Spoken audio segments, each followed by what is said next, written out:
It said your life flashes before your eyes in your final moments.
In strides. It's the Ryan family, and onlookers murmur that it would be tragic if they weren't blessed after everything. The head of the family, Holt Ryan, thinks to himself that he has placed a massive wager on his bloodline's future. He believes his children, Leica and Louise Ryan, are the brightest and will surely receive a high-level blessing. The priest leading the ceremony calls for the next on the list to present themselves before the crowd. Little Julia Ryan is called, and she walks timidly towards the altar to make her offering. With that, the little girl offers a small golden crown as her most precious possession to the deities. Immediately, a large blue magic circle flares to life on the floor, glowing with stunning intensity. Beams of energy start erupting from the circle, and everyone is astonished by the power being unleashed. Someone in the crowd wonders if this could be the legendary blessing of Kahai, the mighty god of thunder. To everyone's shock, the blessing is level 7, a feat unseen for at least 12 years. Her family erupts in celebration, feeling that with such incredible talent, they have truly been chosen by the gods. The magical energy then begins to slowly fade as the little girl remains in the center of the circle. After all the light vanishes, little Julia is left bewildered, not quite understanding what just transpired. People comment that her offering was the Crown of Thunder, but that item wouldn't cost an entire fortune. A man points out that there is still one child remaining, and the true legendary treasure will be offered by him. The father then turns to his son, Lucas, telling him it's his turn, and the boy nods with a confident smile. A servant hands a box to Lucas, asking him to accept the offering held within. Upon opening the box, everyone recoils from the demonic energy radiating from the sword inside. As the boy holds the sword, the spirit of Volcano, the progenitor of magic and god of fire, materializes behind him. His little sister encourages him, telling him to give it his all and secure a powerful blessing. The priest watches the boy approach the altar, musing on his bravery for offering something so valuable. From this, he understands that the head of the Ryan family is truly betting everything on this boy. The boy places the sword upon the altar, and a fiery magic circle manifests with devastating force. Outside, the sky abruptly changes color, the clouds shifting to a menacing reddish tone. The boy's father is dumbfounded, wondering if this could possibly be the legendary level 9 blessing. Inside the hall, the torches illuminating the room begin to burn with an unnatural intensity. An instant later, a colossal wave of fire erupts from the altar, surging toward the terrified crowd. Amid all the heat, young Lucas appears drowsy, as if completely unaware of his surroundings. The demonic sword starts to float in the air, and the boy stares at it, utterly mesmerized. He then notices a small flame flickering in his hand and is confused, not understanding what it is. Suddenly, the flame erupts, engulfing his entire arm and sending the young man into a panic. The reflection of the inferno in his eyes reveals the intensity of the power about to be unleashed. In a flash, the boy's entire body is consumed by the flames, and he begins to scream in agony. He is completely swallowed by fire as the cursed sword floats serenely above him. From within the flames, strange orbs of fire begin to form and drip onto the floor. Following this bizarre event, the sky outside returns to normal, as if nothing had happened. The boy's father asks if the blessing is over and where the divine spirit is gone, his family looking on with concern. His little sister then points toward the altar, urging everyone to look in that direction. Suddenly, a body plummets from the sky, wreathed in blue flames and gray smoke. At that moment, the little girl's lollipop hits the ground and shatters into pieces. Lying on the floor, the boy appears confused and frightened, with no understanding of what happened to him. Seeing her brother in such a state, little Julia begins to sob desperately. Everyone rushes towards him, shouting his name and his family's name in utter despair. His parents kneel at his side, pleading for him to wake up, while wondering how this could have occurred. The priest then declares with a sullen expression that the god of fire has utterly rejected the boy. He explains that Lucas Ryan has been abandoned by the progenitor of magic and will receive no blessing. At this moment, we witness the soul of our protagonist from another world entering young Lucas's body. Meanwhile, in the realm of the fire god, Volcano is seething over what just transpired. He rages that the Ryan family dared to offer the very power that nearly ended his existence. The fire god reveals that the blade still carries the scar from when it struck him, a transgression he will never forgive. A small fire spirit then appears, puffing out smoke as if to mock the situation. His servants praise him, remarking on his mercy for only having burned the child's soul. One of the spirits notices the soul from another world and asks if he should incinerate that one as well. Volcano dismisses the idea, stating he won't waste his time on an insect from an outer world. He then turns his attention to the offering, deciding to examine it more closely. Our protagonist's soul remains trapped in a blue sphere as Volcano observes it from a distance. Within that sphere, our protagonist's soul gazes at an intensely brilliant light shining before him. The scene then shifts to the heavenly spring realm of a martial god, where a powerful figure levitates. This is the martial god, his eyes glowing with a golden energy that signifies his immense power. With a grim expression, the man appears to be steeling himself for a great conflict. His feet radiate with the same energy as he begins to stride across an invisible surface in the air. With that, he surges forward and shatters a dimensional barrier, which splinters like glass. The martial god seems resolved to overcome any obstacle that stands in his way. Using only the force of his steps, he continues to break the barriers separating dimensions. Each stride he takes tears apart the space before him, forging a path into the unknown. Finally, he breaks through the last barrier, arriving in a place filled with stars. There, he confronts a colossal creature with multiple red eyes that governs this strange world. The martial god crosses his arms, questioning if the monster truly intends to block his path. The creature glares back with its terrifying eyes and opens a maw filled with razor-sharp teeth. Without warning, the entity lunges, launching a shadowy attack against the martial god. A blast of dark energy shoots towards him, but the man seems completely unfazed. The monster then opens its gigantic mouth, attempting to devour the martial god in a single bite. But the warrior is far too strong, holding the creature's jaws apart and preventing it from swallowing him. With a furious gaze, the god prepares a counter attack to eliminate the threat once and for all. He channels all his energy into a single punch, striking the creature with his full might. The blow is so immense that a brilliant explosion of golden light completely obliterates the monster. After vanquishing the creature, the martial god allows himself a satisfied smile at the battle's outcome. At that moment, a massive wormhole tears open in space, forming a portal of blue light. The man stands before the portal, observing the vast power that emanates from within. A confident smirk plays on his face as he seems to prepare to step through the portal. He then remarks that this source of power is nothing particularly special after all. Suddenly, a small golden light appears in the void and rapidly speeds toward him. It's a muscular fairy flying towards him while crying and shouting for her master. The martial god catches her in his palm, asking why his attendant spirit is interrupting him. He then senses a strange disturbance and realizes his old partner Rec D has just been destroyed. The warrior wonders what in the world could be happening on the continent of Arcanus for this to occur. He recalls that 1,000 years ago, martial arts were superior to magic, yet now Volcano is worshipped. The fairy retorts that if he weren't so obsessed with martial arts, that pathetic god would never have risen to power. The man replies that regardless, spreading the way of martial arts is a heavy burden to bear. A small flame appears, and he admits he has no interest in developing it, but he has a duty. He feels compelled to pass on his knowledge so that the martial arts will not vanish. For that reason, he states that a small being like himself must remain ever devoted to training. He then turns and begins walking toward an intensely bright, white light. His consciousness condenses into a tiny point of light, journeying through the void of deep space. Suddenly, our protagonist, who is unconscious, hears a voice and wonders if he somehow survived. He then opens his eyes to find himself in a completely new situation, unable to grasp what is happening. In his mind's eye, our protagonist sees himself surrounded by the martial god's numerous muscular faces. Wearing a headband, the young man is completely bewildered, failing to understand any of it. The entity introduces himself as Mars, the martial god, and declares he will grant him a divine blessing. Abruptly, Lucas awakens in a bed, questioning if the whole experience was just a bizarre dream. Just then, the muscular fairies materialize, flying about and excitedly chanting the martial god's name. The boy is stunned when the entity announces he will bestow upon him the blessing of the martial god. Immediately after, a beam of golden light strikes him, leaving the young man completely paralyzed. He receives the level 9 martial god's blessing, and the limits on his martial arts training are removed. Sitting up in bed, he wonders what that was all about, and what martial god level 9 even mean. Moreover, he is shocked by the memory of how incredibly muscular the god's spirits were. The young man is baffled, wondering what is going on, since he should have perished. He recalls the truck accident and cannot comprehend why he is still alive after everything that happened. With wide eyes, he begins to connect the dots and understand his new reality. Suddenly, a torrent of memories from the original Lucas Ryan floods his mind all at once.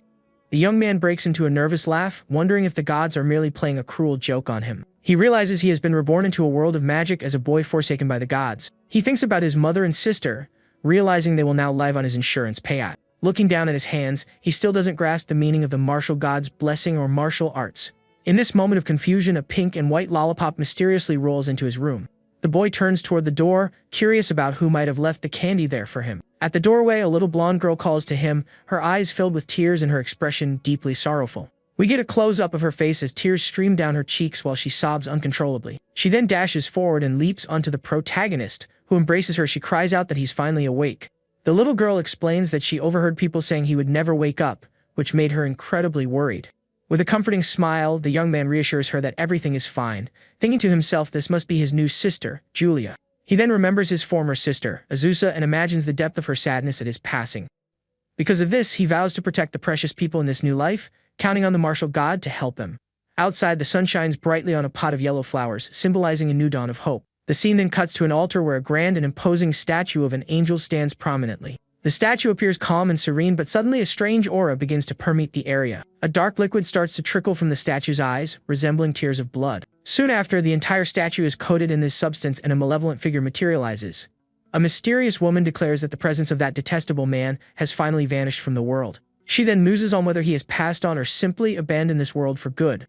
With a snake emblem on her chest, the woman laments that she now has very little power remaining. Her dark hair drifts in the air as she appears to be slowly recovering from her wounds. With a sinister smile, she proclaims that without him in her way, this world will soon be entirely hers. The story then advances 9 years, showing us the opulent mansion of the noble Ryan family. Outside, a young man whistles while dabbing sweat from his face with a white handkerchief. This is Lucas Ryan, now a young adult, who notes that the weather has finally cleared and Julia must have finished her practice. The protagonist decides to find his sister, but a thorny vine shoots out in his direction. He immediately senses the danger and braces for the surprise attack coming from his side. At that moment, the thorny whip ensnares him, immobilizing him in the middle of the garden. The young man grumbles in annoyance, thinking that only one person would pull such a childish prank. A moment later, his half-brother Jeremy appears holding a staff, revealing himself as the attacker. Jeremy greets him with sarcasm, as a nearby maid giggles at our hero's predicament. The blonde then warns him that this backyard is exclusively for the mages of the Ryan family. The thorns then constrict further around the young man's body, causing him significant pain. With a cruel smirk, Jeremy threatens to break a few of his ribs to teach him a lesson. But to the aggressor's astonishment, our protagonist simply lets out a bored yawn, leaving him confused. The young man then points out that his sister is finishing her magic training and will be back any moment. With a serious glare, he warns him to release him if he doesn't want to be fried by her lightning. Jeremy becomes flustered, calling him a coward for hiding behind his sister and claiming he isn't afraid of lightning. In that very instant, a bolt of purple lightning descends from the sky, striking him with a powerful electric shock. The boy is left completely charred as the maid screams in terror for her master. The protagonist then glances back to see his sister Julia approaching, her magic staff in hand. Her pink staff, adorned with cat ears, still crackles with purple sparks, showcasing its immense power. Julia, now older, warns him that if he bullies her brother again, she will not go easy on him. With an angry expression, she pouts, making it clear she is not playing around. She then turns to the protagonist, assuring him she will remove those vines immediately. With Julia's magic, the thorny vines crumble to the ground and slowly disintegrate into dust. At that, the protagonist affectionately pats his sister's head, and she gives him an adorable smile.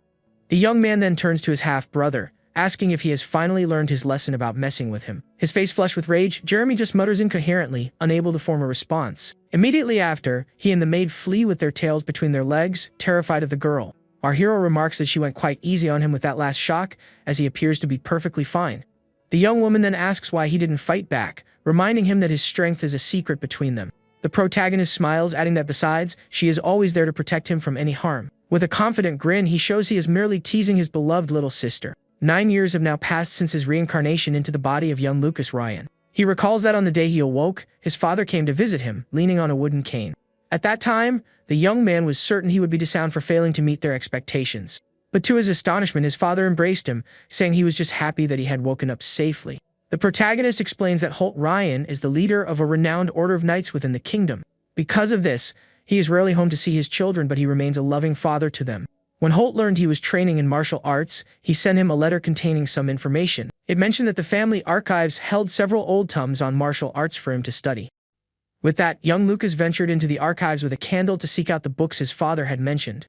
Thanks to that letter, the young man was able to set a bold and ambitious plan for his future in motion. Back in the present, someone outside the mansion is shouting, calling for young Master Lucas. Two maids complain that Lucas, despite his youth, runs off every day to some unknown location. One of them reassures the other not to worry, as he'll be expelled for his lack of magic, just before they feel a tremor. They wonder if someone is practicing earth magic, oblivious to its true source.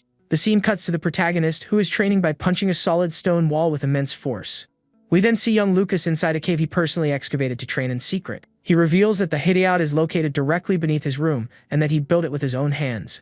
The young man explains that he spent 6 months digging out the space, dividing it into 4 distinct areas. A study area, a storage space, a training ground, and a makeshift bathroom with an inexpensive tub. Ever since completing the training area, he has practiced in secret every day to grow stronger. After another day of grueling training, the young man prepares to soak in his medicinal bath. The purple water splashes about, with spectral forms rising from it, indicating its powerful properties. He relaxes in the tub, noting that the medicinal bath is the most effective method for martial arts training. The young man recounts that 3 years have passed since he began training with the chaotic tempering technique. As a result, he is now so durable that magical attacks of level 5 or below cannot even scratch him. The protagonist states that his defense is finally solidifying, and it is now time to concentrate on his offense. He then retrieves his katana, preparing to test his skills against a training dummy. With a firm grip on his blade, he focuses his intent to deliver a powerful and precise strike. In the blink of an eye, he lunges forward, attacking the dummy with lethal and astonishing speed. His eyes reflect the determination and power he has cultivated over these years of training. In addition to the sword, he is also a master of other weapons, such as the spear shown in the image. With his spear, the protagonist surges forward, delivering a mighty blow against the training dummy. The dummy is then assailed by a barrage of swift, precise attacks that completely overwhelm it. As a result, the training target is utterly destroyed, collapsing into pieces on the cavern floor. He reaches level 4 in his technique and decides to spend some time training his fists. The young man reflects that while his skills have greatly improved, something continues to bother him. He knows that martial artists eventually reach a plateau, and the only way to surpass it is through enlightenment. But this so-called enlightenment is so elusive that most practitioners give up along the way. Lucas then positions himself before a stone pillar, declaring that his path will be very different. The young man takes a deep breath, concentrating all his energy to unleash a powerful strike on the pillar. With a determined gaze, he prepares to demonstrate the fruits of his arduous training. He then smashes his fist with all his might into the massive stone pillar before him. The impact is so immense that the pillar shatters into 1,000 fragments, creating a large cloud of dust. Amidst the debris, the young man observes the outcome of his power with a confident expression. His fist technique reaches level 5, demonstrating his ever-growing strength and skill. The protagonist then realizes that his levels only increase, and for him, there is no upper limit. This is due to the divine blessing he received, which allows his abilities to evolve without end. Suddenly, a clock on the wall begins to chime, signaling that it is nearly midnight. He remembers that his father, Holt, returns home tonight, and they are scheduled for a family dinner. The scene then cuts to a window of the mansion, revealing that night has already fallen. Now fully dressed, the young man walks down the corridor toward the mansion's dining hall. Upon opening the door to the hall, the protagonist finds his family assembled for the special dinner. His father, Holt, notes that it's been half a year since they last saw each other and invites him to take a seat. With a smile, the young man agrees and makes his way to his place at the grand dining table. The patriarch announces that Allen Academy is establishing a martial arts department and that he has already been enrolled. The man encourages him, acknowledging the difficulty but expressing faith in his son's potential to pass the exam. The protagonist offers his thanks while his sister, Julia, eats calmly at his side. The young man thinks that he must grow stronger to protect what's important, but without attracting undue attention. Gazing at his hand, he contemplates how he will balance his power without causing problems. His sister then raises her hand, declaring that she also wants to attend Allen's Magic Academy with him. Her father says she is too young, but the girl counters that the elite class has no age restriction. The young woman then reveals she has already received an offer from the academy for the elite class and presents the letter. Intrigued, the man takes the letter to confirm if his daughter's claim is true. He praises the girl, remarking that her reputation as a prodigy has reached the renowned Allen Academy. Our protagonist's sister is beaming with joy, while Jeremy looks on with intense jealousy. The blonde wonders why Lucas is receiving special treatment and how this will affect his own standing. At that moment, a hand in a purple glove rests on his shoulder, attempting to soothe his anger and envy. The woman tells him to remain calm, and the young man is slightly startled by the unexpected touch. With a serene look, she advises him not to concern himself with our hero's situation. This is Jessica Ryan, Jeremy's mother, who adds that there's no guarantee Lucas will even pass the exam. A malicious smile plays on her lips, suggesting she is plotting something against the protagonist. A week later, the day of their departure arrives, and the family gathers at the gate to say their goodbyes. The mother of Lucas and Julia tells them to take care of themselves, promising to visit with their favorite pudding. She then gives them each a gold coin, reminding them not to forget their good luck charm. The coin belongs to the Buon dynasty, which unified the world approximately 10,000 years ago. Their father explains that the coin features the first emperor, Mars, on the front and his weapon on the back. The protagonist immediately recognizes the face of Mars as the muscular spirit who had blessed him. His parents urge him to keep the coin on him at all times as a charm for good fortune. The young man feels incredibly fortunate to have had a wonderful family in both his past life and this one. With that, the two siblings bid farewell to their family and embark on their journey to the academy. A few hours later, the coachman announces that the sun is setting and they will make camp for the night. Night descends and a full moon illuminates the clearing where the group has decided to spend the night safely. The coachman, Forden, states that if they leave early, they will arrive in Daku, the academy's location, the following day. Julia grows excited at the news and asks if there is anything interesting to do in the city of Daku. Forden replies that the city is renowned for its annual magical dodgeball tournament held in the spring. He also mentions that the area is a foodie's paradise, boasting many delicious local cuisines. The girl's mouth begins to water, and her brother teases her, pointing out that she's even drooling. Suddenly, the protagonist senses something amiss in the air, and his expression turns serious and alert. His heightened senses detect 12 horses and 13 individuals approaching at great speed. The young man then asks Forden if this area is known for having bandits. He believes his technique has sharpened his senses and is certain he isn't imagining things. The protagonist then realizes he must be cautious as they are outnumbered in the forest. With that, he warns that a mysterious group is approaching quickly and everyone needs to prepare. Forden and the others are confused, unable to hear anything beyond the ambient sounds of the forest. Despite the uncertainty, one of the guards readies for combat, drawing his sword with a firm grip. Forden then yells for his men to arm themselves and prepare for the imminent battle. The coachman is unsure of the source of the young man's information, but prefers to be safe rather than sorry. At that moment, a group of bandits on horseback bursts from the woods, charging toward them at high speed. One of the guards is stunned, unable to believe the bandits actually appeared just as the young man predicted. The bandit leader celebrates finding more prey, while one of his men praises the chief for being right. Another one remarks that the little girl will fetch a good price and the boy will be popular with certain clients. Forden confronts them, demanding to know if they have any idea of the consequences of messing with nobility. The bandit leader is unconcerned and orders his men to eliminate everyone except the two youths. As the enemies advance, one of the guards shouts that he will provide cover for Forden in the fight. A bandit with a cruel smile raises his sword, preparing to strike down the family's guards. A moment later, swords clash, the sound of steel ringing through the dark and quiet forest. One of the mounted guards manages to impale a bandit with a spear and a clean strike. Seeing his man fall, the bandit leader's expression twists into one of pure rage. Forden also demonstrates his skill, his sword becoming stained after felling several enemies. With a determined look, he turns to Julia and tells her to leave the rest to him. He then charges at the remaining bandits with all his might, displaying immense bravery in the fray.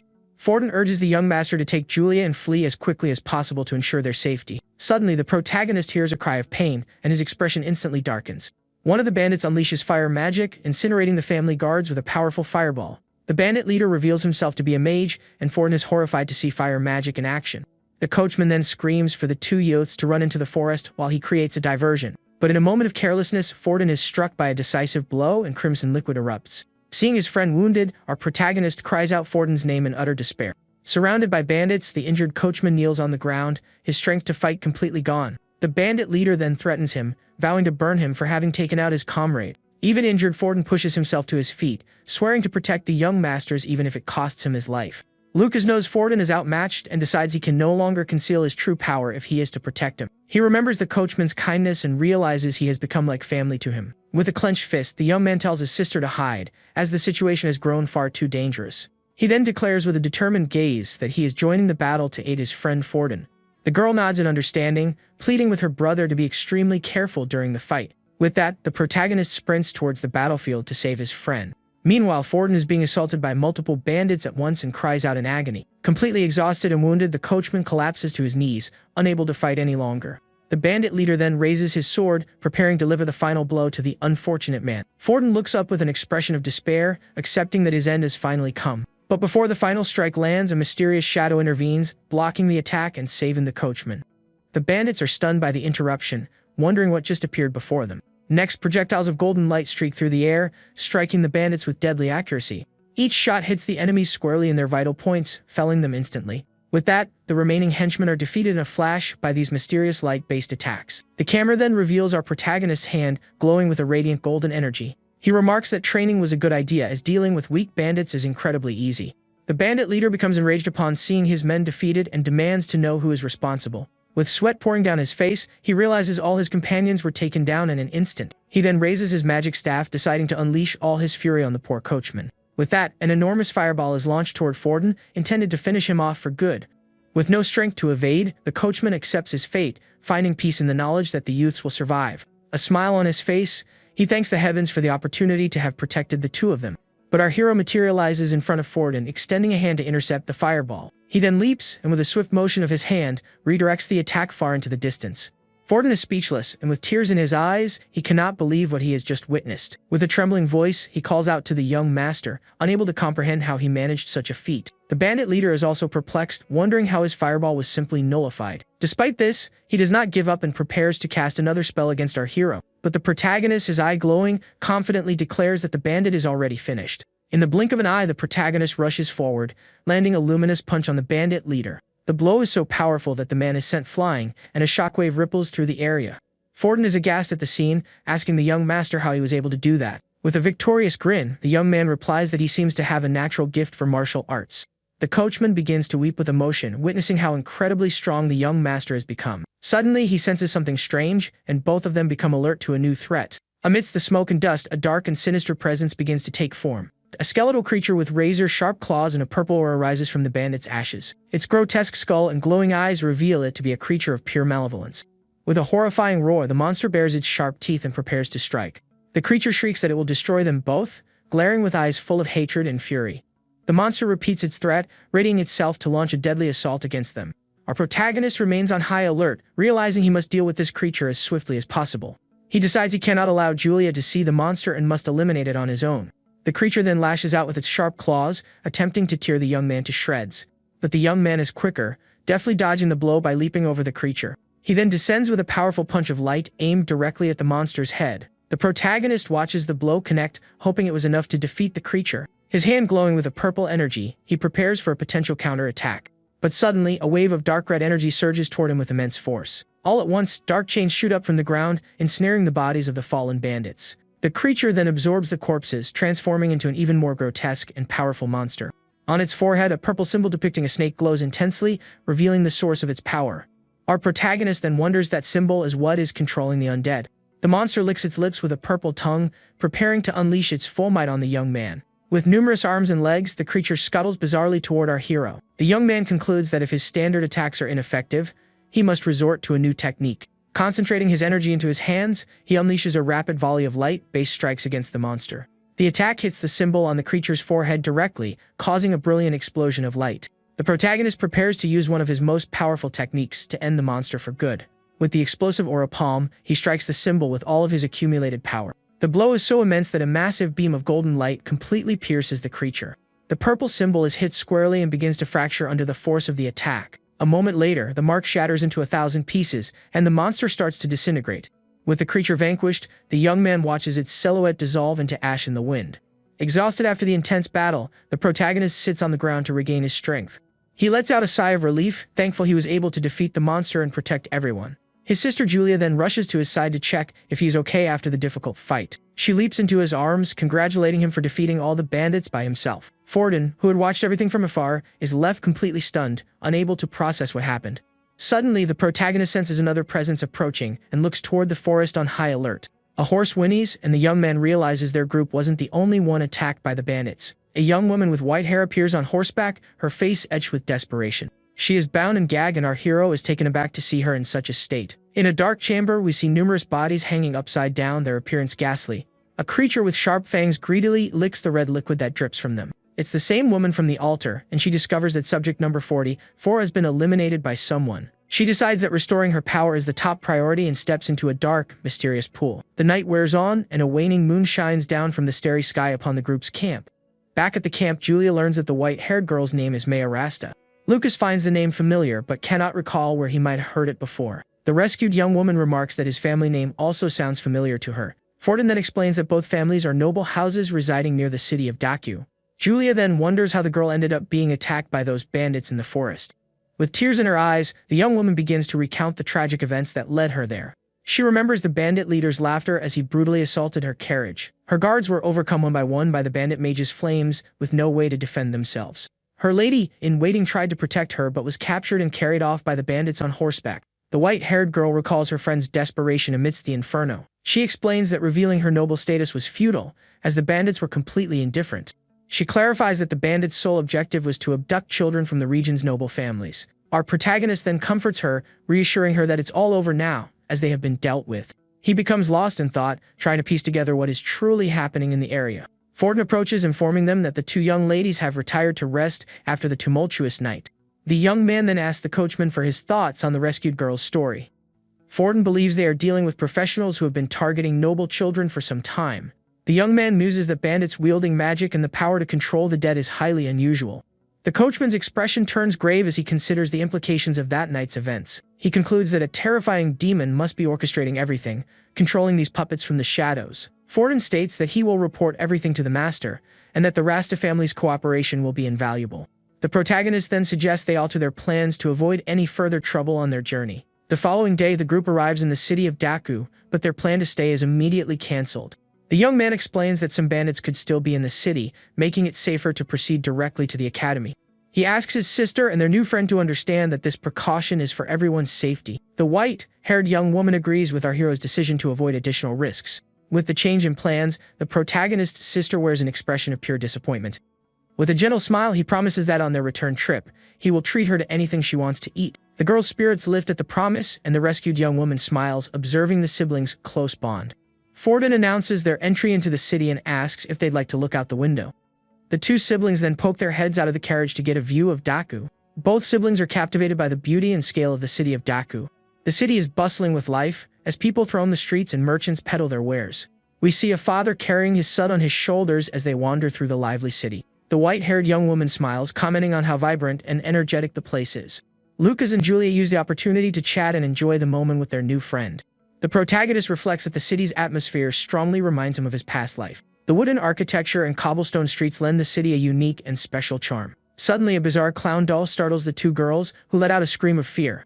But our hero quickly buys an assortment of sweets and pastries to soothe their nerves and lift everyone's spirits. The white-haired young woman offers a donut to Julia, who eats it with great delight. With a satisfied smile, the young man watches the two girls happily enjoy their treats. The carriage then continues its journey through the city streets, heading toward the Magic Academy. Forden stops in front of a massive gate, informing them that this is as far as he can take them. The protagonist reassures him, promising to protect his sister Julia from any harm. The girl then embraces him, declaring that she will also protect him with all her strength and magic. With a smile, the young man pats his sister's head, saying he's counting on her. Forden is moved by the scene, realizing the depth of the siblings' love and devotion to each other. The rescued young woman finds it curious that he would allow his younger sister to protect him in such a way. The coachman then bids them farewell, watching as the three youths walk off toward the academy. The white-haired girl thinks about how kind they are and points toward the academy just ahead. The protagonist smiles, reflecting on his good fortune in meeting these two on his journey. The white-haired girl is also happy, blushing as she thinks about how much they've helped her. Suddenly, the young man remembers something, and Forden materializes beside him to clarify the situation. The coachman reveals that the young woman, Maya, was once our protagonist's fiancée when they were children. However, after the divine ritual, the engagement was dissolved because he lacked any magical talent. Allen Magic Academy is one of the three most prestigious schools in the Carmina Empire, located in Daku. Freshmen undergo an examination 1 year after enrolling to be sorted into various departments. There are also exceptions for extraordinary students who may graduate earlier than their peers. Any student who passes the certification exam can graduate without completing the full 6 years. The two siblings then observe the other students preparing for the admission exam. Julia feels a pang of sadness, wishing she could take the exam alongside her newly made friend. The young man explains that she has already completed her exam and is now safely with her family. He encourages her to focus on their own exam, promising they can see each other every day if they all pass. Julia's beauty draws attention, and people wonder aloud if she is also there for the exam. They comment that she looks no older than 12 and that her brother is also quite handsome. One of the young men remarks with envy that he wishes he had such an adorable little sister. Suddenly, a woman with purple hair approaches, catching little Julia's eye. She introduces herself as Mina, the vice president of the student council at Allen Magic Academy. With a smile, the woman asks if the little girl snuck in to follow her older brother. Julia firmly denies it, proudly stating she is there to take the admission exam with him. The woman wonders if this could be the same girl who received the offer for the elite class. With a knowing smile, she realizes the young girl is indeed a prodigy and will make an excellent student. She then kneels down, asking if she is Julia from the esteemed noble Ryan family of the region. Surprised, the girl asks how she so easily knew her name and that of her family. Mina invites her to the registration area, completely overlooking our protagonist. Little Julia then speaks up, pointing out that her brother also needs to register for the admission exam. Mina is embarrassed, realizing she had completely forgotten about our hero standing right there. The young man then begins to mock mages, remarking that coming to a magic academy is utterly ridiculous. He thinks to himself that mages believe they are superior, but to him, they are nothing more than insignificant bugs. Losers like Jeremy and that bizarre monster are no match for his overwhelming power. The young man grumbles that he is only wasting his time here because of his parents' good intentions. The student council member realizes he was speaking aloud and becomes flustered by the situation. Mina apologizes for the oversight and calls him by name to confirm his identity. Lucas then realizes he has become the center of attention and tries to mask his irritation. Mina invites them to accompany her, offering to show them to the examination hall. The protagonist is pleased to notice she is one of the few who doesn't look at him with prejudice. The group soon arrives at a vast hall where a large crowd of students is already assembled for the exam. Using magic, Mina distributes emblems and instructs everyone to register with a council member. She explains that the exam number is on the emblem, which must be worn throughout the test. The exam consists of 3 parts measuring magical potential, testing elemental compatibility, and assessing destructive power. Our protagonist inquires if the process is identical for the martial arts department. The young man mutters to himself, thinking they were too lazy to design a specialized test. With that, he cracks his knuckles, preparing to show everyone the true power of a martial artist. He resolves to demonstrate the might of martial arts and shatter their preconceived notions. An instructor announces the start of the test, directing students to place their hands on the magical orb. When it's our hero's turn, the instructor eyes him with a look of pure disdain and contempt. The man is stunned by the result, declaring it a once-in-a-millennium phenomenon. The young man's magical potential is 0, and the hall erupts in ridicule. He lets out a weary sigh, thinking he is reliving the same ordeal from his childhood. Next, a girl with purple hair places her hand on the sphere of light to measure her potential. The other students gasp as a purple light emanates from the magical sphere. The color purple signifies a potential of 7 out of 10, marking her as a first-class student. Our protagonist doesn't understand the excitement. To him, it's nothing particularly special. He then shouts to his sister, encouraging her not to hold back and to show everyone her true power. The girl grips the sphere with both hands, concentrating to unleash her energy. The sphere begins to glow with an intensely brilliant golden light, blinding everyone present. A beam of golden light shoots up to the ceiling of the hall, leaving everyone awestruck by the display of power.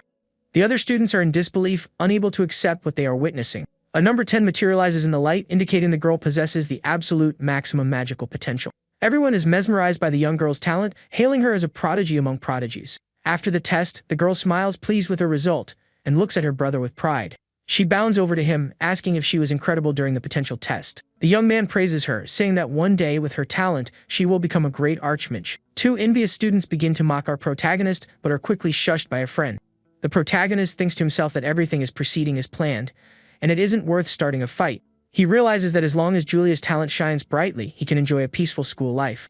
All his hard work to enhance his sister's talent is finally bearing fruit. He had used the mage's consecration, ability to amplify the girl's magical potential. The instructor announces the second test, and the students all make their way to the spirit cabin.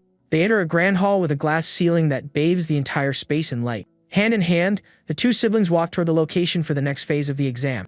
The compatibility testing area is a large hall featuring several blue pillars in its center. Numerous elemental spirits flit about the hall, showcasing a wide diversity of magical powers.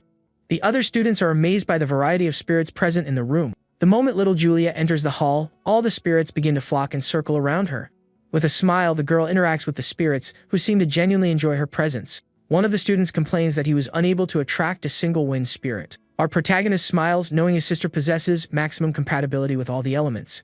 He thinks to himself that his special ability is safely and effectively boosting the girl's potential. The instructor announces Julia's score as 9.6, the highest among all the students. With this result, the girl finds herself surrounded by gazes of both admiration and envy. Other students praise her and ask to be her friend, but she becomes overwhelmed by the sudden attention.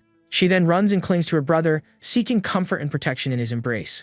The protagonist comforts her, asking what happened to make her so frightened all of a sudden.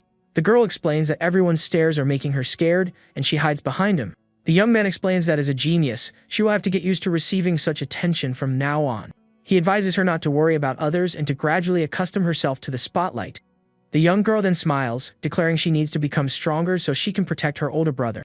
The protagonist realizes he needs to work on strengthening his sister's mental fortitude for the future. Meanwhile, 2 students discuss little Julia's astounding performance on the exam. One of them remarks that her brother is useless, noting his compatibility score was 0. They recall how, when our hero entered the hall, all the spirits had fled from him. The spirits had appeared to feel a deep sense of disgust and repulsion in the young man's presence for some unknown reason. One of the students also mentions a strange incident that occurred after the second test. He recounts seeing one of the fire spirits' arms tear itself off, an event that nearly scared him to death. His friend dismisses it, saying the spirits are tiny and he must have been seeing things. Our protagonist overhears their conversation and becomes pensive about what they are discussing. He can't believe there was a witness to what had transpired during the second exam test. The young man remembers that the fire spirits were particularly nasty to him due to their connection with the fire god. As the test concluded and he was about to leave, he had offered a small warning to the spirits. The protagonist recalls one of the fire spirits angrily spitting fire directly at him. He thinks to himself how childish it is to hold a grudge over something that happened so long ago. The young man then picks up a small pebble from the ground, clenching it firmly in his hand. With a swift motion, he flicks the stone at the spirit, hitting it squarely and knocking it down. The young man declares that a mere servant of the fire god has no right to act superior to him. Taking his sister's hand, he invites her to join him for the final test of the admission exam. The girl says everything will be fine as long as he doesn't use his full strength in the test. With a reassuring smile, he tells her he plans to let her protect him, as always. The site for the destructive power test is a large arena dotted with numerous metal dummies. The dummies are crafted from a special, gleaming metal designed to withstand the students' attacks. The two siblings then walk toward the arena for the final stage of the admission exam.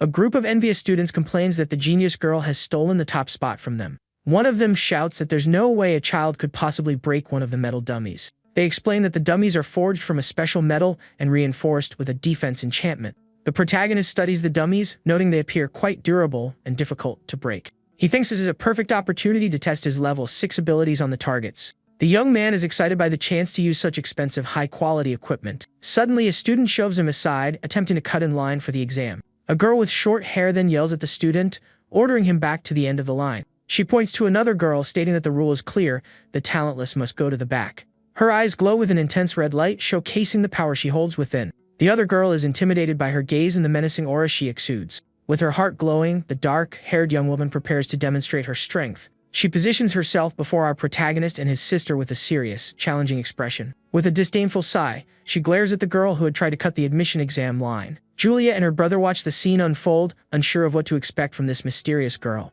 The dark-haired young woman asks if she is Julia, the girl who scored a 9.6 on the test.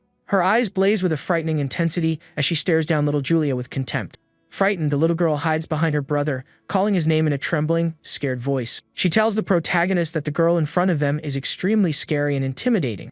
The young man then turns to the dark-haired girl, asking who she is and what she wants with them. She introduces herself as Awa Miranda, granddaughter of the powerful and influential Duke Miranda. The protagonist recognizes the Miranda family crest, marking them as one of the Empire's 3 great families. Our hero's mother Catherine also hailed from the Miranda family, a lineage of legendary mages.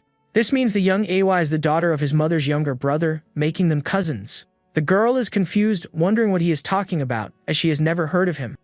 The young man then clarifies that they are cousins and asks her not to glare at him in such a manner. Awa becomes furious, having never been told of a cousin, and calls him a rude and arrogant person. She swears she will humiliate him in front of everyone, her eyes flaring with a malicious power. The young woman then prepares to strike our protagonist with a powerful and destructive spell. Awa casts a mind control spell, commanding the young man to strip off his clothes for public humiliation. But the protagonist simply offers a mocking smirk, as the spell has absolutely no effect on him. The dark-haired girl is in utter shock, seeing that her magic failed to work as intended. The young man then taunts her, questioning the quality of the upbringing provided by the noble Miranda family. Awa cannot comprehend how her signature spell failed to control the dark-haired young man. The protagonist provokes her further, stating that her weak magic is useless against a martial artist. At that moment, the instructor calls our hero's name for the next test of the exam. Before leaving, he points to his sister, warning her not to show off too much during her test. Awa then turns her attention to Julia, vowing to steal the top spot from her in the power test. A magical screen displays the student rankings, with Julia firmly in first place. The young man notes that his cousin is in second place and has effectively declared war on his sister. He thinks that for the sake of a peaceful school life, he cannot allow her to take first place from Julia. With that, he offers a piece of candy to his sister to ensure she performs well on the upcoming test. The girl eats the candy, only to make a face of disgust at its bitter and unpleasant taste. The young man gives her a firm pat on the back to help her swallow the pill he gave her. The young girl complains that he deceived her, as that was no candy but some kind of medicine. He apologizes, explaining that it's a special magic potion crafted from very rare ingredients. The instructor calls our protagonist's name once more, and he hurries to the testing site. The young man then walks toward the metal dummy for his destructive power test. The instructor directs number 5 to strike the dummy with all his might for evaluation. The young man informs the instructor that he cannot use magic, a statement which confuses him. He then asks if he can simply strike the dummy to complete the power test. With a confident smile, he prepares to demonstrate the power of his martial arts. The other students begin to jeer, saying he will end up breaking his hand on the test. Julia becomes furious upon hearing the malicious comments about her brother and prepares to intervene. She thinks that if her brother hadn't told her to behave, she would have already taught them a lesson. Iwa asks if her brother truly cannot use magic, intrigued by the situation. She recalls her mental magic having no effect on him and finds it difficult to believe. The protagonist's sister proudly defends her brother, declaring him an incredible person. But the dark-haired young woman is skeptical, suspecting she is being deceived by her older brother. Suddenly, a massive crash echoes through the arena, and everyone turns to the screen in shock. Our protagonist's cousin is stunned by what transpired during the young man's test. One of the students asks what just happened, but no one can make sense of the scene. The young man had asked if he could deliver just a single blow, and the instructor had readily agreed. The man had said he didn't care about the method of attack, as long as he performed it. With a determined gaze, our hero prepares to reveal his true power to everyone. He explains that his abilities grow exponentially every 3 levels of power. With his power now at level 6, he readies himself to use one of his strongest techniques. The young man stumps his foot hard on the ground, concentrating all his energy for a devastating attack. His eyes glowing, he rushes at blinding speed toward the metal dummy. With a punch wreathed in golden flames, he squarely strikes the metal dummy before him. The dummy beeps a red circle indicating the blow was successfully registered. The impact is so immense that the dummy is sent flying, crashing into the arena wall. A large cloud of dust billows up, and the entire arena trembles from the force of the attack. As the dust settles, the metal dummy is revealed to be completely destroyed, a gaping hole in its chest. Our protagonist then turns to face the crowd with an expression of pure confidence. A was shocked, realizing his attack was as swift as high-level wind magic. She also notes that the dummy had glowed gold, a sign of devastating attack power. The dark-haired young woman realizes she is the only one who grasped the young man's true strength. The instructor congratulates him, noting it's the first time in a decade a dummy has been broken. The young man smiles and offers his thanks as his sister celebrates his success in the power test. With a victorious smile, the girl flashes her brother a peace sign, celebrating his triumph. The protagonist thinks he managed to avoid a 0 and conceal his true strength, thanks to those who underestimated him. As time passed, the students ceased to pay attention to the young man's destructive power. Everyone was far more captivated by the rare and astonishing talent of the small yet powerful Julia. The girl then focuses, beginning to gather a massive amount of magical energy around herself. Purple lightning arcs from her hands, and her staff glows with a frightening intensity. A purple magic circle forms on the ground as she prepares to unleash her most powerful attack. Her hair whipping around her, she shouts the spell's name and unleashes a barrage of red lightning. The red bolts rain down from the sky with devastating force, striking the metal dummy. The dummy beeps red, indicating the attack was red lightning, the second most powerful type. The other students are in awe of the girl's power, praising her as an honor roll student. But after the attack, Julia slumps to the ground, and others wonder if she was shocked by her own spell. The girl is confused, not understanding how she suddenly managed to wield such immense power. The instructor announces a score of 9.5, and the dummy crackles with a few red sparks. The young girl tells her brother she was startled when the red lightning appeared out of nowhere. She explains that previously, she could only produce purple lightning, even at full power. The young man scratches his nose, feigning ignorance about her sudden power boost. He thinks to himself that the potion he gave her is temporarily amplifying her magical power. In this world, both mages and martial artists have their own techniques for crafting special potions. While mages brew potions, martial artists use their powers to refine elixirs. Elixirs can be directly absorbed by the body, whereas potions require a medium for consumption. Few martial artists can create the elixir of the mage's essence, which is what enhanced Julia's power. This is because the elixir refining technique must be at level 6 to be effective. Currently, only our protagonist and the Minister of Martial Arts are capable of creating this elixir. The young man thinks that if his ability were discovered, he would have a major problem on his hands. The sun shines brightly over the academy as the students await the final exam results. 2 small birds chirp on a tree branch, highlighting the tranquility of the moment. Julia complains about the wait, and her brother tells her to be patient, as they will be able to rest soon. Suddenly, a voice calls out to the 2 siblings, and they turn to see who is speaking. It's Mina from the student council, waving to the 2 siblings with a smile. The young man asks what she's doing there, and the woman approaches them calmly. She explains she is there to post the class assignments and congratulates them on their performance. Julia is overjoyed to learn she placed first in the academy's elite class. Our protagonist praises her, saying he's counting on her for their future at the school. Mina asks if the girl has already chosen a department to join for the upcoming school year. She explains the academy has 5 special departments: earth, fire, wind, water, and a special division. Julia considers her attributes and the blessing of the wind god, deciding to join that department. The student council member becomes excited, saying she will look forward to seeing her in the wind department. The young man thinks she is already working hard to recruit new talent for her department. Mina then offers to escort the young girl to the female dormitory, and she bids her brother farewell. Our hero says goodbye to her and decides to head to his own department of martial arts. The other students remark that Julia, as expected, took first place. The magic screen displays the final results, making all the other freshmen seem like mere background characters. Awa is furious at her loss and vows that one day, she will be first in the class no matter what. Our protagonist is unsurprised by the low priority given to his martial arts department. He arrives at the dormitory to find a decrepit building that looks like it's falling apart. With a smile, he thinks that at least the place will be quiet, allowing him the peaceful school life he desires. Suddenly, a young man with white hair appears, greeting him with an enthusiastic smile. He introduces himself as Kai Taroi, expressing his happiness at meeting his new department mate. Kai compliments his strength in the test, but Lucas, while filling out a form, dismisses it as mere luck. A dormitory staff member then hands him a room key, informing him it's on the building's second floor. The white-haired young man is thrilled they will be sharing a room, and our hero agrees. With that, the two walk down a filthy, neglected hallway in search of room 205. Upon reaching the door, they realize someone else is inside and open it to investigate. They find two other young men in the room, which surprises the protagonist's new companion. One introduces himself as Collins and the other as Sharp, stating they will be their new roommates. The white-haired young man is in complete shock at the situation and begins to break out in a cold sweat. The camera then reveals the room's deplorable condition, with old furniture and heavily molded walls. Kai is disgusted by the filth, demanding to know what kind of infernal, grimy room this is. With revulsion, he covers his face, declaring the room is worse than a pigsty. Suddenly, he is startled by a spider and asks if Lucas seriously intends to stay in such a dirty place. The other roommates assume he is a rich, spoiled boy with a fear of germs. At that, Kai pulls a gleaming gold coin from his pocket, holding it firmly in his hand. The other two young men eye the coin with expressions of pure greed and determination. Kai offers the coin to whoever cleans the room, and Lucas is shocked to see him casually toss away a month's salary. While the others clean, the protagonist reflects that he was never warned he would be living in a garbage dump. His roommate tries to cheer him up, insisting things will get better, but our hero remains highly skeptical. The white-haired young man continues his complaints, comparing the room to a prison cell. Lucas warns him to be careful, as the student council might take action if they overhear his complaints. After a great deal of work, the dormitory building finally appears somewhat more respectable from the outside. The room is now sparkling clean, leaving the two young men very pleased with the result. With a smile, Kai hands over the reward, declaring that as a roommate he will protect them all. The other two are amazed by the reward, and our protagonist also holds his coin. The young man thinks that while his roommate may be arrogant, his generosity makes it hard to dislike him. Just then, the dormitory staff member knocks on the door, announcing he is there to deliver their academy uniforms. He informs them that the entrance ceremony is about to begin and they need to change. Kai is appalled by the tattered uniform, complaining that he will look like a beggar if he wears it. Lucas then mentions the school has a request system for improving student treatment. He adds that they might even be able to request a new, undamaged uniform. Hearing this, Kai excitedly leaps out the window, head to the hall, and the protagonist finds him incredibly naive.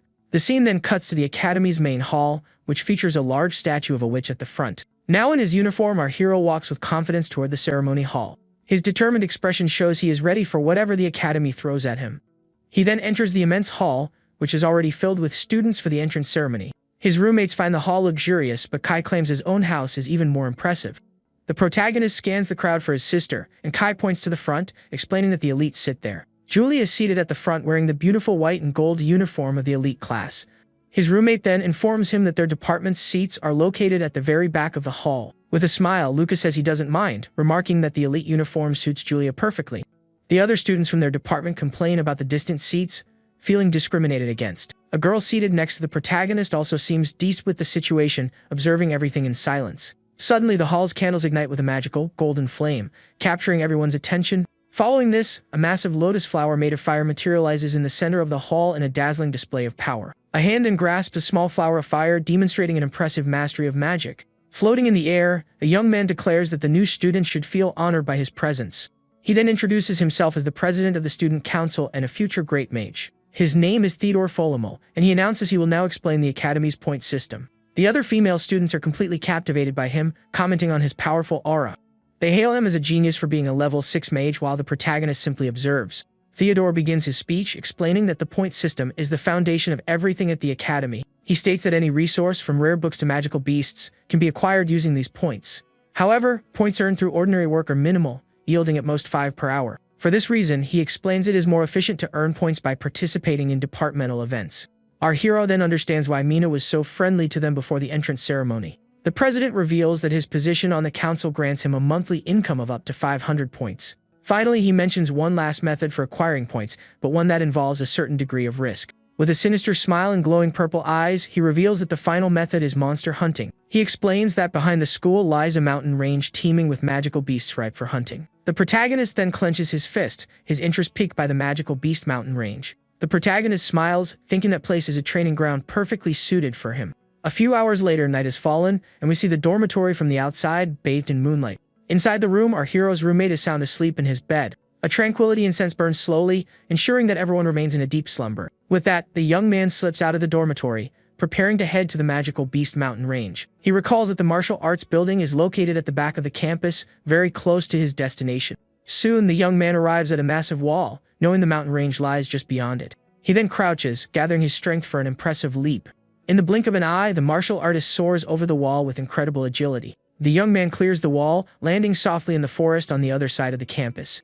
As soon as he lands, he is ambushed by several shadowy creatures that attack without warning, but our hero deftly dodges and leaps to attack a giant purple frog with a powerful kick. The creature is taken aback by the young martial artist's speed and strength. With a precise strike, he smashes the monster's horn with all his concentrated force. The impact is so powerful that the creature's horn shatters, causing a large explosion. Thrown to the ground, the giant frog is immobilized, defeated by our protagonist. With that, the young man removes the creature's horn, which he can exchange for points at the academy. He then looks at the giant black, horned frog lying motionless on the dark forest floor. The young man explains that the horns are venomous and highly valuable for crafting magic potions. He needs points to acquire the legendary books the martial god used in his battles. He surveys the mountain range, realizing he needs to quickly pinpoint the monster's locations. With that, the young man activates one of his abilities, and his eye begins to glow with a golden light. Leaves of golden energy radiate through the forest, scanning the entire area for creatures. His ability soon locates a monster with a massive, drooling mouth full of sharp teeth. The creature is a level 1 giant rat with red eyes and a back covered in sharp spines. Without wasting a moment, our protagonist lunges forward, striking the creature with a powerful hand chop. With a cold gaze, the young man simply tells the creature to go to sleep, defeating it instantly. Immediately after, a level 2 bat attacks him, but he fells it with a single, decisive punch. He then faces off against a level 3 magic panther, showcasing his exceptional combat prowess. A series of explosions rock the forest as the young man defeats every monster he encounters. With a smile, he celebrates having gathered a wealth of materials for both his elixirs and for points. Carrying a massive sack, he notices that the forest has become unnervingly silent for his taste. The young man then touches the ground, noting the near absence of any traces of other magical beasts. He wonders if this indicates the presence of a very powerful creature living nearby in the area. To confirm his suspicion, the young man sits down and uses his perception to sense the surrounding energy. His ability guides him down a strange path in the middle of the dark and quiet forest. The path leads him to the entrance of a dark cave, from which a powerful energy emanates. From within the darkness, a giant wolf with glowing purple eyes snarls at our hero. But the protagonist is unfazed. With a confident smile, he declares he has finally found his target. The creature attacks him from a distance, but he dodges, realizing it sensed him from a kilometer away. From the cave's entrance, a bluish smoke begins to seep out, signaling the creature's presence. A giant wolf with white fur and red paws emerges from the cave, confronting our protagonist. It is a level 6 fire and ice wolf, and it snarls at the young man with its glowing purple eyes. The young man now understands why the creature is so territorial and smiles, preparing for the fight. Fearlessly, our hero advances toward the giant wolf to begin the battle at once. With an excited grin, he invites the creature to dance and readies for the first strike. He then lands a powerful punch on the wolf's paw, but the creature seems to feel nothing at all. The wolf counter-attacks with a blast of ice from its mouth, aimed directly at our protagonist. But the young man forms an ice shield with his hand, successfully protecting himself from the creature's attack. The creature is astonished to see its own ability turned against it by the young man. Seizing the opportunity, the young man lands an ice-infused punch on the giant wolf's eye. He then uses his other hand to pummel the creature's head with a series of icy blows. The wolf then strikes with its tail, but our hero manages to block the attack with his arms. The young man laments not having trained harder, as he could have torn off the creature's leg with that blow. He then challenges the wolf to get up, asking if it has already grown tired of the battle. Wounded, the giant wolf rises to its feet, preparing to use its other element in the fight. It then opens its mouth and unleashes a powerful fireball toward our protagonist. The young man dodges the attack, and the fireball slams into the cave entrance, causing an explosion. Next, the creature launches a continuous stream of fire at the young martial artist. The fiery assault illuminates the entire forest, forcing our protagonist to dodge swiftly. The wolf becomes completely wreathed in flames, preparing for a devastating attack. With a howl, the creature unleashes the full force of its firepower upon our protagonist. But the young man manages to close the distance and grapple with the wolf, enduring the searing flames. The creature is surprised by the young man's courage, unable to understand how he can withstand the intense heat. His fist glowing with golden energy, the martial artist prepares a counterattack. He then lands a mighty punch on the wolf's chin with all his concentrated force. The blow is so powerful that the creature's jaw is damaged by the sheer impact. Following up, the protagonist launches a blast of golden energy to conclude the battle. The wolf is hit squarely and sent flying into the cave wall by the force of the attack. Lying on the ground, the young man is impressed by the creature's mastery over both fire and ice. The creature appears defeated, whimpering in pain on the ground with no strength left to stand. In its eye, a yin-yang symbol materializes, reflecting its dual nature of fire and ice. His eyes glowing, the young man remarks that this is an incredibly rare magical beast. He then seizes the wolf by the neck, demonstrating that he is now in complete control of the situation. The creature seems to submit, yet still exhales a faint aura of fire and ice from its mouth. Our protagonist then reveals that he, too, can control the two opposing elements. With that, they both unleash a simultaneous blast of fire and ice at each other. The clash of elements creates a massive cloud of steam, and the young man wonders what is happening. From the midst of the smoke, a blade of golden energy shoots toward the giant wolf. The creature manages to evade the attack, scrambling up the cave wall to escape the blow. Wounded, the giant wolf flees desperately through the cave, trying to escape the battle. But the protagonist gives chase, declaring that he will not allow it to escape under any circumstances. He then reaches out to grab the wolf's tail, preventing its flight. With that, the young man catches the creature and slams it forcefully against the cave wall. The wolf hits the ground with a heavy thud, and our hero prepares for his next move. The young man thinks that fighting a giant magical beast is highly entertaining, and it is surely worth a lot of points. Suddenly, he notices the creature has risen again and prepares for another confrontation. The wolf then curls into a ball of fur and hurtles toward the young man with full force. But our hero manages to dodge the attack, and the wolf crashes into the cave wall. The creature then turns and unleashes a massive blast of fire in an attempt to hit the young man. Our protagonist leaps to evade the attack, realizing the wolf is now using shadow fire. The creature then attacks him with shadow fire from one side and ice from the other in a combined assault. But the young man dodges and descends with a powerful punch, intending to end the battle once and for all. He then channels all his energy into a single punch, preparing for the final blow. With that, a massive explosion of golden light occurs, and the cave floor begins to tremble violently. The creature then bites down hard, and the young man wonders if this is truly his end. He decides he has no choice but to use his last resort to survive. Suddenly, the wolf attacks with its giant red paws, attempting to crush him in one fell swoop. Our protagonist's expression turns serious as he prepares to unleash one of his most powerful techniques. With that, the giant wolf charges toward him for the final clash between the two. The wolf then reveals two magic cores, one of fire and one of ice, to our protagonist. The young man wonders if that is a beast core and is awestruck by the sight. He recalls that some beasts are born with a core that houses all their magical power. The young man then realizes that if his blood touches the core, the creature will become his loyal servant. With a confident smile, the martial artist accepts the creature's offer, making it his subordinate. He thinks this is an unexpected windfall, noting that not even mages possess a level 6 beast. However, he remains suspicious of the wolf's behavior, as powerful beasts would never willingly submit to a human. With that, the young man cuts his finger, allowing his blood to drip onto the two magic cores. The blood then spreads across the cores, and intense light begins to illuminate the cave. The wolf then swallows both cores and kneels before its new master in a display of respect. Next, the cores fuse with the creature's body, and it begins to transform. The protagonist then hears a voice in his mind, realizing it's the wolf addressing him as master. The young man is confused, unable to understand how he can hear the creature's thoughts. He realizes he can now comprehend what the creature is saying, and is taken aback. The martial artist then names it Ol, and the wolf joyfully accepts its new name. The young man wonders if the wolf territory now belongs to him, and if there might be any hidden treasures. With an intelligent look, the creature seems to perceive its new master's thoughts. The wolf then nudges him with its snout, as if in agreement with his idea. It then beckons him to follow, indicating it will show him where its treasures are hidden.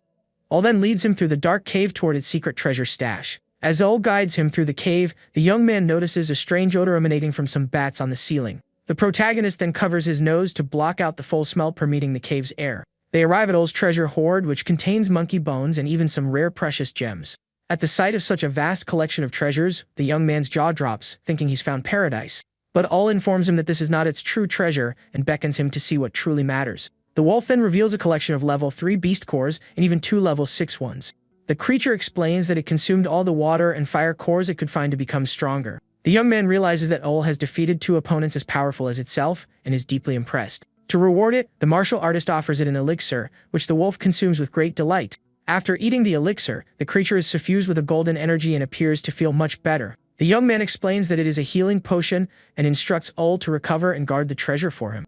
With that, the creature accepts its first mission, proudly declaring to leave everything to it. The protagonist then prepares for his next move, with his new and powerful ally at his side. A confident smile on his face, the young man appears to be plotting something for his future at the academy.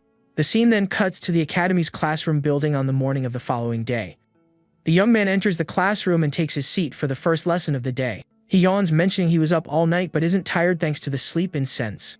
The The young man complains that Ul kept pestering him while he was trying to count his newfound treasures. A clock on the wall then begins to chime, signaling that the class is about to start. The classroom's blackboard is shown as the students await the professor's arrival. The students wonder where the professor is as he should have been waiting for them in the room. Kai grows anxious, thinking the administration forgot to assign a professor to their class. Suddenly, they hear footsteps and a man stumbles in the room, swaying from side to side. The man then kicks a liquor bottle, complaining that he drank too much the previous night.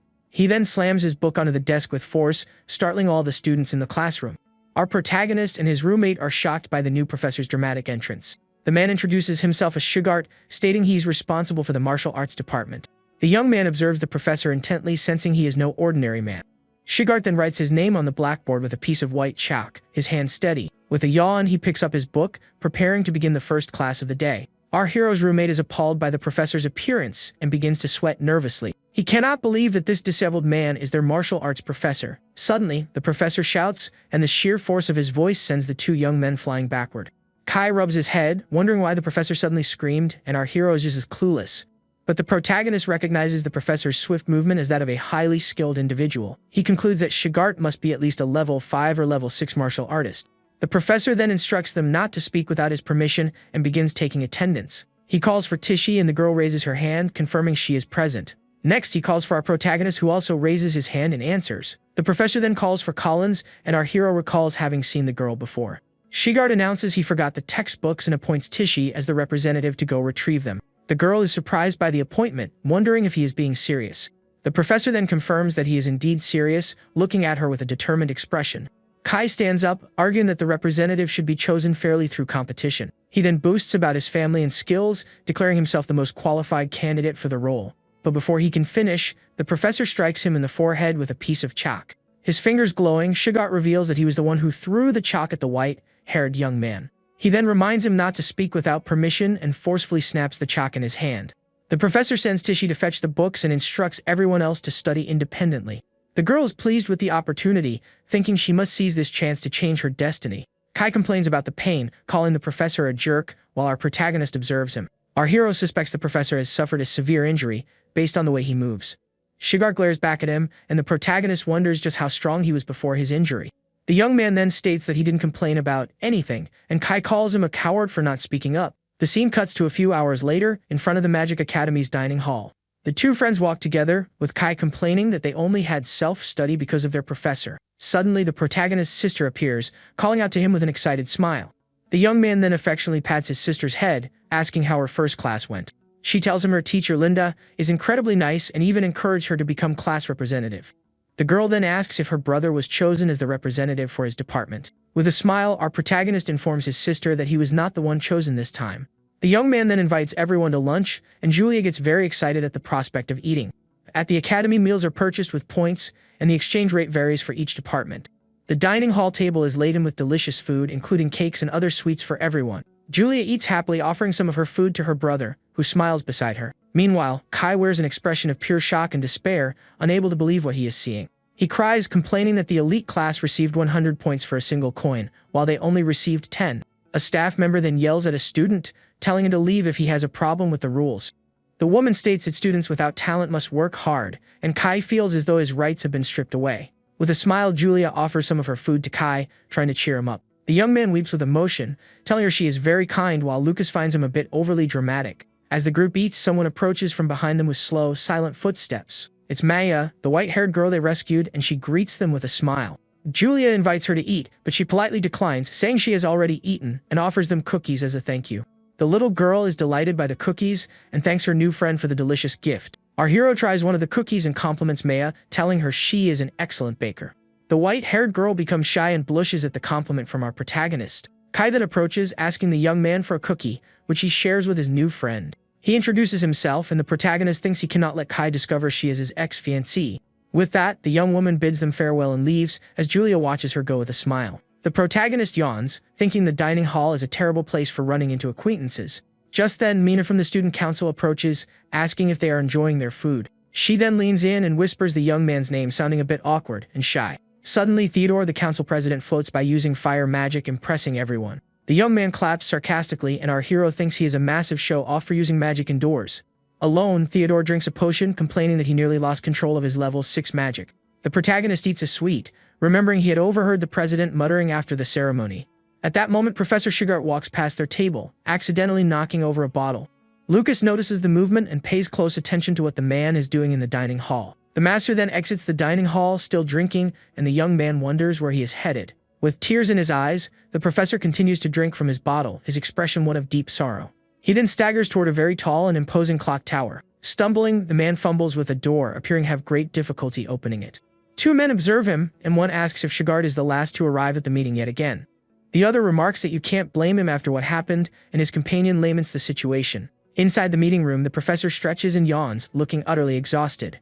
A blonde woman glares at him with a serious, disapproving expression regarding his behavior. She then closes her eyes, appearing to sigh with exasperation at her colleague's attitude. An older man announces that everyone has arrived, and the meeting can finally commence. He then reveals that the day's agenda is the Academy's magical beast-taming tournament. The director explains that the ability to tame multiple beasts is crucial for survival in the Empire. Thus, the tournament is an annual tradition, and over 2,000 level 1 beasts have been prepared. A man in a green suit then suggests that the martial arts students be excluded from the tournament. Shugart slams his hand on the table, infuriated by the other professor's prejudiced suggestion. With a furious glare, the master of martial arts vehemently opposes the idea, defending his students. The blonde woman then agrees with Shugart, stating that all students must participate in the event. Other professors concur, asserting that all students should be treated with equality. The man in the green suit doesn't understand why everyone is siding with Shugart and Linda. He wonders if they still believe the martial arts professor is a level 8 powerhouse. Nevertheless, he relents, stating that the martial arts students can participate if they insist. The director then declares the matter settled. The martial arts department will participate. After the meeting, the man in the green suit exits the room, followed by other professors. One of them asks Linda if she is certain about her decision to support Master Shugart. They acknowledge that martial arts require combat, but feel the tournament is too demanding for them. With a confident smile, the blonde woman appears to have a plan in mind for the students. She then recalls something someone told her long ago and gazes out the window. Shugart's voice echoes, saying that a coward who cannot overcome adversity has no right to call himself a martial artist. Back in the classroom, the professor announces that the tournament for everyone will be held in 6 days. He then informs them that after class, they will have a practical combat training session outside.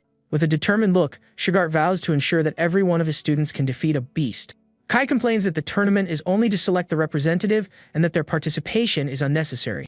One of the students tells him to be quiet, and our protagonist thinks he is always provoking the professor. The young man considers the combat training and decides he must be careful not to use excessive force. Outside, the martial arts students have already begun sparring with one another. One of the female students lands a powerful kick on a wooden pillar with great force and skill. With a determined expression, Tishi demonstrates that she is one of the strongest students in the department. Our protagonist thinks that they are all quite skilled and not bad at all. He realizes the professor has a keen eye, as Tishi is the strongest in the class, second only to him. The young man then joins the training, defeating his opponent with a swift and precise blow. After hours of training, Professor Shugart announces that the day's session has concluded. Kai collapses to the ground exhausted, celebrating that the training is finally over. His other roommates say they are heading to the dining hall and promise to bring back food for him. The white-haired young man explains that he made a deal with Collins to earn more points. One of the roommates gets annoyed for not being informed of the deal, and Kai apologizes. Our protagonist thinks that Collins is clever for making deals to earn extra money. Kai then gets up and brags about his intelligence to our hero outside. He tells the young man he should learn from him, offering the lesson free of charge. But the protagonist clamps a hand on his shoulder, his firm grip indicating he's not interested in the offer. With a smile, he declines the offer, leaving Kai feeling awkward at his friend's response. The white-haired young man then grumbles that the protagonist doesn't need points because of his sister.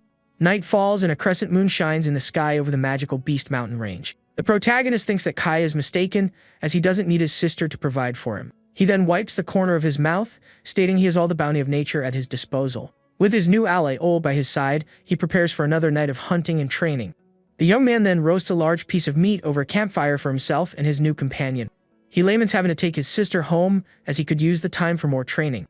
The young man recalls Mina's attempts to get close to his sister and decides he cannot let his guard down. With a determined look, he vows that if she has ill intentions, he will make her regret it. Ol then wags its tail, drawing its master's attention to the roasting food. The wolf drools at the smell of the meat, waiting anxiously for its meal. With a smile, our hero offers the food to his new friend, who eats it with great joy. The young man reflects that having a tame beast isn't so bad after all. He then tells Ol that after they eat, it will help him train, but promises not to hurt it. The night of training is intense, and Ol soon realizes that its master's promise was not kept. Meanwhile, at the Ryan family mansion, the night is calm and peaceful under the moonlight. Our protagonist's mother, Catherine, sits alone in the garden with a sorrowful expression. Her husband, Holt, then approaches from behind, comforting her with a gentle hand on her shoulder. He asks if she is thinking about the children, and she admits she can't hide anything from him. With a smile, the man says their classes must have already begun at Allen Academy. With tears in her eyes, the woman appears deeply worried about her children's well-being.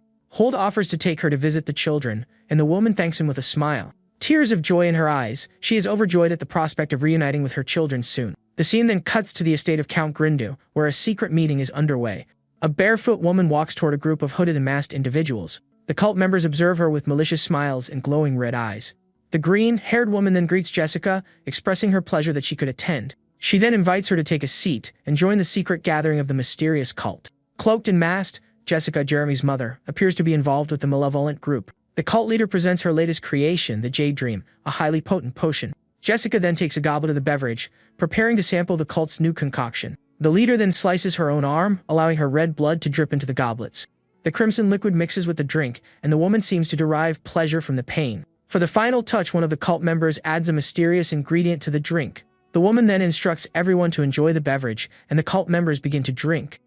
The leader's bare feet touch the floor as she prepares to commence the day's game. She declares that the Jade Dream is a miracle of alchemy, and the game will now begin. Jessica then holds her goblet, observing the red liquid with a pensive expression. The liquid in the goblet shifts on its own, as if alive, and the woman prepares to drink. In the darkness, one of the women wonders how an 11-year-old girl managed to defeat the Black Wind group. The leader explains that Julia inherited the combined talents of the Catherine and Miranda families, hence her power.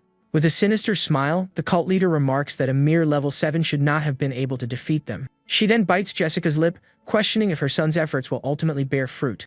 With a finger under her chin, the woman asks if she truly desires to eliminate Catherine and her daughter to become a baroness. Jessica agrees, asking what she must do to achieve her goal and attain power. With a satisfied smirk, the cult leader prepares to give her the necessary instructions. She then activates a spell with her fingers, and a purple magic circle materializes on the floor. With a sadistic gaze, the woman muses that the moment a young bud withers is truly beautiful. Back at the academy, Tishy comments that they have another combat training session that morning. Other students complain that their bodies are aching, calling Professor Shigart a monster. But Tishy encourages them, stating the pain is necessary to become stronger and they must persevere. Kai and our protagonist claim they feel no pain, as their bodies are more resilient. The white-haired young man then boasts that he is the strongest in the martial arts class. But our hero knows this is merely the effect of the sleep incense he used the previous night. Tishy observes the four of them, thinking they possess impressive stamina to endure the intense training. With that, Kai steps forward for combat training, preparing to spar against our protagonist. He attacks with a punch, but our hero easily evades it, blocking the blow with his hand. The white-haired young man is surprised by his friend's defense and readies his next attack. Our protagonist then counterattacks with an open hand strike, showcasing his skill. With a clenched fist, he prepares to show Kai the true strength of a martial artist. He then unleashes a flurry of swift and precise punches that land squarely on Kai. With a grin, Kai compliments him, admitting he's not bad at all in close quarters combat. Our protagonist replies that he's not so bad himself, returning the compliment. From a distance, someone is watching the martial arts students training with rapt attention. The young man then turns, sensing he is being observed by someone from across the courtyard. He feels a fixed gaze on him and wonders who is watching him so intently. Underneath a tree, an old man with long white hair meditates in silence. Our hero then wonders if it is the old man who is observing him during training. Kai seizes the moment of distraction, landing a solid punch on our protagonist's face. The young man then knocks him down with a kick, and our hero falls to the ground with a thud.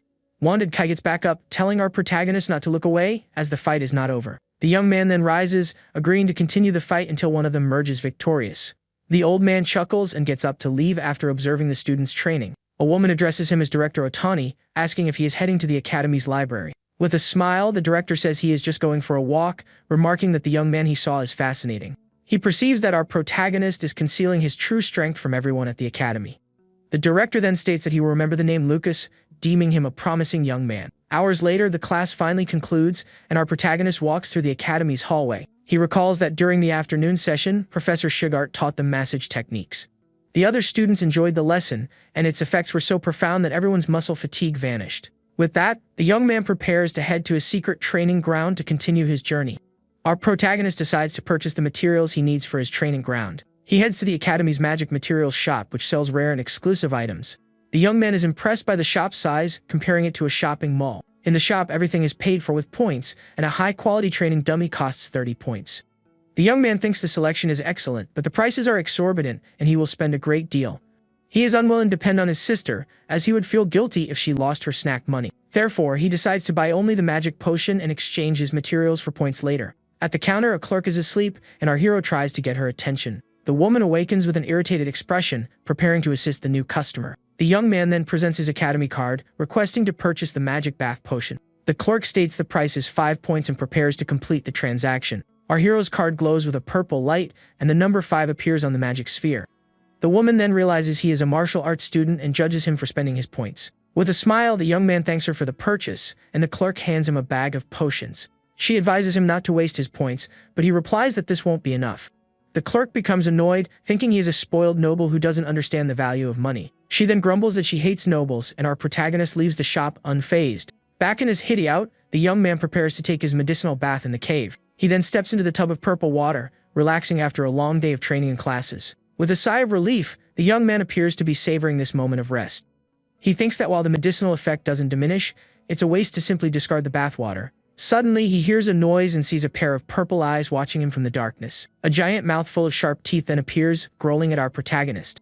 After his bath, the young man decides to gather some materials to exchange for points at the academy. To avoid attracting attention, he decides to sell only common level 2 materials. Suddenly, he hears a noise and turns to see what is happening in the cave. He finds all eagerly lapping up the water from his medicinal bath. The young man is shocked, demanding to know what his servant is doing with his bath water. Our hero and his servant stare at each other in silence for a moment, neither knowing what to say.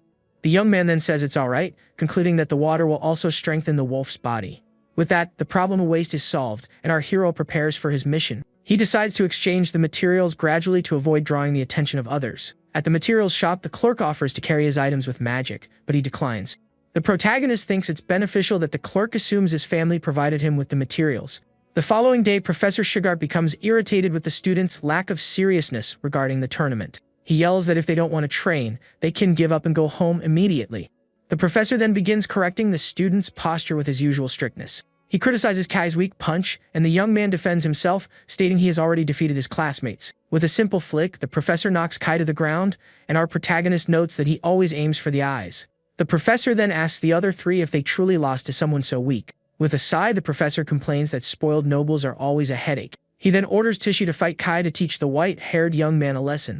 The two take their positions on the training field, preparing for the impending confrontation. With an arrogant smirk, Kai declares he will prove who is superior through his skills. Tichy simply invites him to begin the fight, her expression calm and confident. The girl then lunges forward with a powerful kick that kicks up dust, demonstrating her strength. In the blink of an eye, she assails him with a sequence of swift and precise kicks. With a wicked smile, Kai prepares to counterattack and assert his superiority. But Tichy is faster, striking him on the chin with a powerful punch that throws him off balance. She follows up with an elbow to the face, showcasing her combat technique. The girl then utilizes a water ability, hitting him with a blast of pressurized water. Kai is stunned by the girl's ability, unable to believe she can use magic. Tichy seizes the opportunity, landing a powerful kick to his face with all her strength. The white-haired young man is dazed by the blow and lets out a nervous laugh. He then tells her not to underestimate him and prepares to use his own skills. But Tichy is quicker, striking him in the chest with a precise open palm blow. The strike is so forceful that the young man is sent flying, landing hard on the ground. Our protagonist then understands why the professor chose Tichy as the representative. The professor yells for everyone to take the training seriously as our hero observes the scene. Tichy then approaches Kai, who is still on the ground, and asks if he is alright after the fight. The professor notes that Kai seems irritated and warns him that tomorrow, everyone must tame a beast. He threatens to expel anyone who fails, and Kai is shocked by the sudden announcement. The next day, the professor instructs them to fight with all their might until nightfall as a final training exercise. Lying on the ground, Kai calls out to our protagonist with an expression of pure exhaustion and defeat. The young man advises him to correct his bad habits and focus on his opponent's weaknesses. But Kai says that's not it. He thinks he has fallen in love with Tichy after their fight. He reveals he's already thinking about names for their children, and our hero thinks he's a masochist. The following day, the tournament begins in a grand arena, and the students are called to enter. Kai is filled with dread at the thought of the monsters, and our protagonist sits beside him.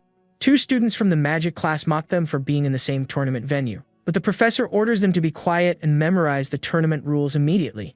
Our hero is surprised to see the professor defending the martial arts students. With a thoughtful look, he realizes his master isn't as bad as he initially seemed. The young man then tells Kai to imagine the beasts are their professor to calm his nerves.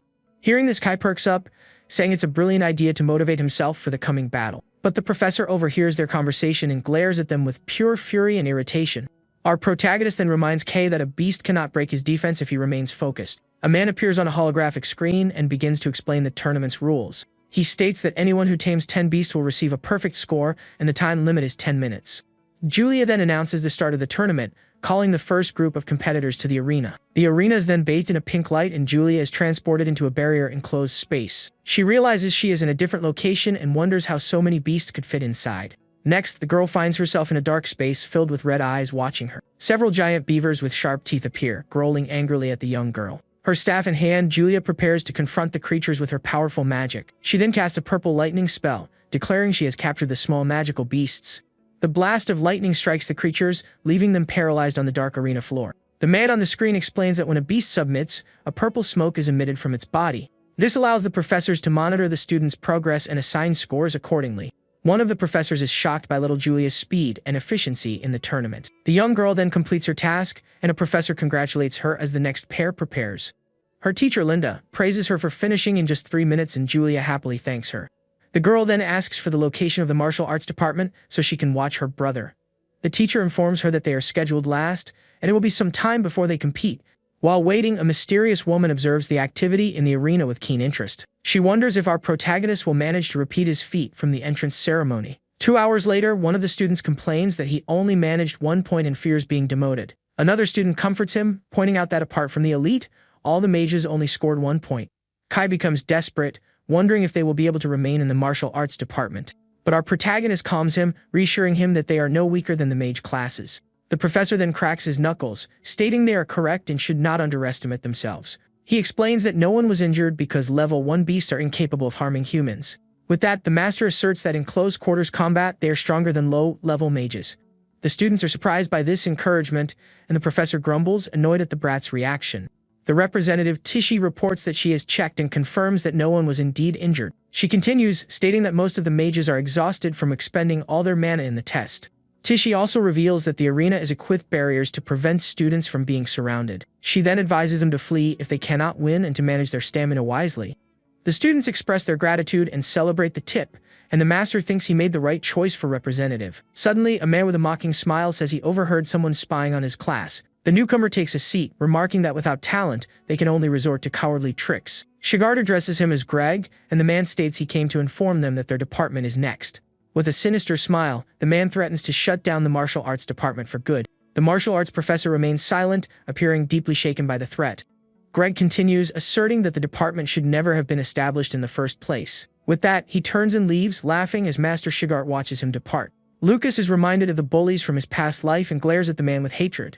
The protagonist stands up, declaring that as the top student in his class, he will go first. The professor asks if he is nervous, offering to send someone else in his place. With a determined look, our hero refuses the offer, insisting he will go first himself. His eyes glowing, the protagonist declares he will enter the arena first, exactly as he had planned. He then vows to achieve a high score and silence those who look down on them. At this, his classmates are invigorated, shouting that they will show what their department is capable of. Professor Shigart observes their change in attitude, recalling how fearful they were just moments before.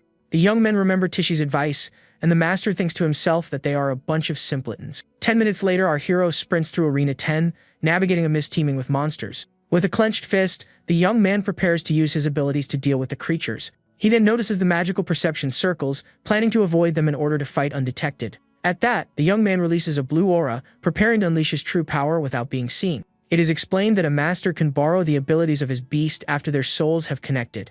Meanwhile, in the cave, the wolf all chews on a bone, appearing very bored with the situation. The creature then wonders why its master is using its power when he is already stronger. Back in the arena, giant spectral blue wolf paw materializes, showcasing the power he has borrowed. With this, the martial artist states that defeating the low-level magical beasts here is simple. Suddenly, a giant menacing owl appears, flying toward him with a fierce gaze. The other creatures in the arena sense the danger, screaming for everyone to flee from the high-level beast. The owl then gathers purple lightning in its talons, preparing for a powerful attack. With that, the creature soars at high speed through the arena, demonstrating its incredible agility. But our hero is unfazed, preparing to strike the owl with the spectral blue wolf paw. He thinks that to make things easier for the other students, he must first break this beast's will. The giant owl crashes to the ground, completely dazed after being struck down by the young man's blow. He reasons that the aura of a high-level beast will intimidate the weaker creatures in the arena. With that, the creature bows its head and a red aura of submission begins to emanate from its body. With a smile, he accepts its submission but states that he needs to tame every beast in the arena. Therefore, he says he cannot allow the submission smoke to leak outside the barrier. The giant owl observes the young man, not quite understanding what he is planning to do. The protagonist then turns, announcing he is off to find the other beasts to tame. Channeling Owl's aura, he departs, and the owl screeches that it never wants to see him again. Outside, the scoreboard continues to display our hero's name with 0 points in the tournament. Kai grows desperate as time runs out, but Julia tells him to remain calm, confident her brother will succeed. Professor Greg simply scoffs upon seeing the martial arts department's score. He then mocks them, stating that a score of 0 means they couldn't even defeat the weakest beast. His students concur, remarking that this shows the difference between a martial artist and a mage. Professor Shigart remains silent, merely glaring at the other master with intense anger. Julia becomes furious, shouting at him not to mock her brother, as he is incredible even without magic. Greg is irritated, thinking the elite class is as blind as Professor Linda for defending him. He then tells the girl that the results speak for themselves, leaving no room for discussion. Suddenly, the scoreboard shows that Lucas Ryan has earned his first point in the tournament. Kai and Tishi celebrate with relief, as this means he can remain in the department with them. A professor scoffs at their celebration, pointing out that the highest score in his class was 5. But to the man's astonishment, the score for our protagonist continues to climb without pause. Reaching 5 points, Professor Greg becomes annoyed as the young man's classmates cheer wildly. The man cannot believe the department of useless students has matched the score of his top pupil. Inside the arena, the young man has intimidated all the beasts, making it easy for his classmates to score. With that, he thinks that now he just needs to achieve his perfect score and leave. At that, the martial artist begins taming all the creatures with incredible speed. One after another, the beasts are subjugated by our protagonist's overwhelming power. Finally, he reaches the 10th creature, and the giant owl once again submits to him. Seeing the final result, Professor Greg is completely stunned and breaks into a cold sweat. The scoreboard then announces that Lucas Ryan has achieved 10 points, a perfect score in the tournament. His little sister is overjoyed, and with her eyes shining, she exclaims, "That's my brother."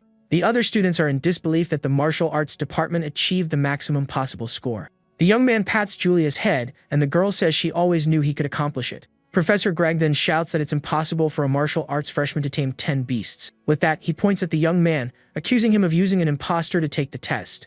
Little Julia is angered by the accusation, but her brother remains calm in the face of the situation. Suddenly, an inspector grabs Greg by the face, stating that our protagonist has done nothing wrong. The man then asks if he is insinuating that an inspector would accept a bribe to permit cheating. Greg is terrified, having forgotten about the inspectors, and knows that confronting them would be a grave mistake. He apologizes, and the inspector announces he will investigate the barrier to get a definitive answer. Kai complains that they are making a mockery of the judging, but our hero tells him to calm down. With a confident smile, the young man states that he has nothing to hide from anyone at the academy. 10 minutes later, we see the giant owl inside the arena looking extremely frightened. The barrier then dissipates, and the creatures look toward the light with surprise and confusion. The owl realizes the powerful human has vanished, and they can finally see the outside world. With that, the creature screeches for everyone to escape, and the beasts make a break for it. But one of the inspectors raises his magic staff, preparing to intervene in their escape. He then casts a containment spell toward the fleeing creatures. The magic strikes the owl squarely, trapping it in the air with a rope of golden energy. The inspector notes that the beasts are agitated, but not weak enough to warrant being replaced. One of the men then asks his colleague if he believed the students scored fairly. The head inspector replies that he found no evidence of wrongdoing, but something strange has happened to the creatures. They then decide to send the 10 beasts for a full inspection and resume the tournament. An announcement is made stating that no problems were found and the next competitors should prepare. The protagonist finds it interesting that even without proof, they still refuse to believe in his abilities.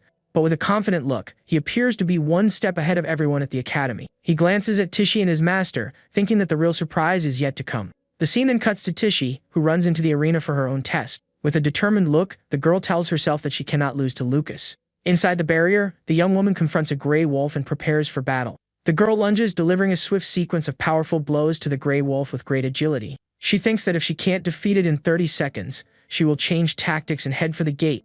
She then leaps onto the creature's back to continue her assault and attempt to finish it. The wolf then catches our hero's scent and wonders if he is still somewhere in the arena.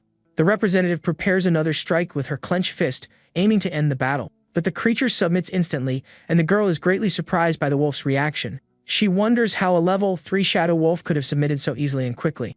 The young woman becomes pensive, questioning if it was a mere coincidence or something more.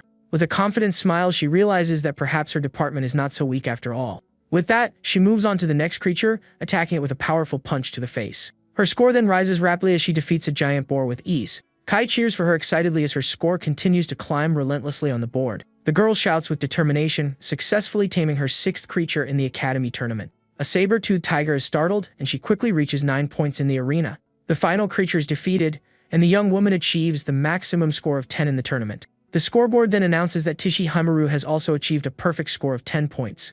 Kai is stunned, commenting that she was even faster than our protagonist in the test. The girl then requests that these beasts also be sent for a detailed inspection. She thinks that the beasts are not so frightening, and that martial artists are not inherently weaker. With that, match 3 begins, and we see another student defeating a purple bat creature. The young man defeats the creature with a beam of golden energy, celebrating his victory. With a smile, he boasts about achieving the perfect score of 10 in the tournament. In match 4, a young man with green hair strikes a giant gorilla with a powerful kick. A confident smile on his face, he also celebrates his perfect score of 10 points. Next, Kai attacks a saber-toothed tiger with a potent and accurate punch to the face. The creature submits, and the white-haired young man joyfully celebrates his victory. He then gives a thumbs up, showing that he too achieved the maximum score. The scoreboard then reveals that every single martial arts student has achieved a perfect score. With this, they soar directly to the top of the rankings, tying with the elite class. Professor Shigart then allows himself a subtle smile, appearing very proud of his students. He then takes his flask and has a drink, seeming more relaxed and satisfied. The inspection reveals no issues with either the beasts or the tournament's barrier. Director Otani wonders why the scores for the martial arts department are so uniformly high. One of the inspectors theorizes that the beasts were frightened by the mage's attacks. The director then counters that the martial artists seem to frighten the creatures even more. With that, he decides that in the following year, the martial arts department will compete first in the tournament. Professor Greg is shocked, as this means they will tie with the elite for first place. Professor Shigart simply glares at him with a look of superiority, following the director's decision. Calmly, the director asks if he has any objection to the decision he has just made. Greg then questions the fairness of the decision, believing they won through sheer luck. The director replies that luck is also a component of skill, leaving Greg stunned by the response. Another man concurs, stating they cannot discard the scores as the students are not at fault. With that, the director orders the results to be announced, and Greg agrees with immense anger and frustration. The professor then watches Shigart and Linda depart, vowing to keep a close eye on both of them. With a furious expression, he appears to be plotting something against the rival department. After Greg's departure, the director and another man discuss the tournament's outcome. The man states that the matter affects the department's very existence, and that the director must know something. Director Otani says he cannot share the details of what he knows about the situation, but he promises it is nothing detrimental to the school and that he will feign ignorance for now. The scene then cuts to the martial arts students' dormitory building at the academy. Kai celebrates his perfect score, exclaiming that he must tell his father immediately. His roommates celebrate as well, remarking on how much stronger they've become since the entrance exam. Our protagonist thinks to himself that no one suspects him, and his plan has worked perfectly. Kai then asks how they will spend the 20 bonus points they received for placing first. One of the young men says he will save his, adding that he still owes our hero a meal. Kai then states the obvious answer is to buy materials for the following month's combat training. Our protagonist's interest is piqued, and he asks about the combat training. They then explain that the training takes place in Allen Tower, the Academy's official proving ground. Within it lies an illusory world populated with various races and beasts for the students to confront. However, only 100 freshmen are allowed entry, and the 12 from the elite class have their spots guaranteed. Kai becomes excited, stating that since they all scored a 10, they are certain to get into the tower training. At that, his other classmates ask where he is going, and the young man says he is off to buy equipment. With that, the two of them dash off, and our hero muses that every martial artist yearns to become stronger. Sipping his tea, the young man reflects that ensuring everyone scored in the tournament was the right decision. Kai then invites him to the materials shop, but our protagonist declines the offer. Suddenly, his roommate becomes hypnotized by a strange pendant dangling before him. Our hero reveals that Professor Shigart gave him the pendant, and that he wishes to examine it. Looking at the pendant he won, the protagonist wonders if it's the prize for a perfect score. Kai grows annoyed as the prize was meant for Tishi, but Shuichi just claims his only strength is luck. Hearing this, his white-haired friend sighs in defeat, seeming to accept the situation reluctantly. He then says his goodbyes, mentioning he's off to the supply store to find the others before leaving. Moments later, a large screen announces that everyone from the martial arts department achieved perfect scores. This news shocks the crowd, as the martial arts department has just secured the tournament's maximum score. Seeing this unexpected outcome, students from the other classes are left completely stunned and speechless. At that instant, a girl stomps her foot hard on the ground, showing all her pent-up anger and frustration. This is Leela, and she furiously complains that they were supposed to be the top class after the elites. With a furious glare, she speaks of the effort her father invested for over 10 years. Filled with rage, the young woman hurls a dagger of magical energy toward the results board. She complains that because of this, the martial arts group claimed 20 spots for Allen Tower. One of her companions agrees, stating angrily that those spots should have gone to the mages. However, another student recalls the base's teachers confirming they hadn't cheated on the test. Unexpectedly, a pink magic dagger flies at high speed right for the tournament scoreboard. A young man catches it mid-air, accusing the martial arts department of bribing the masters. Another young man suggests that the son of the wealthy Taroi family could have easily paid the bribe. The same young man with glasses adds that he saw two of the Taroi here's lackeys earlier. Andrew, one of Greg's students, reveals the pair bought all the remaining training equipment in the store. He warns that with the bonus, their precious materials will all be taken by the other department. Leela grips her staff, remarking that a martial artist's meridians are as fragile as glass. A wicked smile crosses her face as she suggests they correct the other student's growth rate. Suddenly, a dagger is thrown forcefully through the air, heading towards some trees. It strikes the ground near three students, one of whom questions the reason for the sudden attack. Then, one of the blonde young men collapses injured with a strange red symbol on his back. His friend realizes it's poison and insists they need treatment immediately. The green-haired boy kneels down, sarcastically offering his points to the injured students. Seeing this mockery, Leela mercilessly unleashes a powerful green magic spell on the two. The attack strikes one of the youths head-on, who screams in pain as the magic pierces him. The other young man also agonizes with a purple mark on his face as ice spikes run him through. As she and her group approach, she says with contempt that she has no need for their points. Badly injured, the blonde student asks why she attacked if she didn't want his points. Stepping on the young man with her heel, she says her demand to spare them is actually quite simple. Holding up a potion, she demands they crawl back to the martial arts department. With a sadistic look, she tells them to inform everyone their lives are worth less than insects. As the sun sets, a scream of pure despair echoes through the forest, startling everyone nearby. Hours later, the protagonist and Kai are searching for their roommates, calling out their names. His white-haired friend asks why he's so panicked, since they're always late anyway. With a serious expression, the hero replies that today's situation is entirely different. He stops before a tree stained with red, saying he's never smelled something so strong there. As the scent of blood hangs in the air, the protagonist's expression turns grim, and a red aura surrounds him. Completely confused, Kai asks what's happening as he watches his friend dash into the forest. The white-haired young man sprints after him, demanding to know why he took off like that. They soon find their roommates collapsed on the ground, covered in red stains. The two young men lie completely motionless and gravely injured, appearing to be on the brink. Seeing the horrific scene, Kai grows furious, wondering who in the world could have done this. The protagonist kneels beside one of them to check for vital signs. With his last ounce of strength, the young man reveals it was Leela from Professor Greg's class. He manages to explain that she and her group severed their meridians before leaving. Hearing this, the hero's face darkens and a sinister blue aura begins to emanate from his body. In despair, the white-haired friend shouts his colleague Dizio's name, fearing the worst. But after checking his pulse, he realizes the young man is still alive, merely unconscious from the attack. Shuichi tells Kai to find medicine, while he tries to stop the bleeding for both of them. The young man agrees instantly and dashes off at high speed to get help for his friends. Analyzing the wounds, the hero realizes they were cursed to have every bone in their bodies broken. He recognizes the cruel technique of assassins and vows to destroy whoever is responsible. With his face shadowed, he concludes this wasn't just bullying, but a clear attempt to end them. One of the injured young men begins to hallucinate, calling for his parents and crying out in pain. The protagonist grits his teeth in rage, appearing to make a very serious decision. Kneeling beside his friend, he promises with a cold gaze that he will certainly avenge him. At that moment, Kai and Tishi arrive at a run, calling out to the protagonist as he tends to the injured. Shocked, they ask if their friends were attacked, and Kai explains he ran into Tishi on the way. Shuichi stands, explaining they aren't in mortal danger but will need to rest for several days. Relieved but still furious, his white-haired friend vows he will never forgive those responsible. Kai announces he's going to the student council, but Tishi warns they won't be taken seriously there. With a cold smile, the hero states that he couldn't care less about the student council's opinion. The class representative is taken aback by her classmate's dark and unfamiliar expression. Enveloped in a blue aura, he looks like a completely different person from his usual gentle self. With eyes full of hatred, the young martial artist vows to see this vengeance through himself. The next day, the group makes its way to the student council room to file a formal complaint. Council President Theodore listens intently to their story and says he understands. Seated at his desk, he asks if they truly wish to duel Professor Greg's students. Shuichi confirms, adding that if they lose, they will forfeit their S-rank bonus to the other class. The president scoffs, remarking there's no proof and asking if the bonus is the pendant in his hand. He then dangles the wolf's fang pendant before them all with an air of superiority. The tournament prize swings back and forth in front of the protagonist and his friend. Suddenly, the president drops the pendant, claiming his hand slipped by accident.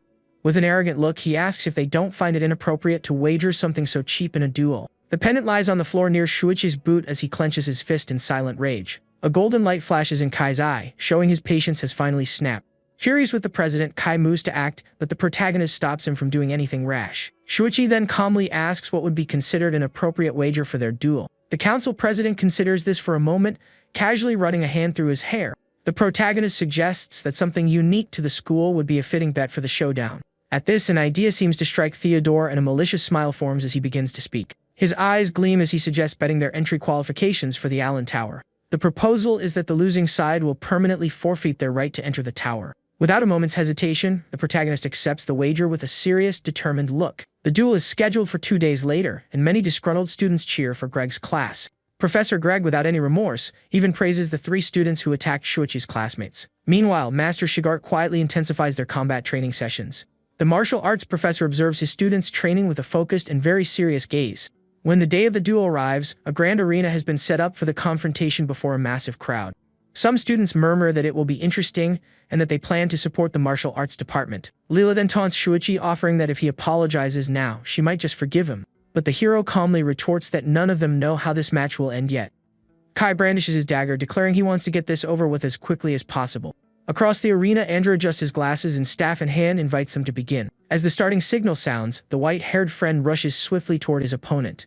Andrew immediately casts a spell and several blue magic circles materialize, creating spikes of ice. Skillfully spinning his dagger, Kai manages to evade every single one of the opponent's ice spikes.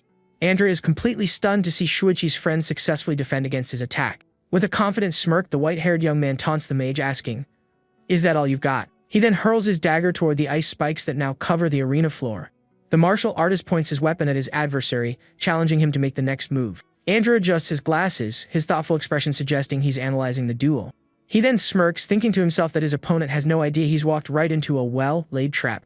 A serious expression comes over Kai as he notices a blue aura forming around his body. Suddenly, the ground beneath him freezes solid, trapping him in a prison of magical ice. The ice crystals creep up his legs, leaving him completely immobilized in the center of the arena. With a triumphant grin, Andrew declares that his opponent now has no way to escape. Surrounded by a blue aura, he prepares for the final blow, bidding farewell to the spoiled noble.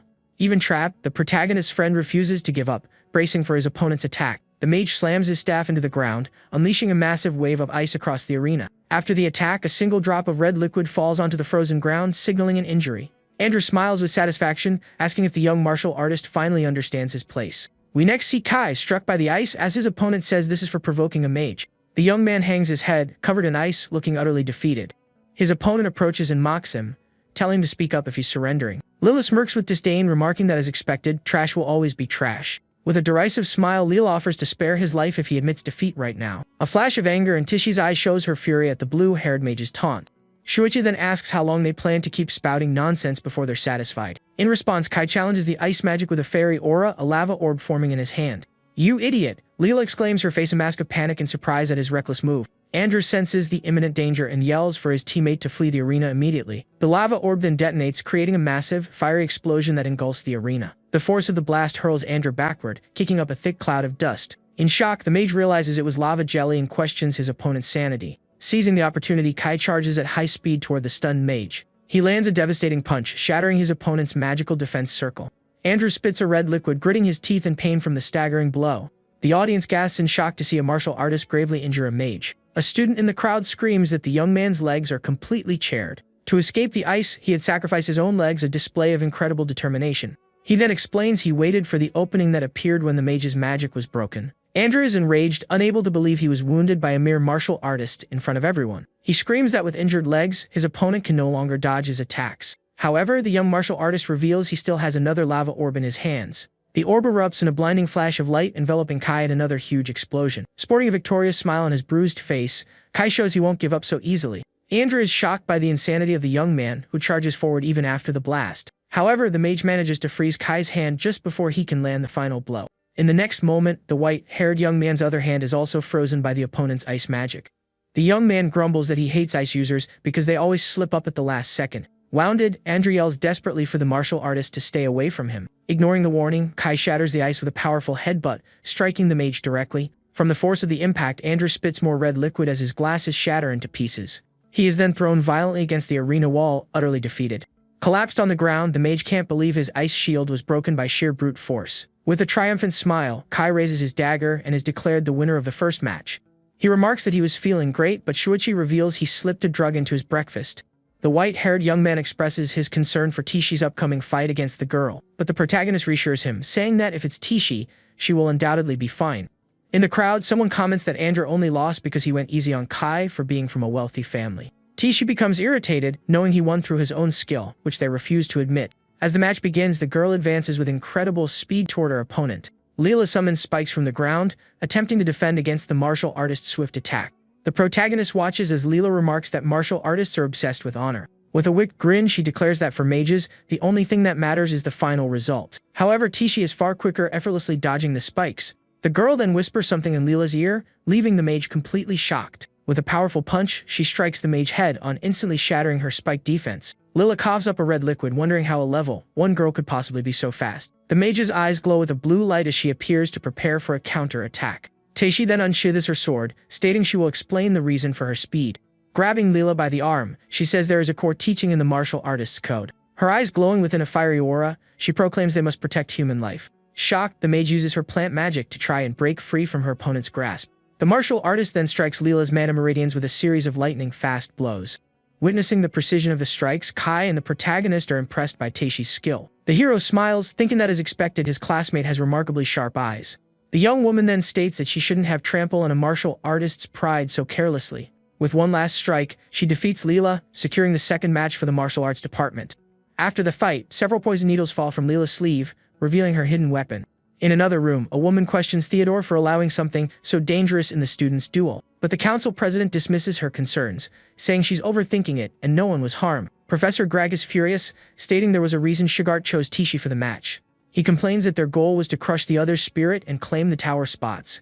Andrew interjects that they still have a chance and he will use that technique again. The protagonist prepares for the third and final match of the duel with a serious expression. His opponent, Andrew, enters the arena holding a pink magic dagger and takes his fighting stance. A magical barrier forms around the arena, and the third confrontation finally commences. Without wasting a second, the mage launches a swift attack with his blade toward the martial artist. Yet the hero observes the attack with a focused gaze, seemingly unfazed by the magic. Andrew then moves at high speed, creating multiple clones to disorient the protagonist. He boasts that some mages like himself also train in physical techniques. Taishi notes that he's defending from a distance and wonders how Shuichi will respond. The protagonist thinks to himself that he doesn't need to reveal his full strength, but decides to test his opponent. With that, he lunges forward and hits one of the clones with a potent punch to gauge its abilities. Andrew is shocked, not having expected the young man to locate him so easily among the clones. The hero continues his assault with astonishing speed, completely surprising the mage. Andrew wonders if his eyes deceived him, questioning if he imagined the hit. The mage then counter-attacks with his magic sword, attempting to strike the martial artist. He then realizes that for a fleeting moment, the young man exuded a completely terrifying presence. With a smirk, he says what a shame and prepares a spell with his magic staff. Shuichi sees the attack coming, his eyes narrowing in pure concentration for what's to come. The magic sword strikes him in the shoulder, and a red liquid begins to flow from the wound. Even injured, the hero faces his opponent with a calm expression, betraying no pain. Andrew prepares to use his bone-shattering art, declaring that his opponent won't withstand this blow. "I will crush every bone in your body," Andrew screams, channeling his special technique. With a look full of hatred, he seems certain his technique will work perfectly. But to his utter astonishment, the bone-shattering art has no effect on the martial artist at all. Kai is dumbfounded, wondering what his friend did to completely negate the mage's attack. The mage accuses the hero of bluffing, claiming he has no secret move. The protagonist then seizes Andrew's arm with a powerful grip, preparing for the final blow. Andrew struggles to break free, but the hero holds him fast, stating, "That's enough." With a calm gaze, the martial artist announces that it is now his turn to attack. He stomps forcefully on the arena floor, preparing one of his most powerful moves. The stomp creates an immense shockwave, kicking up a thick cloud of dust and debris. The mage is shocked that a level 1 martial artist could create such a wave with a single leg. The hero states that now no one can see them and asks if his opponent is ready for the end. Andrew screams in terror as the protagonist attacks with a sword of purple magical energy. With a swift and precise blow, the hero strikes the mage, sending him crashing to the arena floor. The energy sword hits him squarely and a red liquid begins to stream from the wound. Lying on the ground with no strength left to fight, the mage finally admits defeat. The protagonist observes his defeated opponent with a serious expression, not uttering a word. In the audience, Professor Greg furiously shouts that with his skill, he could have won easily. Master Shigart observes that the other professor doesn't even realize how badly his student is hurt. With a concerned look, he thinks that this whole situation could still escalate into a major problem. Kai celebrates that the martial arts department has swept all matches in the duel. The other students from the class also cheer for their unexpected victory against the mages. Taishi senses a new danger and shouts for the protagonist to watch out for an incoming attack. Andrew lunges forward in a rage, his magic sword ready to strike Shuichi from behind. In the crowd, a black-haired girl is shocked, whispering that what just happened is impossible. She recognizes the move as the advanced meridian, burning technique from the ancient texts. Her eyes turn red as she notes that no martial artist has been capable of using that for 100 years. She then wonders who the protagonist truly is, observing him from a distance with great curiosity. The other students celebrate the win, calling the mages cowards for using surprise attacks. One female student gets carried away, declaring that from now on, she'll challenge any mage who looks at her the wrong way. Teishi tries to calm everyone down, saying she just had a better than average performance. With a smile, she gives her friend a hearty slap on the back, making him cringe from the force. Professor Shigart appears and scolds his students for getting so easily carried away by victory. One of the female students becomes angry, vowing to get stronger and make them regret it. The hero reflects that the master is right, they need to have confidence, not arrogance. A blonde woman approaches the professor, commenting that he's starting to sound like a true master. The master replies he just doesn't want his students to end up like him, and asks what she wants. The woman hands him an envelope, speaking of the ancient, forbidden art of the Meridian Smasher. Shigart's hand begins to tremble, revealing the dark veins that indicate his poor health. In the infirmary, Andrew lies in a bed, apparently recovering from his injuries. A carriage pulls up to the academy, and a man with a very serious expression steps out. He clenches his fist tightly, a clear display of his anger and frustration with the situation. Professor Greg wonders how a simple freshman duel escalated into such a huge mess. A white-haired man laments that his son's magical meridians have been destroyed. Greg then demands a severe punishment and the immediate disbandment of the martial arts department. At that moment, Master Shigart angrily smashes a bottle on the floor upon hearing the accusations. He agrees that the culprit deserves a severe punishment, then glares at the other professor. The master proceeds to accuse the trio of mages of having gravely injured two of his own students. With a furious look, he asks the director to punish Greg and the others according to the rules. Professor Greg wonders if the other side was planning to eliminate them during the duel all along. He doesn't understand why the martial arts master is only bringing this up now. The man shouts at them not to change the subject and to focus on the forbidden technique used. However, Master Shigart points out that this technique is not something a novice martial artist could use. The other professor agrees, saying the incompetent son of the Ryan family wouldn't be capable. The master then snaps his fingers, retorting that an advanced martial artist could use the technique. Professor Greg realizes the only advanced martial artist present was the master himself. A smirk forms on his face as he asks if Master Shigart might be the real culprit. With a look of pure contempt, he points a finger directly at the other master, making a direct accusation. But the martial arts master calmly replies that if he could use it, he would have used it on him long ago. The director then asks how he explains his student's current condition if the technique wasn't used. Master Shigart ironically suggests that perhaps it's all just karma coming back around. He explains that he asked the protagonist, who denied using any forbidden techniques in the fight. The hero theorized that Andrew paid black market assassins to learn how to torture people. The young martial artist also suggested he was worried about this information getting out. Therefore, the master concludes, someone powerful from the underworld used the duel as an opportunity to act. The academy's director listens to the theory with a thoughtful expression, stroking his chin. Furious, Professor Greg shouts that they can't dismiss the issue with baseless rumors. Another professor agrees, stating it's all just speculation with no evidence. But Shigart argues his hypothesis is far more credible than a novice using an ancient technique. The master then warns that if they earn this person's resentment, things will become very serious. Night falls over the academy as the crescent moon illuminates the sky with its soft glow. The director makes his way to the academy library, holding a lantern to light his path. He searches the shelves for a specific book, finally locating it in a dusty corner. Holding the book, he notices the dust has been wiped clean, proof that someone recently handled it. The man opens the book and begins to carefully flip through its pages. He studies an illustration that shows the correct hand form for using the forbidden technique. With a satisfied smile, the director seems to have discovered something important about the case. He continues to read the ancient tome by lantern light in the middle of the dark library. The scene then shifts to a hot spring located in the region's magical Beast Mountain range. The protagonist is preparing a glowing potion for the final treatment of his injured friends. The two injured young men step into the water, and a blue energy immediately begins to heal their wounds. The hot spring's water glows intensely as the healing process continues within the cave. One of the young men grits his teeth in pain as he feels the healing energy course through his body. The blue aura envelops the young man's bandaged arms, regenerating his tissues and bones. The healing energy also flows through the other young man's legs, restoring his strength and vitality.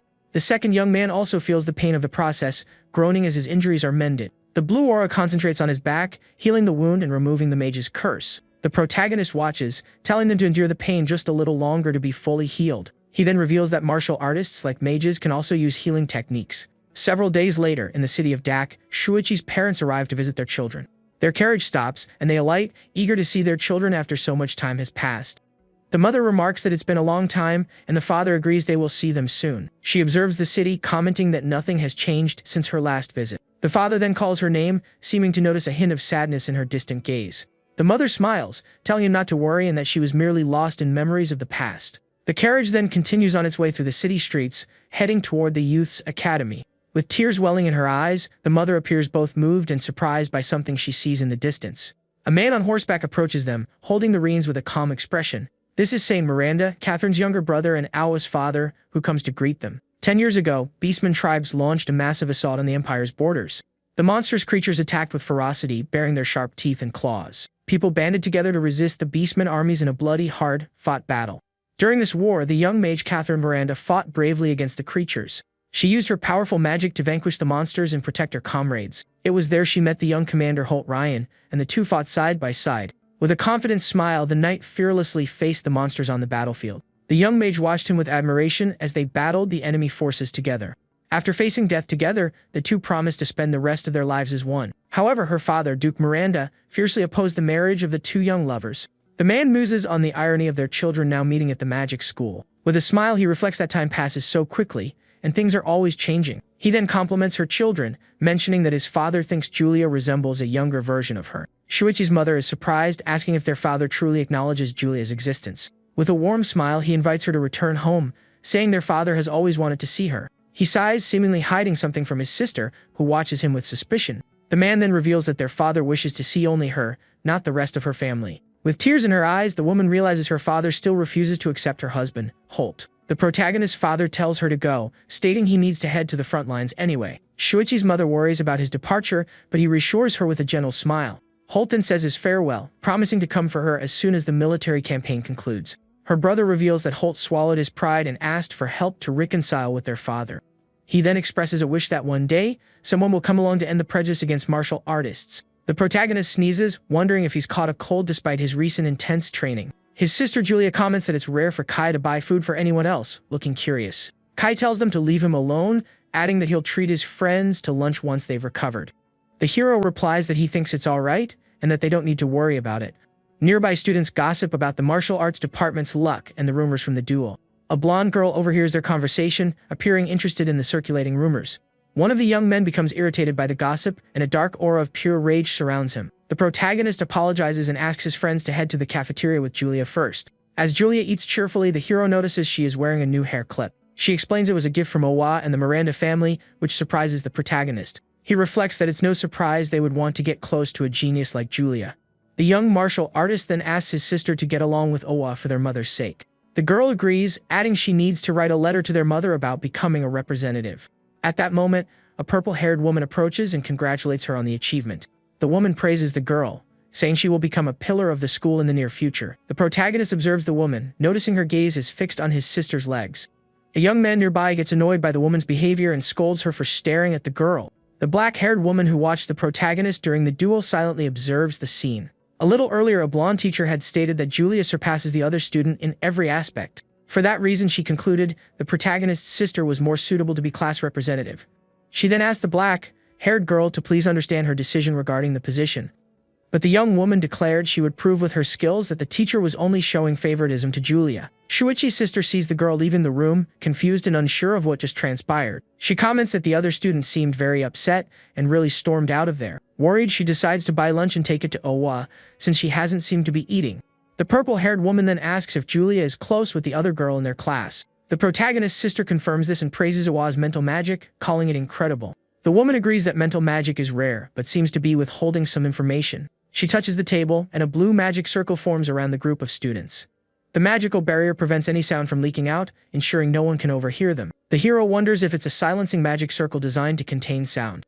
With a finger to her lips, the woman remarks that when people are too intelligent, they can be difficult to handle. She then offers the rest of her food to the girl, who thanks the woman for the kind gesture. The woman introduces herself as Mina, and the protagonist wonders what they could be talking about. Shuichi takes a piece of her food, then asks what she truly wants from them. The woman notes that the brother is on guard but seems unconcerned by his interference. Getting straight to the point, she commends the young martial artist's perceptiveness at the academy. Mina asks if they know of the dangerous place behind the school, mentioning an anomaly there. Mina reveals that the number of lower-level beasts in the region has decreased drastically. The hero recalls his wolf roost scaring away the leopard cubs and understands the situation. The woman continues, stating that 3 days ago, an investigation team discovered a lair. Hearing this, Julia's spoon clatters to the floor as she turns pale with worry and fear. She wonders if the discovered lair could be the one belonging to her wolf friend, Eru, in the forest. The protagonist coughs to cover his nervousness and quickly tries to change the subject. Shuichi's sister brings a hand to her mouth, shocked and worried about what might have happened. The young martial artist then asks if they are being asked to undertake a field mission there. Mina confirms this, adding that the reward for the mission will be 100 points for each of them. Both siblings are shocked by the high reward and appear interested in the mission. The hero thinks that with his and his sister's strength, they can handle the mission with ease. At the Miranda family estate, a butler serves glasses of wine to the assembled guests. Duke Miranda, the head of the family, dines calmly at his luxurious table. The family is gathered for dinner, but the atmosphere is tense and eerily silent. Shuichi's mother's brother complains that their father made his sister stay in the guest quarters. He glances at his sister with a worried expression, seemingly lost in serious thought. The young man notices his sister hasn't touched her food and that the mood feels like a funeral. Duke Miranda then calls his daughter's name, Catherine, who looks at him with a sorrowful expression. He announces his willingness to acknowledge Julia as his granddaughter, given her archmage qualities. Shuichi's mother expresses her gratitude, adding that he is also an excellent martial artist who earned a perfect score. A wave of sadness washes over Shuichi's mother as she thinks that what the Miranda family seeks is talent. Duke Miranda then states that they only accept those with the talent to become archmages. The woman thinks that her father's prejudice against martial artists is not likely to change. A man then arrives, delivering an envelope with new information from the investigation team. Surprised, Shuichi's mother asks the reason for the sudden investigation on the mountain. The Duke reads the report, which states a new area has been discovered with an unknown danger level. Her brother expresses concern about a potential danger to the children at the Allen Magic School. But the Duke reassures him there's no danger, as the school has teachers and his own subordinates on site. He then asks his daughter to wait until the matter is resolved before going to see the children. The woman agrees with her father, thinking that her children will just have to wait a little longer. Mina reveals that to accept the mission, they need 5 people, including 1 member of the council. One of the students is shocked, exclaiming that there was no member limit when he last checked. Mina explains the president changed the rules due to the anomaly discovered in the cave. She realizes he deliberately changed the conditions, betting she couldn't assemble the required group. The hero then concludes that this is why she has been getting close to Julia since the entrance exam. Mina apologizes, saying it seems they will have to abandon the mission for now. But the protagonist and his sister offer to help recruit the necessary people for the mission. With tears in her eyes, Mina thanks them for their help, privately feeling guilty for using them as pawns. A determined look on her face suggests she is formulating a plan to get what she wants. Suddenly, a knight in shining armor appears, sword in hand, and calls out to her. The knight announces that since his best friend is going on a field mission, he will lend his aid. With a confident smile, Kai says he will use the advanced equipment his parents bought for him. A white-haired girl joins them, introducing herself as a specialist in healing magic. Mina then thinks to herself that she takes back what she said. These freshmen will be nothing but a burden. Julia asks her brother why he invited Maya instead of Awa for the mission in the forest. Mina puts a hand to her face, thinking they are only here to fill the mission's quota. She then uses her acceleration magic to swiftly guide the group to the beast's lair. Several hours later, they are speeding through the forest thanks to Mina's magic. The group arrives at the cave entrance, and Mina announces they have finally reached their destination. Kai recognizes the flag bearing the Miranda family crest, confirming the Empire's investigation. He also notes signs of a recent battle, while Mina examines some leaves on the forest floor. The hero and his sister are relieved to see that their wolf's den has not been discovered. Suddenly, the protagonist senses imminent danger, and his eyes widen in alarm. A winged creature dives from above, and the young man shouts for his friends to prepare for a fight. Mina casts a wind spell, crying out, "Storm, become a blade." The attack strikes the creature head-on, causing it to spit a red liquid as it crashes to the forest floor. The hero easily dodges as several creatures swarm him with their sharp claws. He then notices another creature about to ambush Mina from behind, unseen by her. With a focused expression, the woman appears unfazed by the approaching danger. Kai quickly deploys his magic shield, protecting Mina from the winged creature's attack. With a confident grin, Kai tells them to leave the close quarters combat to them. He uses his shield to fend off the sharp claws of another one of the winged creatures. The hero takes down a monster with a powerful punch, earning an impressed call from his friend. Kai playfully challenges him to keep up with his speed during the battle. Mia creates a barrier of water spirit, telling the group to leave the support to her. The creatures continue their assault from above, attacking with sharp and dangerous claws and beaks. Mina thinks to herself that it's been a while since she felt everyone coordinating so perfectly together. She explains that the beast dislikes wind and lightning magic, then instructs Julia to attack. A glint in Mina's eyes suggests she is plotting something for the battle's outcome. Shuichi's sister then unleashes a powerful spell from her bright pink magic staff. Her eyes glowing with power, she uses her barrier magic to ensnare the creatures. A dome of purple energy materializes, trapping the monsters and leaving them vulnerable. The barrier electrocutes the creatures with powerful lightning, leaving them completely paralyzed. The girl's staff continues to crackle with purple energy, a testament to her immense magical power. The protagonist comments that his sister's lightning magic possesses incredible power. Julia calls out to Mina, but the woman seems distracted and doesn't respond. The girl then asks if she said something, but Mina pretends she didn't hear anything. She says it was nothing, and the two continue walking through the forest after the battle. Mina thinks to herself that she underestimated the capabilities of these pawns, and smiles at the thought. The white-haired girl uses her healing magic to treat one of Mina's minor injuries. Kai praises the girl's instant healing, saying she's like a goddess with her magic. Shyly, the girl dismisses it as an exaggeration, but then imagines the protagonist calling her a goddess. At the thought, a pink explosion goes off in her head, leaving her completely embarrassed. The hero watches her confused as she wonders why she is thinking such things. The group then proceeds into the cave, with Mina remarking on how enormous it is inside. Her magic staff illuminates the path, revealing the vastness of the dark cavern. Julia is impressed, noting that there is an even larger chamber deeper inside. The two girls lead the way, Mina's light guiding the group through the oppressive darkness. Kai is also surprised, pointing out another passage wide enough for an entire army. The protagonist concludes that the cave has been artificially excavated and may hide underground monsters.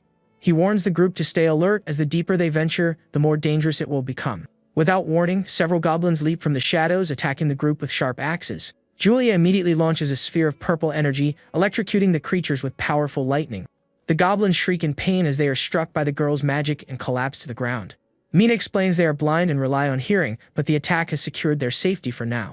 However, she warns that if they fight every monster they encounter, their journey will be endless. With a confident smile, Kai declares that he has an excellent plan to deal with them. A short while later, the creatures' bodies lie strewn across the dark cave floor. Kai is seen running ahead, drawing the attention of every goblin in the cavern. Julia readies her cat-eared staff, preparing to unleash a powerful spell. Mina also prepares her staff, creating a circle of blue energy on the ground. Kai is horrified to realize the two girls plan to attack while he's in the middle of the monster horde. The two then launch their combined spells toward the swarm of creatures in the cave. Their magic strikes the goblin's head on, creating a powerful explosion of light and purple energy. The girls' combined explosion generates an immense shockwave that devastates everything in its path. The protagonist and Maya observe the scene, with him commenting on the plan's efficiency. Kai then boasts about his brilliant strategy of luring the enemies into a single location. He claims that only someone with his top-of-the-line equipment could pull off such a feat. Thanks to Kai's idea, the group successfully eliminates the monsters in a quick and efficient manner. The white-haired girl then uses her magic to heal Kai's injuries sustained during the battle. Pressing forward, they discover a vast treasure trove of gold coins, swords, and vases. The protagonist sighs, noticing the girl's fatigue, and suggests they need a break. However, Kai challenges more monsters, and the hero wonders if he's pretending not to hear. He stumps his foot on the cave floor, attracting the attention of more creatures from the darkness. With a grin, he announces that he's brought the monsters and the fight is now up to them. Turning around, he realizes the rest of the group has vanished, leaving him alone with the creatures. The protagonist says he dislikes the idea of sacrificing a teammate, but they have no other choice. Maya then promises that if he survives, she will certainly return to save him from the monster horde. Suddenly, the cave trembles and the white-haired girl looks up, startled by the noise. She asks if the sound came from Kai, but the hero clarifies that it came from the center of the monster nest. Mina asks if they should investigate the area, and the group seems to agree. The hero comments that the smell of blood is overwhelmingly strong, and a red aura emanates from the location. The woman then offers Julia a healing potion to drink before they proceed. She states they probably won't need to intervene, but it's better to check as a precaution. Upon reaching the site, they discover the bodies of several knights scattered across the cave floor. The girls are horrified, and Mina wonders if the entire investigation team has been wiped out. The protagonist senses something is terribly wrong as a tremor begins to shake the entire cavern. The cave walls start to crumble, and rocks rain down violently from the ceiling. Suddenly, the body of one of the knights is hurled forcefully in the group's direction. Mina watches the scene in horror, realizing they are in grave danger. A giant Minotaur emerges from the shadows, wielding an enormous axe, its eyes glowing menacingly. The creature bares its sharp teeth and lets out a ferocious roar at the group of students. Mina wonders why a Calamity-class monster would be found in a place like this. The young woman panics, unable to comprehend what is happening on this academy mission. The protagonist senses a familiar presence, realizing he has encountered it somewhere before. He shouts for everyone to be careful and shoves them out of the way of the monster's attack. The Minotaur swings its giant axe, and the hero braces himself to block the blow. His fist enveloped in a golden aura, he prepares for the impact of the massive axe. The axe smashes into an ice shield, which shatters into pieces from the force of the attack. Julia runs over, asking if they are alright, and the hero asks Mina if she created the shield. The protagonist says she didn't, and his eyes fill with surprise and concern at what he sees. He explains that the person in the Minotaur's grasp was the one who created the ice shield for them. The monster then crushes the man in its hand, questioning him for interfering in its fight. The hero remembers that the knight had helped them, despite being gravely injured himself. The man screams for them to contact the Imperial Army and call for reinforcements. He yells that the ancient seal has been broken as the creature glares down at him with its glowing eyes. The Minotaur then strikes the knight with a powerful punch, shattering his armor. With a wicked grin, the monster declares it will devour them all, one by one. The girls scream at Mina, demanding to know why she is just standing frozen in the middle of the fight. Mina drops her healing potion, appearing to be in shock from the monster's sudden appearance. Julia realizes something is wrong and looks at Mina with an expression of pure confusion. The Minotaur then turns, fixing its furious gaze upon the white-haired girl. She launches an ice spell at the monster, retorting that it's the one talking nonsense. A massive explosion of ice engulfs the Minotaur, creating a thick cloud of steam. The white-haired girl urges them to go quickly and report what is happening here. Mina and Julia agree, preparing to flee the cave and seek help for the battle. The protagonist apologizes for being unable to save him and promises to return for vengeance. The man screams at them to escape the cave as fast as they can to save themselves. With a sad smile, he freezes himself along with the Minotaur to buy them time to escape. He thinks to himself that he has done all he can, sacrificing himself to save the students. The knight encases both the Minotaur and himself in ice in a final act of sacrifice. But the monster shatters the ice with ease, roaring furiously at the man's treacherous attack. The Minotaur opens its giant maw, preparing to devour the sacrificed knight. Suddenly, purple lightning strikes the creature, stopping it from consuming the man. The monster screams in agony from the lightning attack, and the knight falls from its mouth to the ground. Julia shouts that he is not an insect, but a great warrior who fought bravely. Maya casts a water spell to cushion the knight's fall, saving him from certain doom. Mina then conjures a powerful wind bomb and hurls it at the giant monster. She yells at the protagonist, demanding to know why he is running toward the fight. With a determined look, the hero declares he will hold the creature off and tells Mina to run. The woman scolds him, insisting he can't possibly stop a calamity-class monster alone. But the protagonist meets her gaze, saying he knows it won't be easy, but he has to try. The Minotaur then attacks, hurling a giant boulder toward the group of students. With a hateful glare, the creature bellows that they will all perish in this dark cave. The hero tells her to leave with the others and to leave the monster to him. Mina then declares that as vice president, it is her responsibility to protect everyone here. The protagonist thinks to himself that she has more courage than he expected, surprised by her resolve. The woman reveals she used magic to contact Kai and request rescue at the cave's entrance. The Minotaur lets out a ferocious roar, preparing to attack the group with its full strength. The group braces for a combined attack but realizes they cannot win against such a monster. The protagonist tells Mina to believe in everyone as he prepares for battle with the Minotaur. He then unleashes a beam of golden energy from his fist toward the giant monster. With a determined shout, he declares that they will not lose to a monster like this. The Minotaur's axe is stained with red liquid, a testament to its ferocity in battle. The creature then attacks with its spinning axe, creating a powerful shockwave. The monster's eye glows with an intense blue light as it readies its attack. The hero stands before the creature, his fist glowing with a golden aura. He then delivers a powerful punch to the monster, concentrating all his strength into the blow. The Minotaur glares at him with its glowing eyes, seemingly unfazed by the young man's attack. Mina tells the protagonist to maintain the suppression while she prepares her next attack. The monster calls him a useless insect and strikes with a powerful punch, using all its might. The hero braces for the impact as the Minotaur glares at him with a look of pure hatred. The young martial artist smirks, remarking that it seems his sister is finally ready to attack. Julia shouts for the monster not to bully her brother and unleashes her most powerful spell. A shower of purple lightning rains down on the Minotaur, electrocuting it with great intensity. The protagonist seizes the opportunity, attacking the monster with a series of rapid blows. He strikes the creature's pressure points with precision, leaving it momentarily paralyzed. The Minotaur screams in pain from the group's combined attacks, now vulnerable in the battle. The hero then shouts for his sister to attack now that he has managed to halt the monster's movements. Julia unleashes a powerful thunder arrow at the paralyzed Minotaur. Mina then casts a Wangcutter spell, a sphere of blue energy forming in her hands. The two girls shout in unison as they launch their combined attacks at the Minotaur. The lightning and wind spells merge, create an even more powerful and devastating attack. The attack strikes the monster head-on, but it manages to block with its giant axe. The creature curses its luck and spits a red liquid, appearing heavily wounded. With a hateful glare, it swears to finish them all as soon as its legs have healed. But Mia declares she won't let that happen and prepares for another magic attack. She creates a giant sphere of water and hurls it at the injured Minotaur. A cascade of water crashes down on the creature, drenching it completely. The white-haired girl pants, having used a great deal of energy for the spell. The Minotaur rises, announcing that its legs have already healed thanks to the magic water. It snarls that a little water won't hurt it, gritting its teeth in pure rage. The creature then charges, screaming that it will devour them all alive in this dark cave. Julia then asks what happens when someone soaked in water is electrocuted. With a cry of rage, she declares it will pay with its life for what it did to the soldiers. A massive explosion of purple lightning and water engulfs the Minotaur. The monster shrieks in agony as it is electrocuted by the combination of the two girls' magic. The protagonist observes, understanding that the water was used to amplify the lightning's power. The Minotaur continues to be electrocuted as smoke begins to pour from its body. Finally, the creature collapses, defeated by the combined attack of the student group. The protagonist praises the girls' strategy, calling them truly top-tier students. His hand glowing gold, he prepares to deliver the final blow to the defeated monster. He climbs on the Minotaur's body, announcing he will stab it to ensure their victory. Mina is confused, not understanding what he means after the long battle. Suddenly, a dark and ominous red aura erupts from the Minotaur's body with great intensity. The hero is shocked, wondering what is happening to the defeated creature. He feels a strange pressure as the red aura hits him with the force of an explosion. A dragon-like form materializes, attacking the protagonist with powerful red energy. He is thrown backward by the attack's impact, landing hard on the cave floor. A shadowy creature with glowing red eyes emerges from the body of the defeated Minotaur. Kai, waiting outside the cave, feels the tremor and becomes frightened by the situation. He wonders if it's an earthquake, realizing something incredibly dangerous must be happening. The young man decides to call for reinforcements immediately, telling everyone to hang in there. The shadowy creature roars furiously as an evil red aura emanates from its body. With that, the protagonist is thrown backward by the wave of energy released by the monster. The impact is so strong that it creates a massive shockwave in the cave. The creature then rises menacingly over the group of students lying on the ground.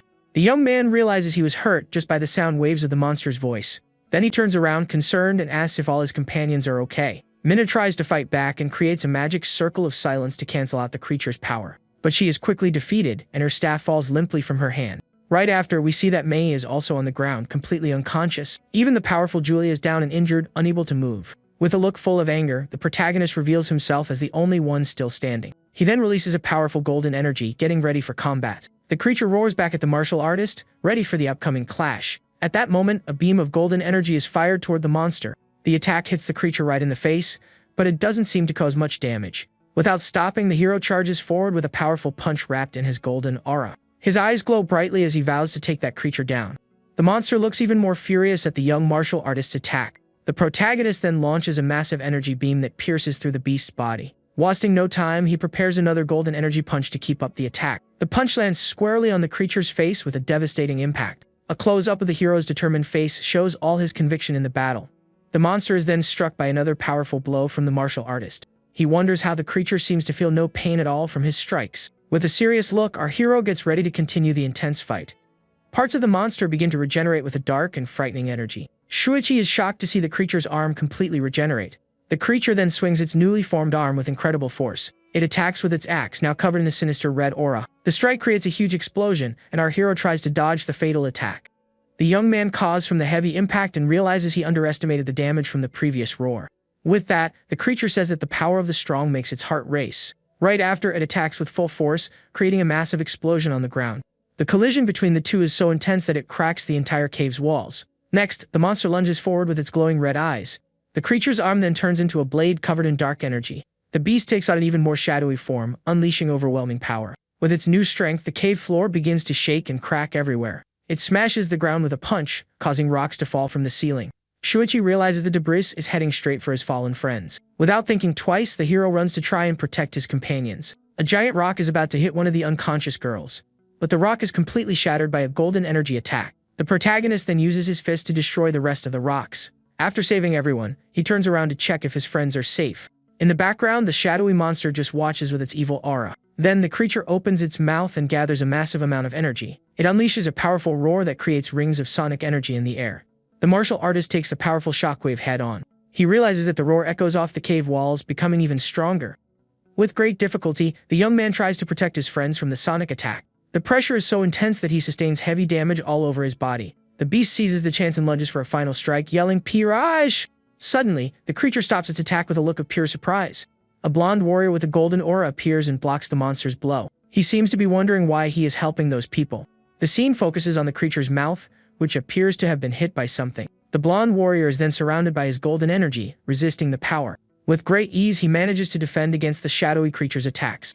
Shuichi stands up and tells the monster to say that only after beating him. The hero then lands a powerful punch right in the shadowy creature's face. Next, he grabs the monster's axe and uses it to counterattack. With a determined look, he vows not to let the beast touch Julia.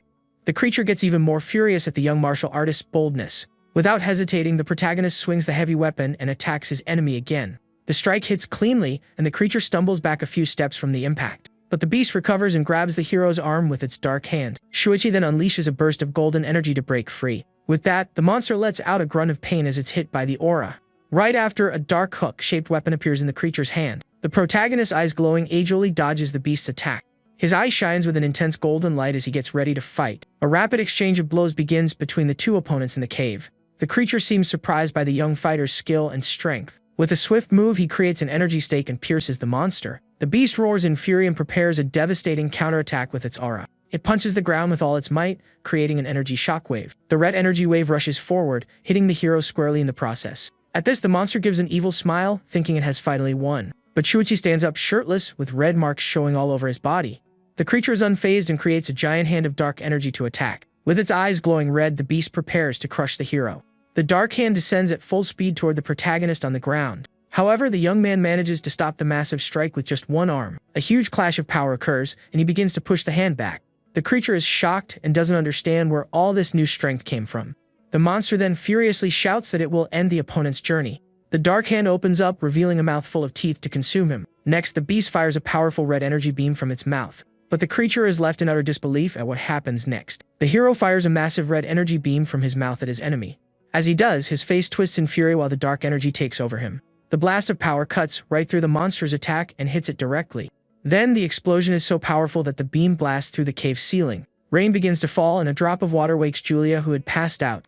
She then asks if everyone is all right and where her brother is at that moment. Looking ahead, her eye widens in pure shock at the scene. She sees the protagonist from behind, covered in a dark red energy. Half of his face is covered in shadows and his eyes glow red. Worried, the girl calls out for her brother with a voice full of fear. At that moment, an evil aura manifests even stronger around his body. He then cries out in pain as the dark power seems to consume his mind.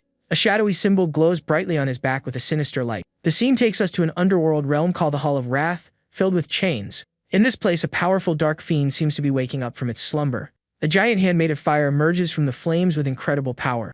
Within the fire, a wind fiend symbol appears, glowing brightly. A giant fiend roars, saying it has finally returned to this filthy world. It seems to be talking to a figure it calls the martial deity. This is Valsaba, the fiend lord of wrath, who vows to destroy his opponent. A woman sitting on a chain replies that she finds this very amusing. She is Jalcida, and she says he woke up because of the chosen key's rage. Angrily, Valsaba smashes the ground as another fiend appears in the background. The new being asks if the key they chose has enough potential. Jalcida just gives a very confident smile in response to that question. She tells him to look, because at that moment he is breaking free from the chains. Back in the cave, the fiendish-looking young man shouts that he is going to take him down. He then unleashes a massive red energy explosion from his body. Now the young man is in a new, dark form with claws and marks on his body. His sister runs to hug him and begs him to please stop and wake up.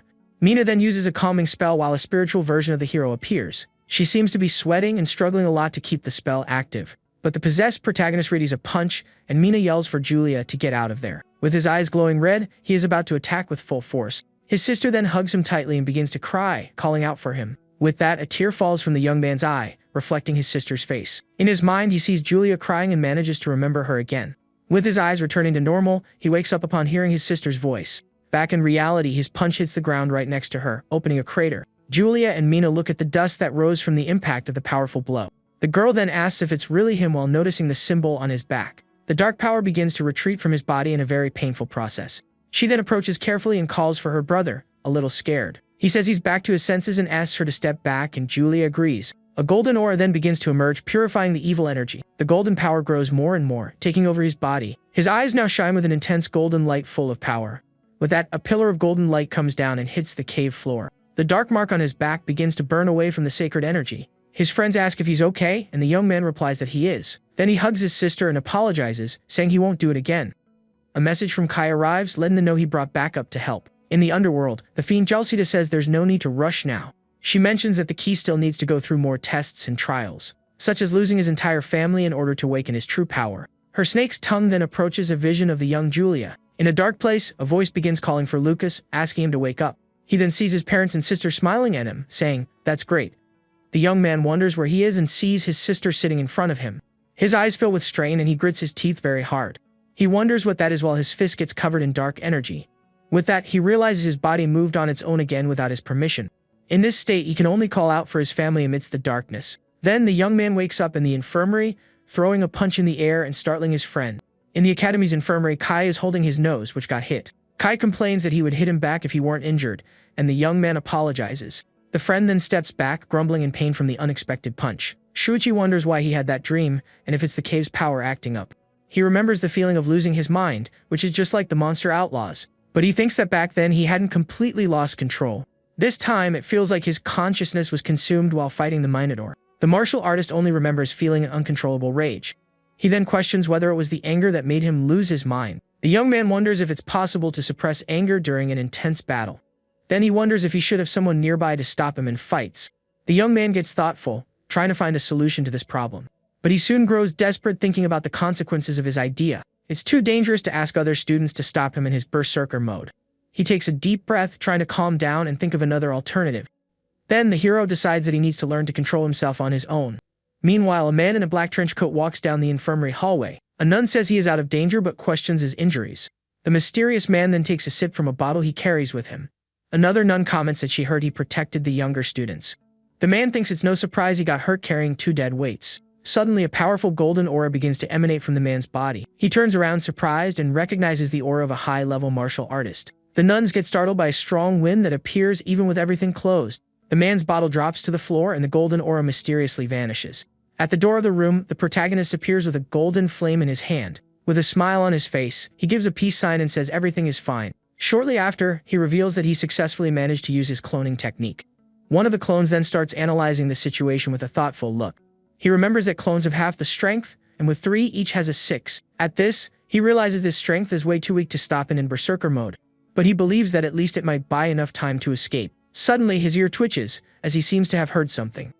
The young man then turns around and sees Mr. Sigart's reflection standing at the door. The man calls him by his name and says strange things always happen around him. Then he says he'll be direct while the water in a glass starts to boil. With an intimidating look, he asks who the young man is and what he's doing at the school. The protagonist is left speechless and seems quite stressed by that question. He then says he doesn't know what this is about and just wants to master weapons and get strong. At that moment, an intense golden glow suddenly appears in the room. The teacher grabs the student's shoulder and presses down with all his strength. He then asks the young man to show his true skill before anything else. Right after, he covers the young man's mouth, who wonders what he means. The young man thinks Sigart is smart and that earning his respect would be good for him. Then, a woman appears at the door and asks, "Excuse me, who are you?" The teacher then clicks his tongue, realizing he completely forgot about that. The protagonist's mother appears with Julia and asks the man to step away. The young man explains that this is Professor Sigart and he was just helping him. The teacher thinks the boy noticed his mother's arrival a long time ago.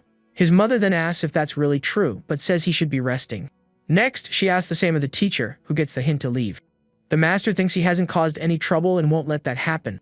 So the man says goodbye and leaves while the young man politely says farewell. The mother tells him not to be selfish and annoy his teacher while holding a box. She says she stayed at the Miranda mansion and her son is shocked she's so close by.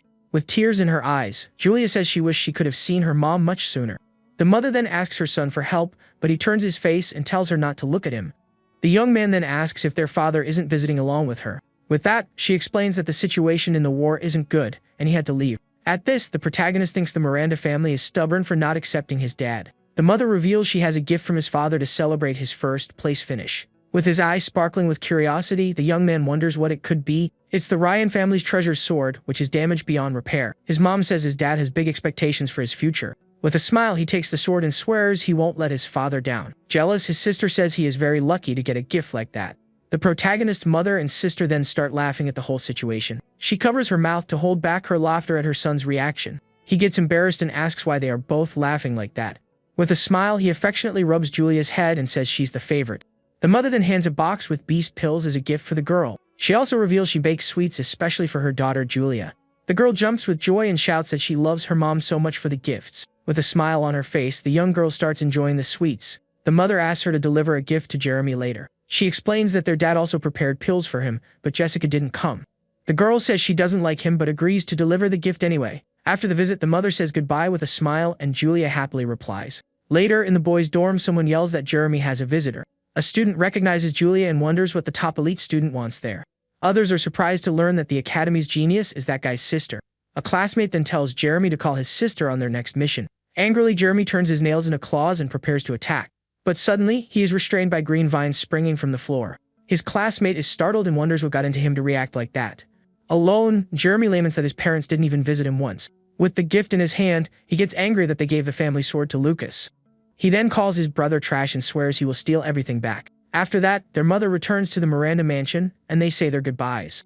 But they are happy because she'll be staying in the city nearby for a while. To help Mina, who got hurt, the hero decides to make a new elixir. Julia delivers the potion, and her friend is amazed by the power of the magic. 1.5 months pass, and we see Alan's tower with fireworks.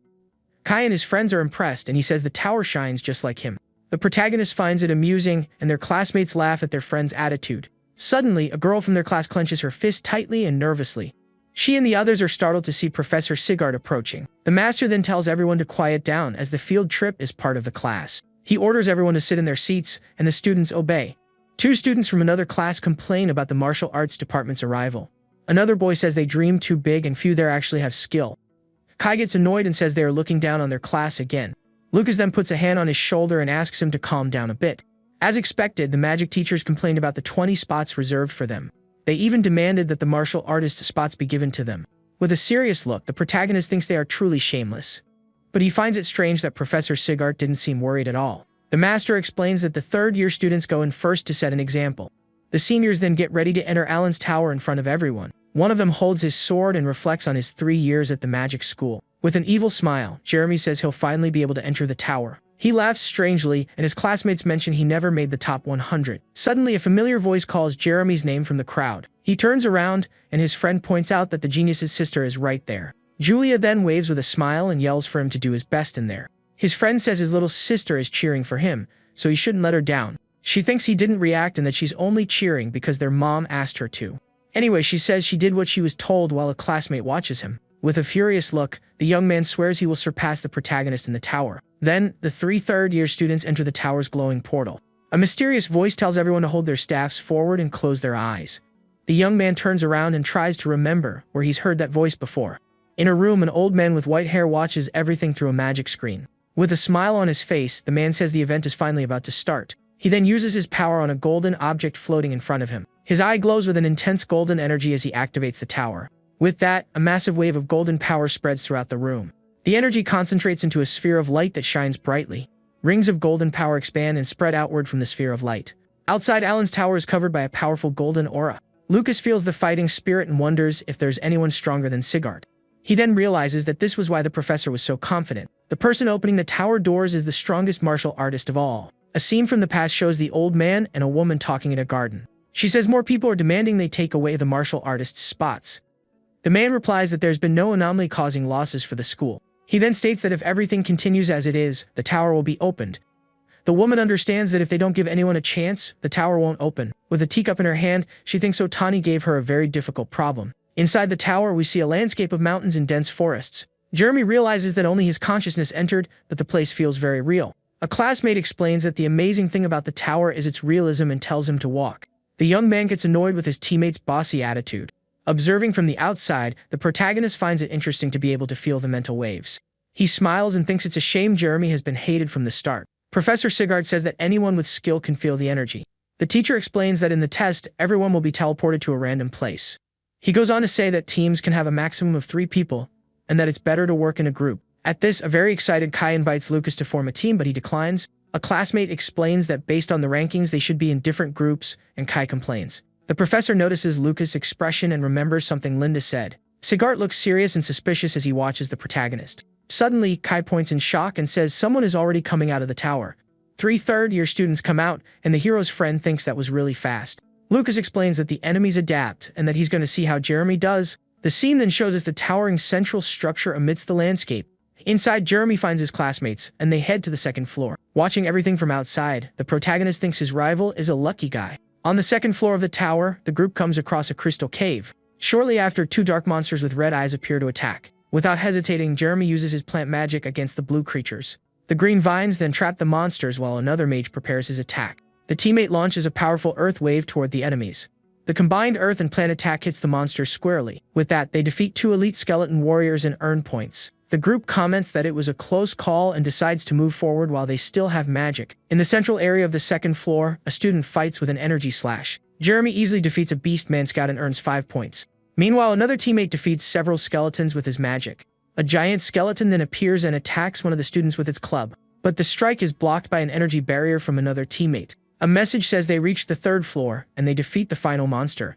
Outside, Kai celebrates that at least they won't be the last ones out. A student notes that Jeremy has been quiet the whole time, just observing everything. He then turns and asks his rival if he isn't happy with the result. With a confident smile, Jeremy replies that of course he's very happy. He thinks his father fights enemies like these and feels closer to him. Several hours pass and Alan's tower continues to shine in the sky. The hero manages to grasp the situation up to the 3rd floor using his energy. He realizes that the enemies change and get stronger on each floor. If they are based on real beings, he wonders what the martial artist's experiences are like. The young man believes that powerful man also noticed his skills. He wonders if the silence from the others is a sign of goodwill.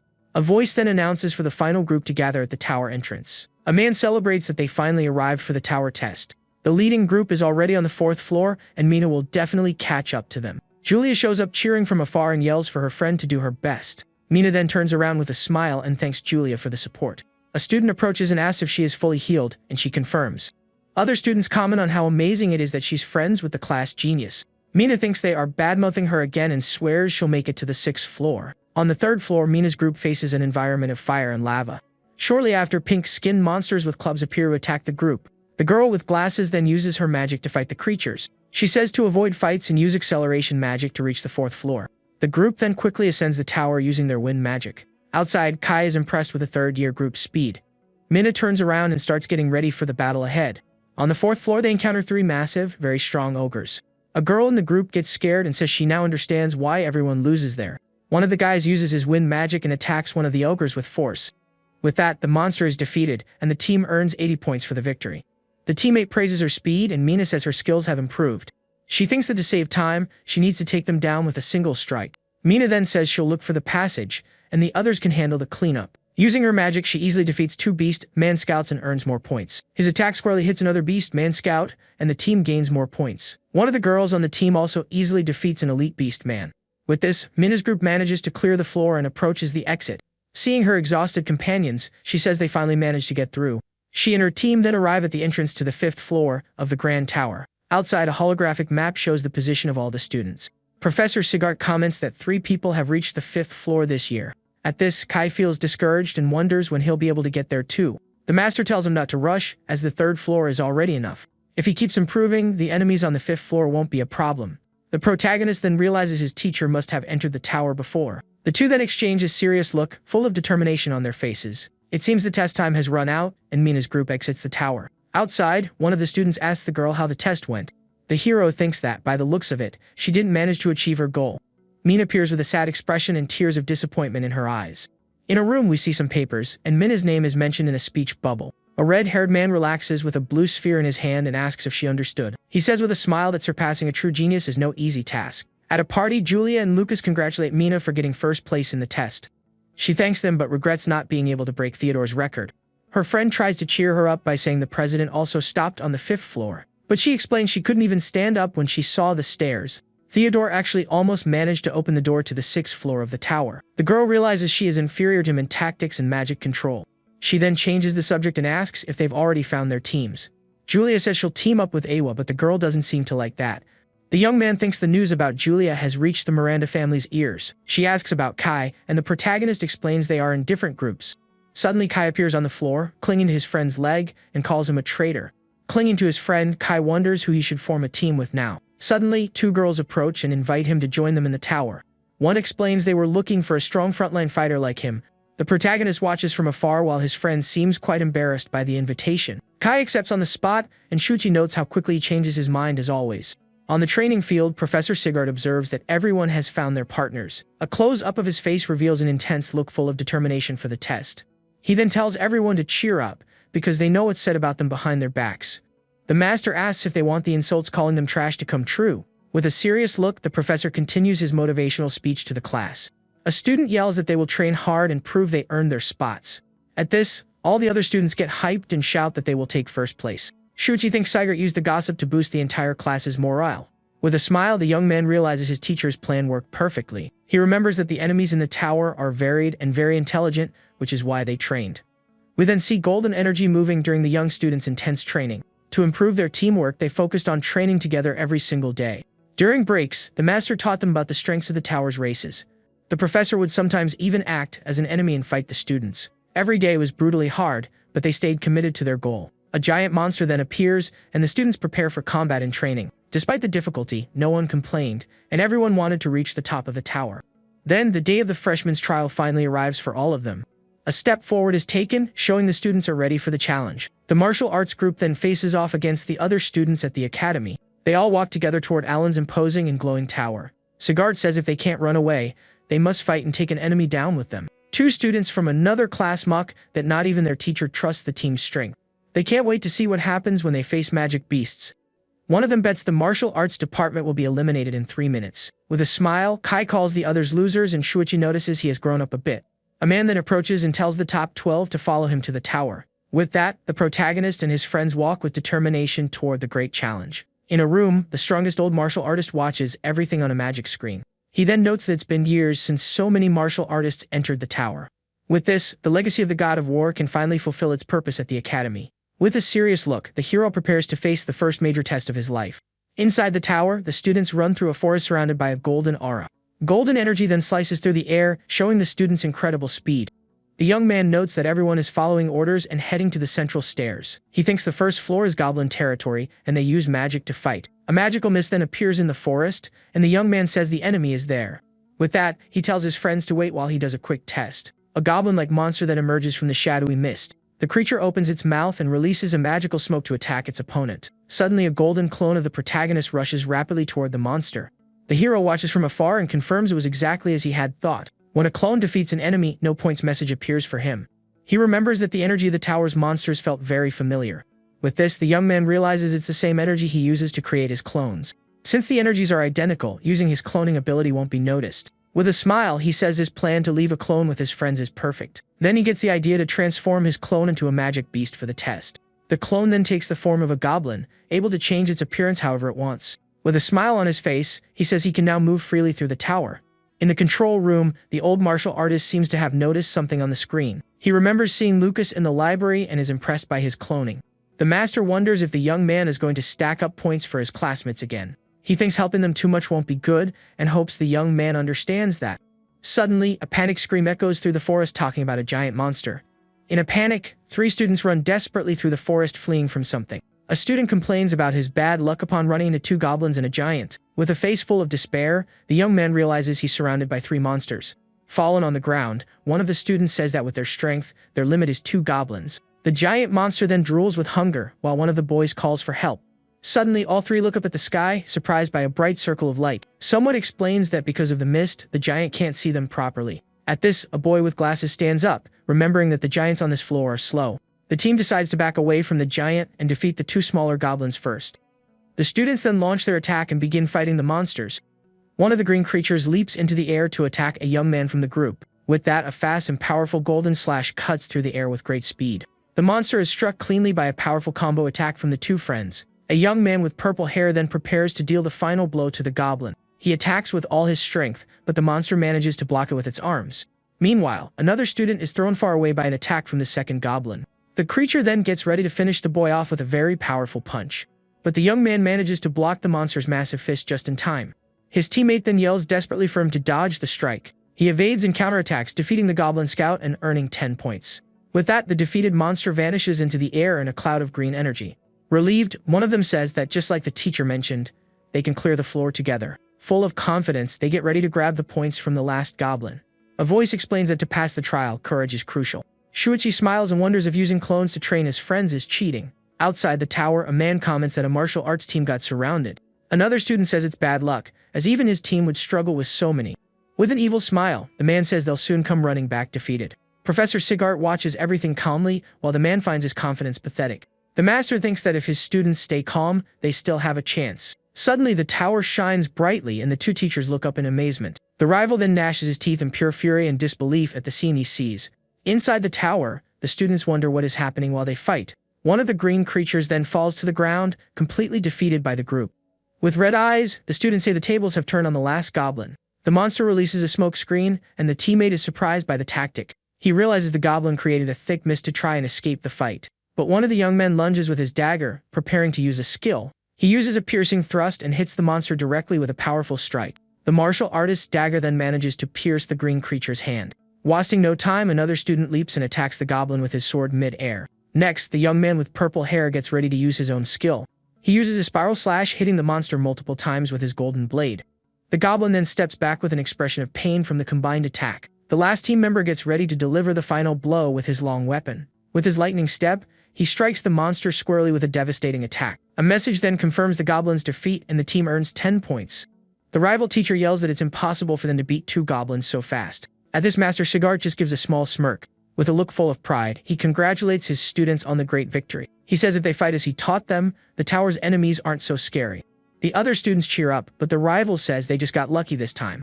A colleague reminds him that he was the one who said it was bad luck, leaving the rival speechless. Sigart senses a strange energy and suspects Lucas is up to something again. In the middle of the forest on a branch, the protagonist suddenly lets out a sneeze. He jumps to the ground and wonders if his sister Julia is talking about him again. The young man then remembers his sister supporting him and calling him amazing. Suddenly, a familiar voice calls his name, and he sees his teammates approaching. Kai and his friend are happy to see him and mention they were very worried. He explains he was teleported far away and finds out one team hasn't arrived yet. A masked girl congratulates him and says everyone is already at the meeting point. The hero is relieved to see everyone is tired, but no one is seriously hurt. With a thoughtful look, he remembers that Slight's group hasn't shown up yet. He believes his friends should arrive soon as they wave from a distance. His companion then turns around and asks the martial artist what is wrong. With a smile on his face, the young man says it's nothing and he's perfectly fine. Next, he looks at the tower and tells them to head to the second floor when everyone arrives. Outside, the rivals mock that they only haven't lost anyone because they're good at running away. A student then asks his teacher for the status of the martial arts department. Angrily, the man replies that it seems all of them have already reached the second floor. The rival students shout in shock, wondering how the weaklings escaped the first floor. The teacher thinks they are a threat because they might steal the mage's resources. On the second floor, a skeletal blue creature with a giant tongue appears in the darkness. Shuichi observes the area and realizes there are many of these monsters roaming around. He thinks the stronger the team, the harder the tower's challenge will be. With his wolf clones, he decides he needs to find his classmates quickly. One of the golden wolves then leaps and runs across the rocky landscape of the second floor. Kai contacts the hero and asks how things are going on his end. He replies that there are many enemies traveling in packs, and avoiding combat will be difficult. The protagonist explains that the tower's purpose is precisely to provide battle experience. His friends agree that running away all the time would defeat the purpose of the test. Suddenly, a massive blue energy blade falls from the sky toward the group. The hero pushes his friend away, and Kai screams his name desperately. He says he's fine, but his friend didn't notice the two approaching enemies. With a serious look, the martial artist braces himself for the battle ahead. Two creatures resembling blue werewolves then appear in front of the young man. One of the monster's claws then digs into the ground with impressive force. The creature lunges quickly to attack the protagonist with its sharp claws, but the hero counterattacks with a powerful blast of golden energy from his hand. With this, he manages to grab the monster's hand and halt its fatal attack. A message says a scout was defeated, but it had already called for backup. The dark-haired young man realizes they are the vanguard and need to act fast. At this, a teammate panics because his dagger is gone, and the other admits he threw it away. Suddenly, the group leader turns his head, seeming to have heard something approaching. One of the boys then yells for everyone to stay alert, as an enemy is very close. With a serious look, the blonde student prepares for the upcoming combat. He then rushes forward and unleashes a powerful energy slash toward the sound. But the werewolf creature manages to dodge the attack with impressive agility. The young man remembers what Professor Sigart said about the difficulty of this floor.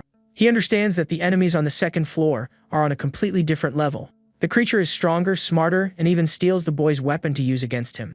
With a smile, the young man says that even if they steal his weapon, they will soon regret it. The creature, looking confident, gets ready to attack with the stolen hammer. But as it tries to strike, it receives a powerful shock from the weapon it's holding. The boy reveals his new stone dragon gauntlets that he bought with his points. With a look full of fury, the monster prepares to go all out on the young man.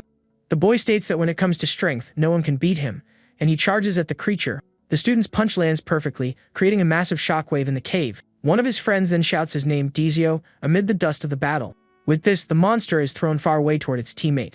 The green-haired friend says he's there and prepares for a surprise counterattack. With a smile, he says it's finally his turn to fight and rushes the monster. He shouts, "No bow," and the other martial artist gets ready to launch his final attack.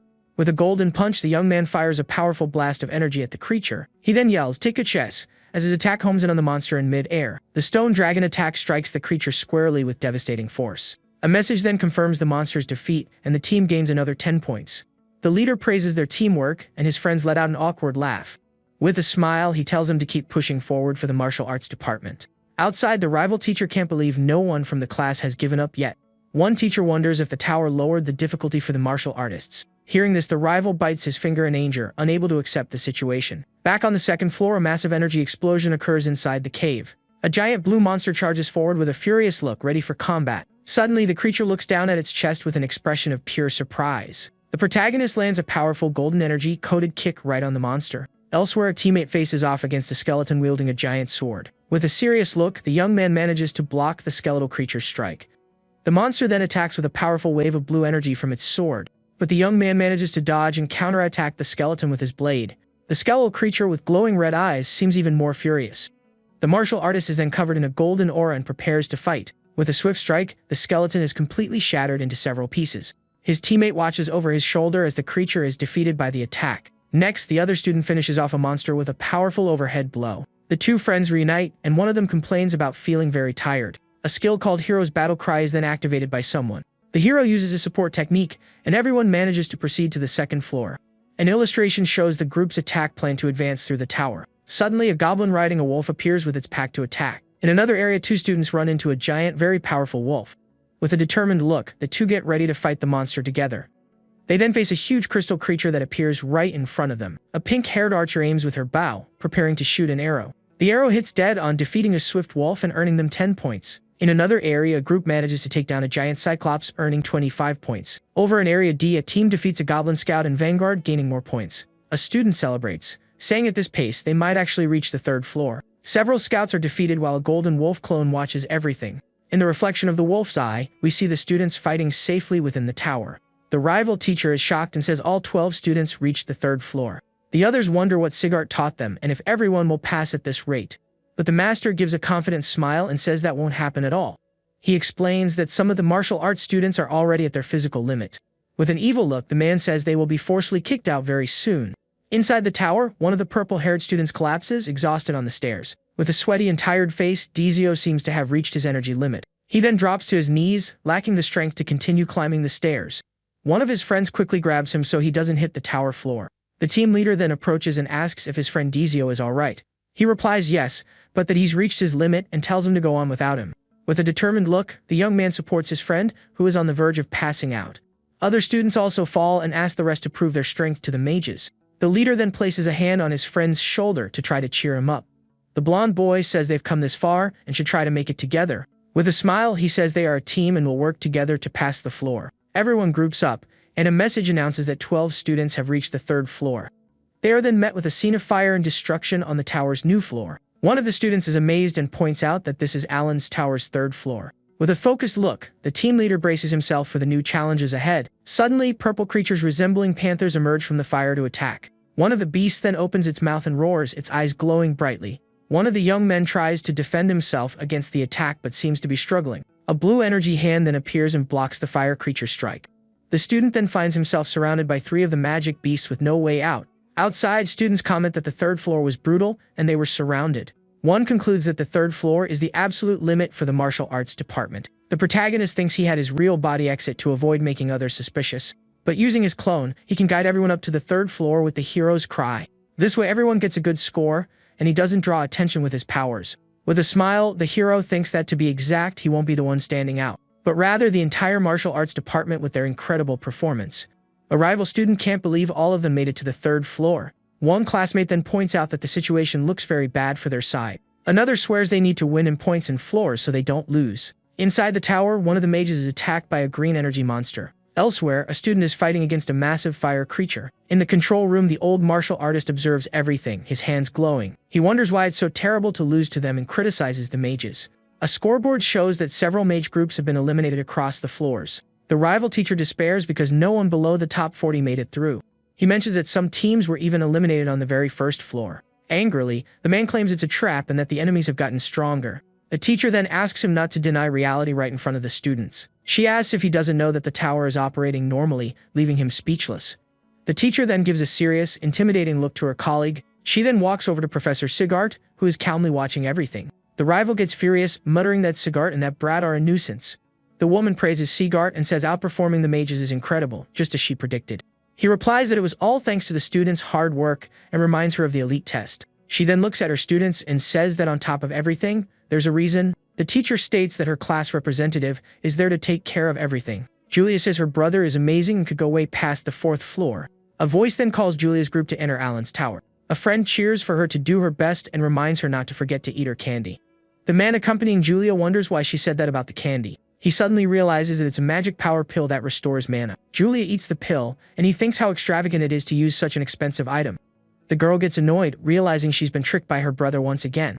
The protagonist thinks she already has a lot of power, but it was good for her to take it anyway. He believes that with this, Julia's excellent performance in the tower is guaranteed. Inside the tower, the girl uses her falling thunder magic with immense power. As a result, several blue monsters are struck by the purple lightning of her magic. She then uses her staff to fire a massive blast of energy at the enemies. One of the monsters takes a direct hit and falls defeated on the cave floor. Her teammate is amazed by her precise control over her magic. Julia then asks her friend Awa to stay very close to her during the battle. Next, she summons several energy birds that fly through the fiery environment.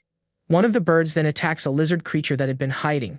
The reflection of the electric bird appears in the monster's eye just before the attack. With that, the creature is completely electrocuted by the girl's powerful magic. She then comes face to face with a giant monster that looks like a purple dragon. One of the energy birds then lands on her staff, getting ready to attack. The girl then activates her skills, summoning the 1,000 thunder birds. With a smile, she says she took care of all of them and tells her friends to move forward. Her teammate says it's a good thing she's there, as his fire power wouldn't be enough. Her friend complains that if they were in the real world, she would control their minds. Julia cheers her up, saying she would be amazing on a real battlefield. But Awa explains that ghosts have no consciousness, rendering her magic useless. She says that all she can do there is simply scout out where the enemies are. Angrily, the girl laments that this makes her complete dead weight for the team. Julia then notices her friend's frustration and acknowledges her skills. Embarrassed, Awa says she'll let her take the spotlight and walks on ahead. The teammate then yells, asking the two of them not to just run off like that. Suddenly, the fiery ground begins to crack and shake with a mysterious force. Awa stops abruptly and looks back with an expression of surprise on her face. Without noticing, Julia ends up bumping hard into her teammate's back. Rubbing her face, she asks why her friend stopped and if there's an enemy nearby. Awa says it was her imagination, but she felt something strange nearby. Julia then asks her to find a safe route when they reach the 4th floor. A voice then announces to everyone that 3 students have reached the tower's 4th floor. The protagonist thinks it was close and notes that mental magic users are quite sharp. The teachers are impressed, mentioning that this hasn't happened in 30 years. With a smile on his face, the hero thinks his sister Julia is truly outstanding. He reflects that the pill only boosts her power, the rest depends on her own skills. So, he decides he will simply watch his sister's growth from a distance.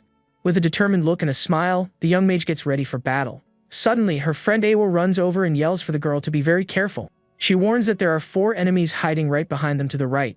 A beastly archer then prepares to shoot a thunder arrow at the group. Julia turns her head with a look of disdain as the attack approaches. But the arrow is completely destroyed by a massive explosion of fire. The teammate then steps up with his flaming staff, shouting, "F-Limo." He says Julia must be exhausted and that he will handle the enemies himself. With a serious and focused look, the fire mage prepares for the big battle. He then uses his magic to defend against the attacks of the beastly archers. Very agilely, the young man manages to dodge the monsters and their attacks. He then uses his blazing fire skill to counterattack the enemies. A massive ring of fire appears and completely burns one of the creatures. The monster is then disintegrated by the student's powerful fire magic. He brags about his magic but is ignored because many enemies are approaching. Awa warns that about a dozen monsters are coming in at high speed. The group then starts running while the defeated monsters burn in the background. With a serious expression, the dark-haired mage prepares for what's to come. She then creates a pink energy blade on her staff and charges into the fight. Suddenly, an iron gate drops down, trapping Julia, who yells, "Oh no!" On the other side, her friends are confronted by multiple monsters and a giant beast man. The creatures, with glowing red eyes, look completely ready to attack. One of the students realizes that only a metal mage could break that grate. With that, someone prepares to deliver a powerful punch to the iron gate. With a serious look, the mage says no and that there is another way through. Julia then uses her magic to create a thunder barrier to protect the group. As a result, the wolf monster is thrown back by the barrier's electric discharge. The team then decides to fight while the other tries to melt the grate down. The giant beast man then roars furiously, getting ready to attack the group. One of the wolf creatures lunges forward, slashing the electric barrier with its claws. Several monsters then gather and begin attacking the barrier all at once. A giant monster's hand comes down fast to crush the girls. With a frightened face, Julia struggles to keep the magic barrier active. Awa then shouts, warning that the enemy on the left is the fastest and weakest. Julia turns around, surprised by her friend's quick analysis during the battle. She follows the tip and defeats the monsters with her purple energy beams. The young mage looks at her friend and asks, confused, how she knew that. A red symbol glows on Awa's forehead, and she says there's no time to explain. She then yells out the location of all the other enemies to the team. With a confident smile on her face, Julia replies that she understands the plan. She then uses her magic, striking several monsters with her lightning all at once. The creatures fall to the ground, completely defeated by the electric attack. A close-up of Awa's eye shows the red symbol glowing intensely. Using her magic, she analyzes and defeats a monster with energy slashes. One of the girls thinks the enemies on the 4th floor are on a whole other level. Awa then yells for the team to hit the right side first with all their might. With that, another monster is struck and taken down by Julia's thunder magic. The girl says she's out of power and can only seal the giant's movements now. Aowa looks sad and starts sweating from the exhaustion of the situation. She then tells Julia to look for an opening and defeat the giant wolf. Julia tells her she is doing more than enough to help the team. With a determined look, the young mage prepares to launch her final attack. The wolf monster is then hit directly by a powerful electrical discharge. The creature roars in pain as it is completely electrocuted by the mage's spell. The mage's electric barrier is hit hard by the monster and begins to crack. Awa then asks if they are safe since the giant can no longer move. Julia smiles and asks if she can brag about acting like a good representative. Awa scolds her for being conceited, and the young mage just giggles. But suddenly, Awa's eye widens with an expression of pure shock. The mage pushes her friend away, and Julia screams desperately for Awa. She then regrets not noticing a new group of enemies approaching. A huge monster grabs the girl's spiritual form, and she tells them to run away quickly. The young mage watches in despair as the creature attacks her friend mercilessly. With a face full of despair, the girl screams that this absolutely cannot be happening. Her teammate opens a path and tells Julia to go, but she wants to fight by his side. But he tells her she absolutely cannot drain her magic power in that place. A powerful fire energy then gathers in the student's fist right in front of her. With it, he lands a solid punch on the creature, which was completely distracted. The fire attack creates a massive explosion as the mage screams with all his might. With a determined look, he yells that at least Julia has to keep moving forward. A massive explosion of flames then erupts, pushing everyone far away. In the control room, it's reported that 2 gave up, and only 1 person is on the 4th floor. The young man says he protected Julia because she was the only one who could advance in the tower. Awa says she was just returning the favor and wouldn't have lost if it weren't for the disadvantage. The dark-haired girl then turns and walks away while the young mage looks sad. With a serious and determined look, the mage seems to be contemplating something. The old master praises the group's decisions and how well they understood their roles. He then says the same goes for the other 2 still inside the tower. Back in the tower, we see a room resembling a library with fire everywhere. A creature resembling a boar beast man then emerges from the flames. The martial artist then attacks with a powerful kick covered in golden energy. He notices some footprints on the ground and realizes his sister Julia has already passed through. In a vision of the past, we see Julia's powerful thunder magic in a castle. She says she needs to reach the safe zone before her magic power runs out. With that, the girl fights several monsters at once using her thunder magic. With a determined look, she thinks of everyone who sacrificed themselves for her in the trial. The mage then screams for the creatures to get out of her way with all her might. Her powerful electrical attack directly hits one of the monsters in front of her. The young mage stands still, exhausted after using so much magic power at once. With determination, she swears she won't let her friend's efforts be in vain. Suddenly, a golden glow appears on her face and surrounds her completely. She wonders what came over her as her fatigue vanished all of a sudden. The hero uses his battle cry to help her clear the 4th floor. He thinks the tower is about to close, and now is his chance to explore the floors. With a serious look, the martial artist gets ready to ascend the tower's floors. On the 5th floor, he notices the entire place is completely underwater. The young man then looks around, observing the dangerous new aquatic environment. A creature with a purple light emerges in the darkness to attract its victims. The monster reveals itself to be massive, with several smaller ones around it in the area. The young man decides to avoid fights to prepare himself for the tower's 6th floor. Suddenly, a monster resembling a fish man appears right in front of him. Several other sea creatures show up with weapons to attack the intruder. The fishmen seem confused and don't quite understand the situation. His clone transforms and thinks they aren't smart enough to notice him. 5 minutes later, the transformed clone quickly jumps out of the water. Elsewhere, the protagonist fights a giant red-colored serpent. His sister also fights a serpent monster using her thunder magic. All alone, the girl gets ready to face the tower with her purple energy. 10 minutes pass and the hero faces a creature that looks like a worm. Julia then has to fight a massive wolf with purple fur and red eyes. With a sweaty face, the young mage seems to be reaching the limit of her strength. She then screams and unleashes a powerful lightning attack toward the creature. 20 minutes later, the protagonist finally arrives and finds her exhausted. Out of strength, the young mage collapses, completely unconscious on the ground. With a smile, the young mage celebrates reaching the safe zone, and the hero feels glad. The protagonist then turns around and faces a dark, red portal right in front of him. With a serious look full of determination, he reaches his hand out to the portal. A strange symbol appears, and he wonders what that thing is in front of him. Suddenly, he is transported to space and discovers this is the 6th floor. With a surprised expression, he observes the entirely new and different environment. The young man realizes there are no monsters, not even the concept of space in that place. The only thing he can see is a massive stone monument glowing in the void. One of his hands then starts being covered by a powerful golden fighting energy. As he approaches, he notices the monument is absorbing his fighting energy. The weapon symbol on top of the stone then shines with a very intense golden light. With that, a massive explosion of light occurs, blinding him completely for a moment. In the control room, the master confirms the young man really reached the 6th floor. He believes that is the legacy of the martial god, but says it's a shame. The old man explains that the young man's sister is reaching her limit right now. So how much she can learn before the tower closes depends entirely on her brother. In a vision, the hero sees a red-haired man with a look full of fury. The warrior then gets ready to fight a portal of dark, purple energy. A voice from the portal says he won, but its seeds have already been scattered. With that, the evil being swears that even if it takes time, they will definitely return. The warrior is covered in a golden aura and gets ready for the final attack. With an angry look, he tells the being to shut up and stop talking. The man then fires a powerful blast of golden energy at the dark portal. Charging up a punch, he yells "Bidifite" and prepares to end it all. He uses his ultimate technique called Destruction Fang and fires a beam of power. The attack squarely hits some kind of shield or core in the center of the dark portal. The golden energy then pierces the dark creature with devastating force. Several rays of light pierce the evil being's body, slowly disintegrating it. As a result, the dark energy portal is completely destroyed by the technique. Back in the present, the protagonist is shocked and sweating from the vision he saw. He then wonders if the vision was a memory from the martial deity and about the seeds. With this, the young man connects the seeds to the monsters he faced, like the Minotaur. The young man decides he needs to investigate further and approaches the stone monument. With a serious look, he then touches the cold surface of the rock with his hand. Suddenly, a golden shadow emerges from the stone, taking him completely by surprise. The hero dodges the attack and wonders if that's another enemy from the tower. But he realizes the dark creature isn't aiming at him at all. A giant hand then passes right through him, heading straight for the monument. The young man simply watches as the dark hand approaches its target. He understands the monument was the target and sees the tower glowing in the background. The young man thinks that since the monument is gone, there's no reason to stay there. Suddenly, the protagonist and his clone appear meditating in a different place. His other version is startled by the scene and wonders what is going on. He feels that something has changed and questions if it was because of the martial god's vision. The scene then shows us some gears turning, indicating the end of something.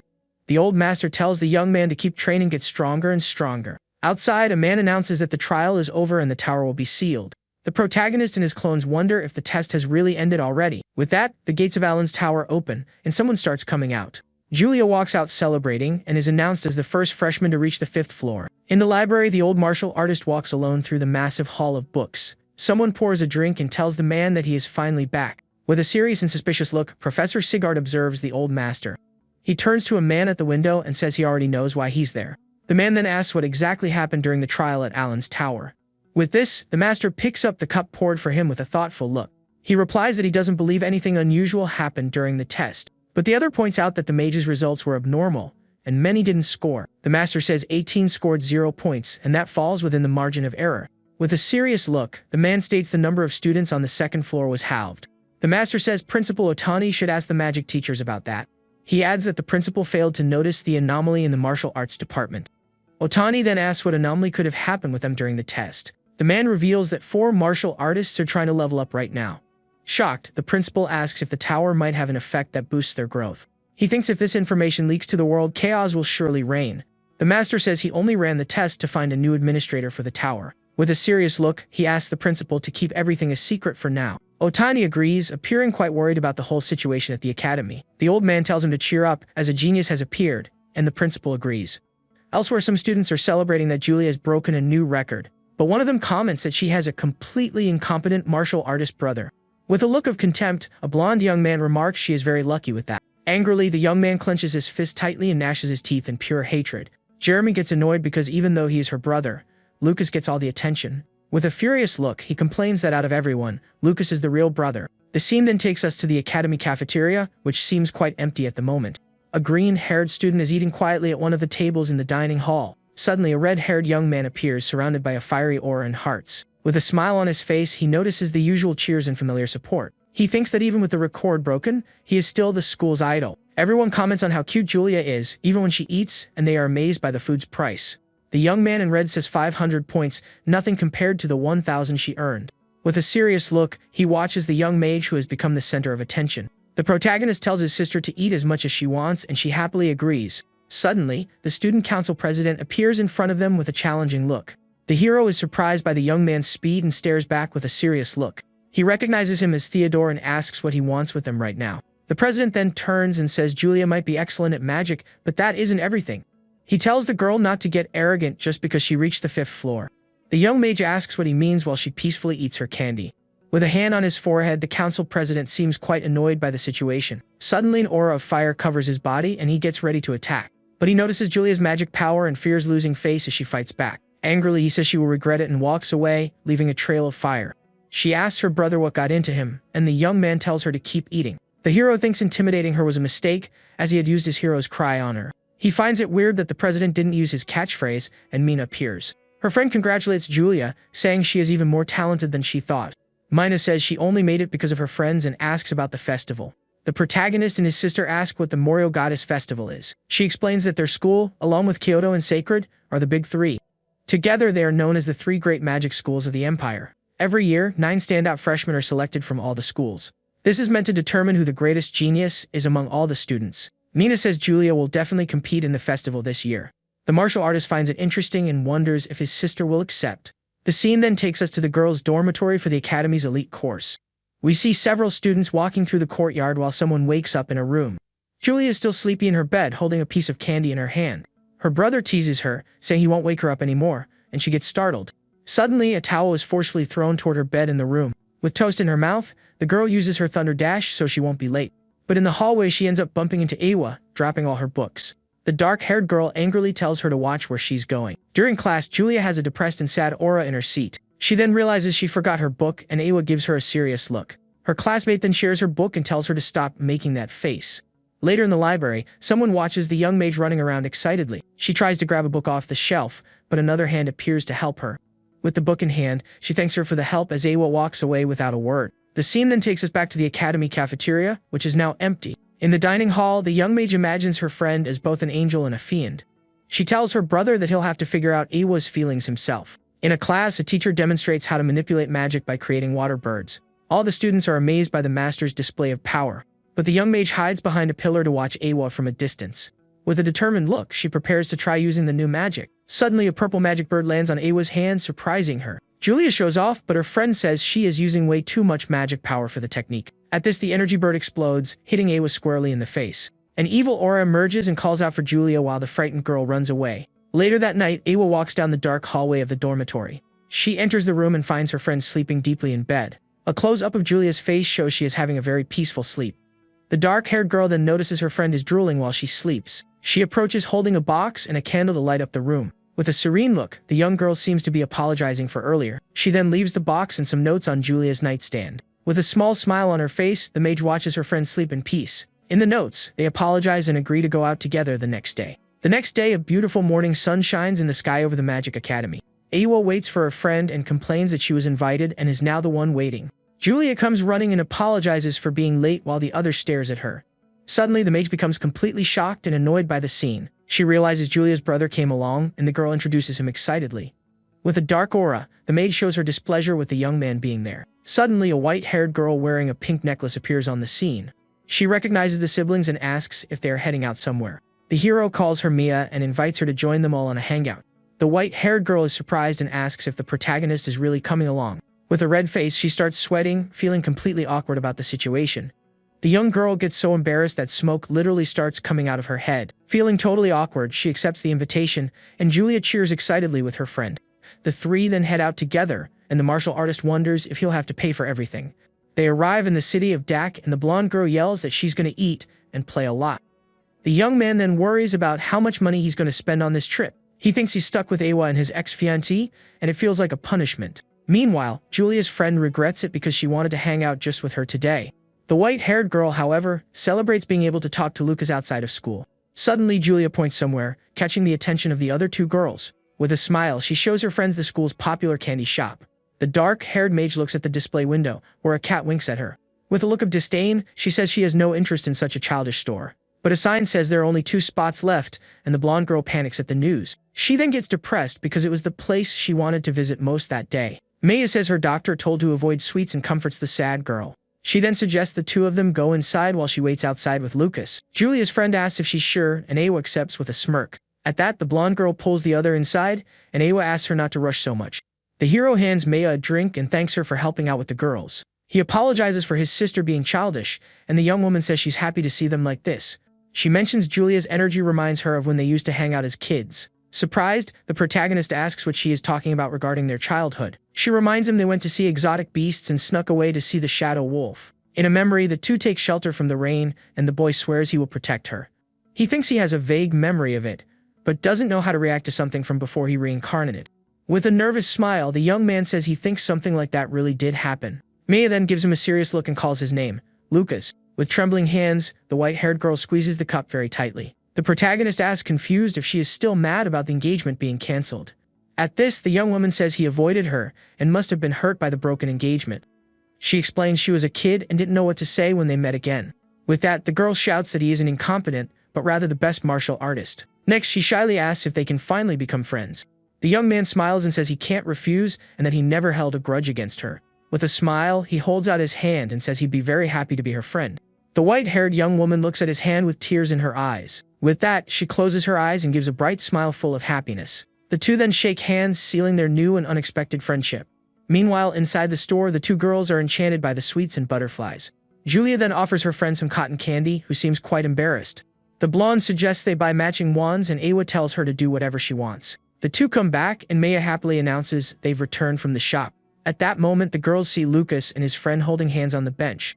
They both get startled and let go of each other's hands while the young woman tries to explain. With a look of disdain, Awa says that was indecent, leaving Julia confused. Feeling totally awkward, the protagonist changes the subject and invites everyone to the Gomet Street. The scene then shows us the beautiful and bustling commercial district of Dak City. With a smile on her face, the young mage begins enjoying a sweet she bought. Her friend says the taste is just okay and Julia looks at her a bit confused. Suddenly, her candy starts glowing, and the girl says it's reacting to something interesting. With this, Ewell wonders what kind of effect that magical candy actually has. A trail of pink energy then passes by everyone, guiding them to a new place. The magic trail leads them to a building, and Julia shouts that she knew it was there. The young man wonders what this Hall of the Five Saints is, and she explains it's a dojo. She says whoever passes the test wins a magical treasure, but Lucas isn't thrilled. Maya and Awa get interested and say they want to see the incredible treasure too. Seeing that the two want to go, the young mage begs her brother to agree. With no other choice, the protagonist agrees and they enter the mysterious dojo. Suddenly, one of the guards at the entrance yells for the group to stop immediately. Two men then block their path, glaring at the martial artist with contempt. They tell them this isn't a place for them to just have fun. With that, a powerful golden energy begins to emanate from the protagonist's hand. The hero grabs the guard and says they came for the treasure challenge. The young man's hand grips the man's collar with impressive strength. The guard is shocked, wondering where all that fighting spirit is coming from. With a smile, the young man says it's interesting for a guard to be so strong and asks to enter. At this, the man changes his attitude and invites them in, leaving Awa quite confused. The young mage cheers excitedly at having made it inside safely. A voice then welcomes them and announces that the first test is the beast trial. In an arena, a purple-haired young man says that to pass, they must defeat his pet. With an evil smile, he summons a massive ferocious fire lion for combat. The creature roars, its eyes aflame and its sharp teeth ready to attack. From afar, the girls get scared of the beast, and Julia tells everyone to be careful. The purple-haired young man then uses his magic to release the chain holding the monster. The magical collar snaps open, completely unleashing the fire beast into the arena. The group's reflection appears in the monster's eye as it prepares to strike. The beast charges with incredible speed, and the protagonist protects his sister from the attack. With a serious look, the martial artist gets ready to face the fire creature. The monster opens its giant mouth to try and consume the young hero in one bite. Suddenly, the beast tamer gets a look of surprise on his face. He sees that his lion has stopped and asks why it isn't attacking the group. The fire lion's eye then shows a deep fear of something right in front of it. The creature sees a massive shadow wolf aura emanating from the protagonist's body. With a glowing red eye, the martial artist unleashes an intimidating dark aura. The purple-haired young man gets annoyed and tries to get his magic beast's attention. Angrily, he yells and demands to know why the monster isn't following his orders to attack. At that moment, the young tamer also seems to feel the hero's terrifying aura. Terrified, the lion turns around and attacks its own master, who screams in panic. The creature strikes its master right in the face with a powerful paw swipe. The purple-haired young man is knocked out cold on the ground, and the lion calms down. The protagonist gives an awkward smile and asks if that counts as passing the stage. His sister is amazed and calls him incredible, while Maya covers her mouth. Awa gets suspicious, wondering how he won without lifting a finger and what trick he used. Walking up the stairs, she remarks that the lion seemed strangely terrified of the young man. Julia then whispers, wondering if Yuru's presence is still inside her brother. The martial artist motions for silence and says what happened was purely luck. As they reach the upper floor, a mysterious voice says they have finally arrived. The group is faced with a corridor of wind rings, which is the second challenge. An old man explains the rules are simple, they must shoot an arrow through the rings. He goes on to say that to pass, they must pierce a balloon at the very top. A voice explains that the challenge tests magic control and quick judgment. With an evil smile, the old man says he'll manage the environment to keep things fun.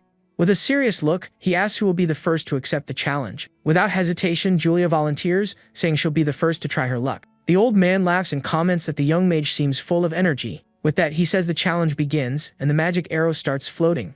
The girl bites her candy and tells everyone to watch as she prepares her magic. She gathers a massive amount of pink energy to fire the arrow. The young mage's energy then spreads out in the form of runes across the room. The pink arrow shoots forward, speeding through the rings of wind. With a focused look, the girl uses her magic to guide the arrow through the course. The energy arrow continues passing through the rings with great precision. Mei is amazed by the smooth curves, and Awa says it was pretty obvious. The old master is impressed and praises the young mage's skill in the test. With an evil smile, he announces the warm-up is over and pushes a button. The man activates a mechanism to make the challenge even more difficult. Julia notices the change and glares at the rings with a serious, determined look. Suddenly, a beam of red energy fires and hits the girl's arrow. At this, the energy arrow starts shaking, and the young mage is taken by surprise. Several cubes shooting red beams appear, and the girl finds the challenge interesting. With a confident smile on her face, she says, "Here I go," and gets ready to keep going. The arrow then begins dodging the beams at high speed with extreme precision. She claims she'll pass through it all, but the old man doubts it'll be that easy. Suddenly, a massive sphere of water appears, trying to stop the girl's arrow. She complains she's using all her strength just to keep the arrow in the air. With an evil laugh, the old man yells for the young mage to give up already. Several other obstacles of wind and fire appear to make the challenge harder. The girl's arrow then starts getting hit by multiple beams all at once. The protagonist analyzes it and notices the physical obstacles and magical interference. With great difficulty, the mage tries to use her magic to control the arrow. A close-up of her determined eye shows she isn't going to give up easily. In a flashback, the hero praises his sister's magic control during their training. With a smile, he explains that the solution is to destroy the source of the interference. Back in the present, her eyes glow purple as she shouts she won't give up. With that, the girl uses her piercing super thunder technique at full power. The old master is completely shocked, left speechless by what he just saw. The explosion is so strong that her friends comment it looks like a real battle. With a victorious smile, the young mage poses with candy in her mouth after the attack. The old man congratulates her, telling her she passed the second challenge. Her brother praises her good work but says it was overkill, and she just laughs. The master then tells the young ones to listen very carefully to what he's going to say. He explains that not all challenges can be won through brute force. In a workshop, a woman says the third challenge tests technique and concentration. With a smile, she reveals the challenge is to brew the magic potion, Trivia's Tears. She explains they will have to use 108 rare ingredients for the potion, but she warns that a huge explosion could happen if they mess up the mixture. The group complains it's impossible, and the hero thinks the task isn't for them. Suddenly, Maya approaches and whispers something to the protagonist, making him thoughtful. Maya then volunteers for the challenge, and the alchemist says she's quite bold. Wasting no time, the white-haired young woman begins brewing the magic potion. With incredible speed, she mixes the ingredients using a magic circle. Her glasses analyze everything, and she displays perfect precision and cooling times. Her friends are shocked, and the hero notices his friend's incredible accuracy. Suddenly, a blue glow appears on her pink necklace, and she smiles. With a serene look, she uses her magic to manipulate several ingredients at once. The girl analyzes the stardust and says it's rich in power and slightly salty. With a smile, she says just a pinch of the ingredient should be enough.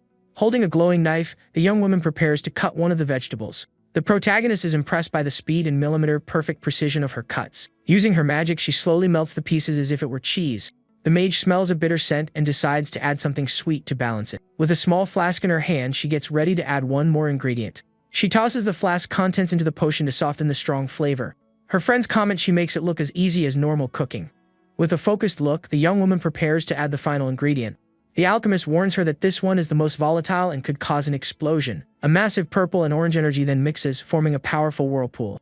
With a bright flash, the potion is finally complete inside the cauldron. With a victorious smile, the young woman shows off the magic potion she just brewed. The woman is shocked, unable to believe she managed to make the potion so fast. With a look of disbelief, the alchemist analyzes the purity of the newly created potion. She confirms that this is a true legendary tier, Trivia's Tier. Shocked, the woman asks if she is an apprentice to some famous master alchemist.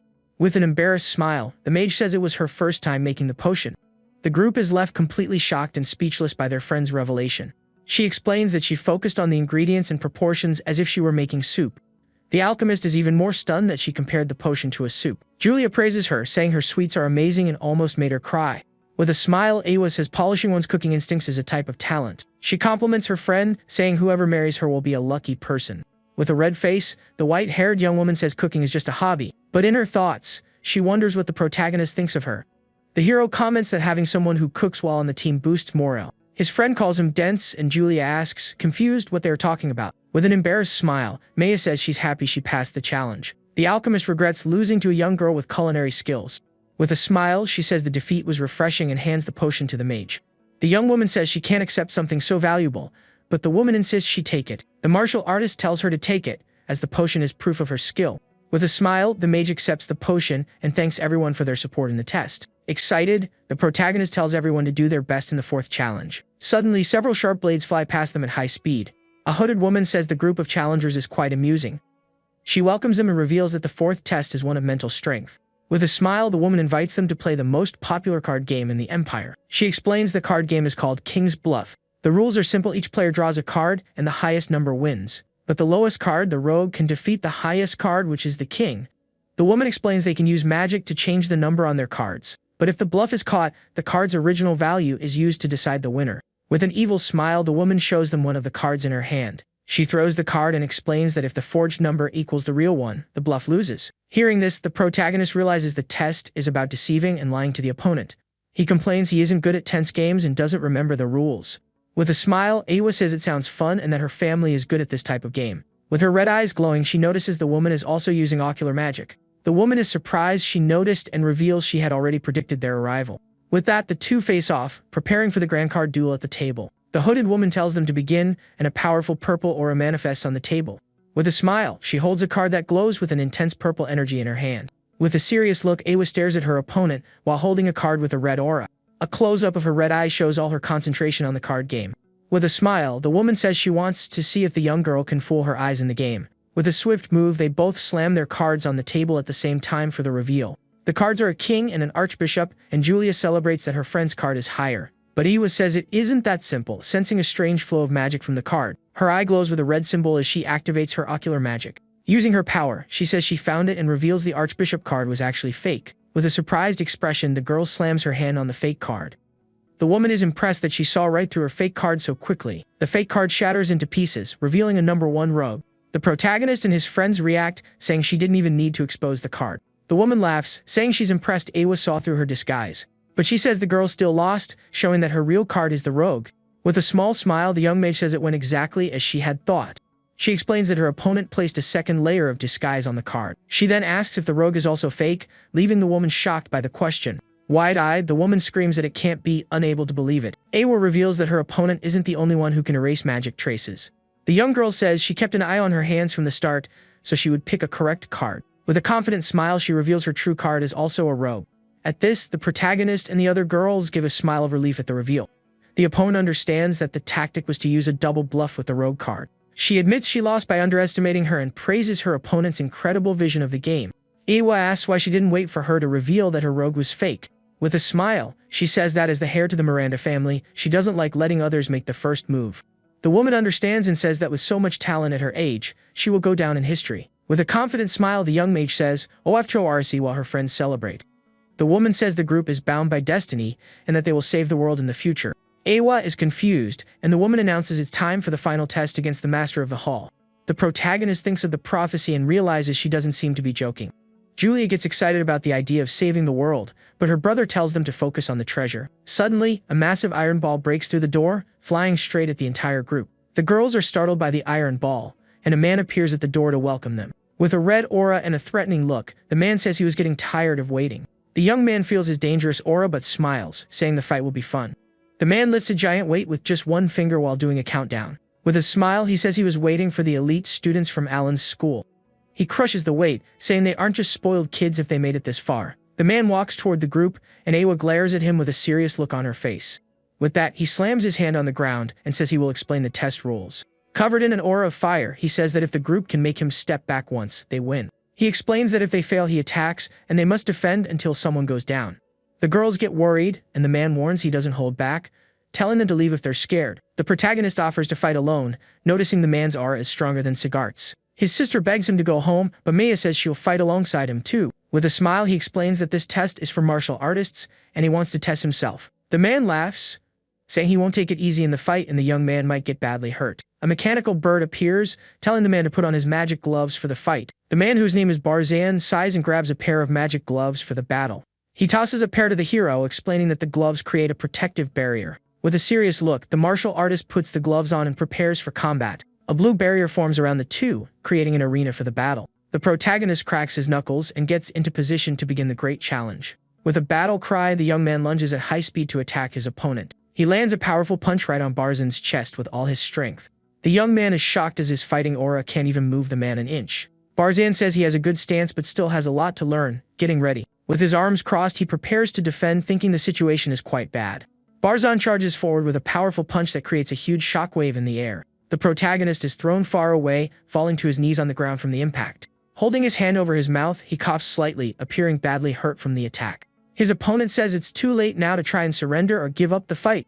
The martial artist looks to the side, seemingly coming up with a new plan. He grabs his sword and yells that it isn't over yet as it glows golden. With a shout, he fires a powerful blast of golden energy at his enemy. The man takes the attack head-on, his body getting covered in an aura of fire. With glowing eyes, he grits his teeth and roars with all his might in the fight. The golden energy explodes with a devastating impact against Barzan's body. A blue energy line appears, and the shockwave shatters the arena's barrier. After the attack, the hero is left exhausted on the ground, while his opponent remains standing. Barzan says that wasn't bad, and he managed to scratch him, but it won't be enough. Surrounded by a golden aura, the young man stands up and says he isn't done fighting yet. He swears he's going to get the treasure no matter what and charges back into combat. A close-up of his determined face shows he won't give up that easily. Using a new technique, he creates energy whips and binds Barzan, yelling, "Jiotsia!" The man gets trapped by the energy ropes and looks quite surprised by the tactic. The protagonist pulls the ropes and yells for his opponent to step back in the arena. With a smile, Barzan calls him knave and his body begins to glow intensely. He breaks free from the ropes with an explosion of fire, throwing the young man far away.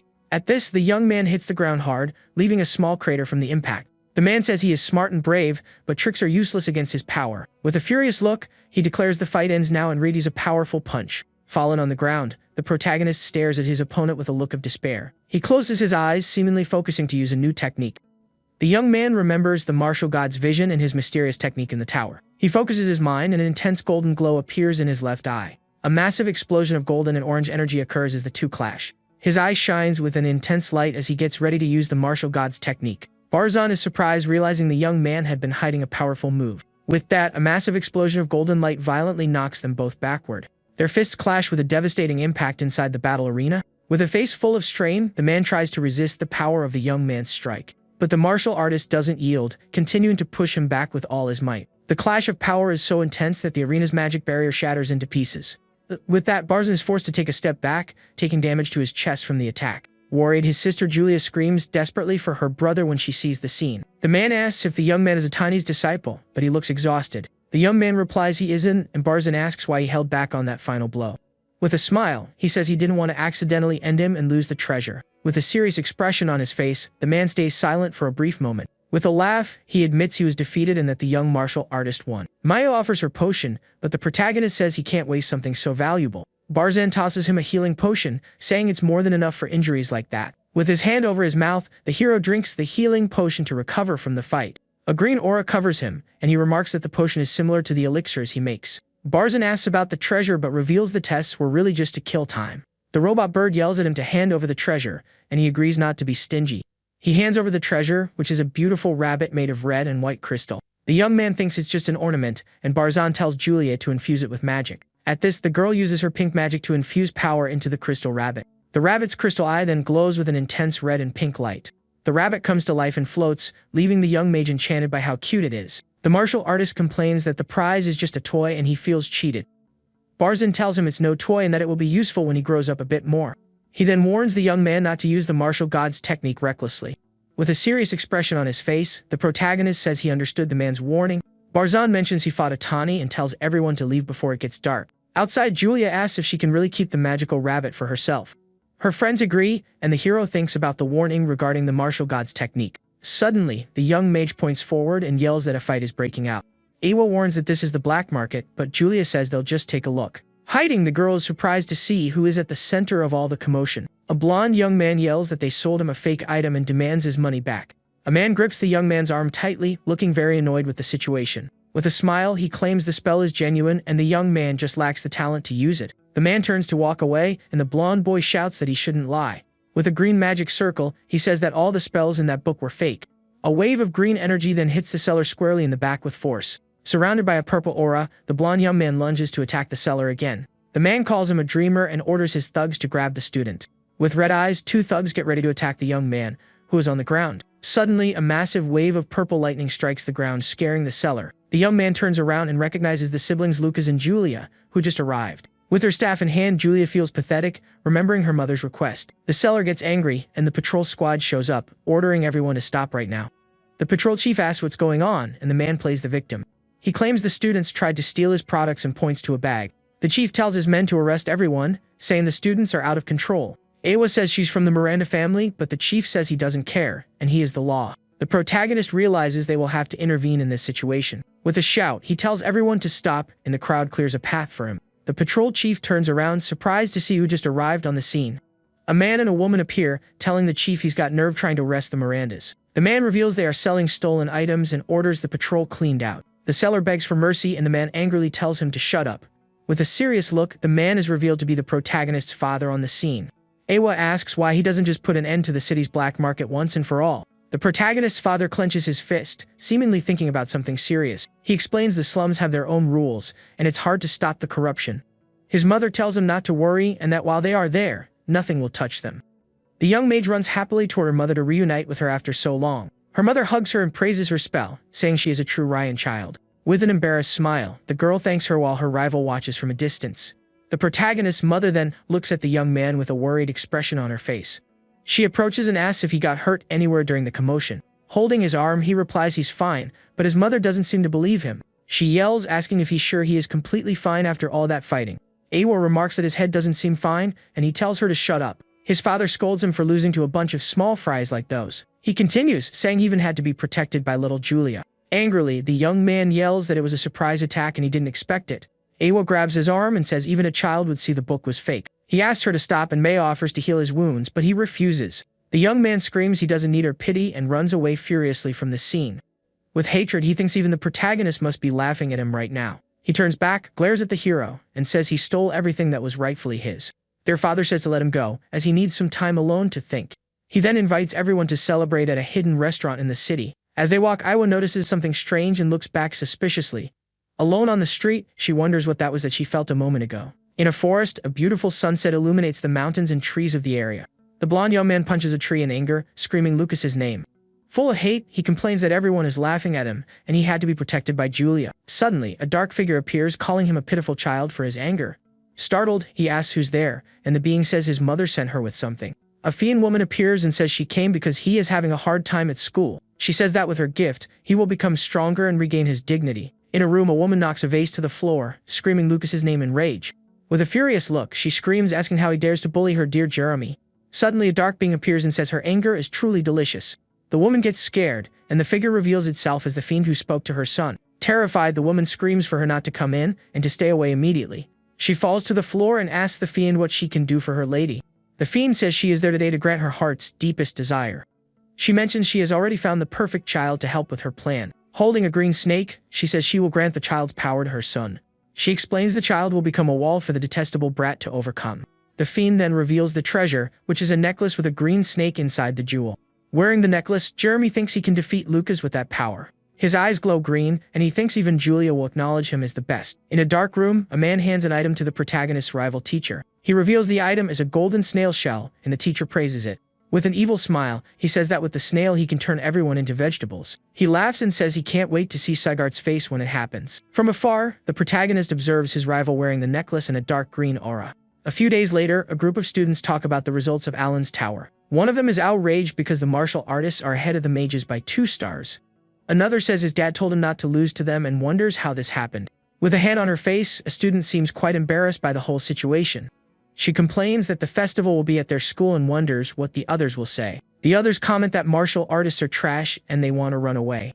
One of the students tells everyone not to worry about that situation. A man named Greg appears and says their arrogance won't last very long. He swears he will fix the mistake and that Sigard's class must be completely wiped out. On the training field, the protagonist runs swiftly as he prepares to fight. He clenches his fist tightly and gets ready to attack his sparring partner. With a fast strike, he lands a solid punch right on his classmate Kai's face. A close-up of Kai's determined eyes shows he won't give up easily.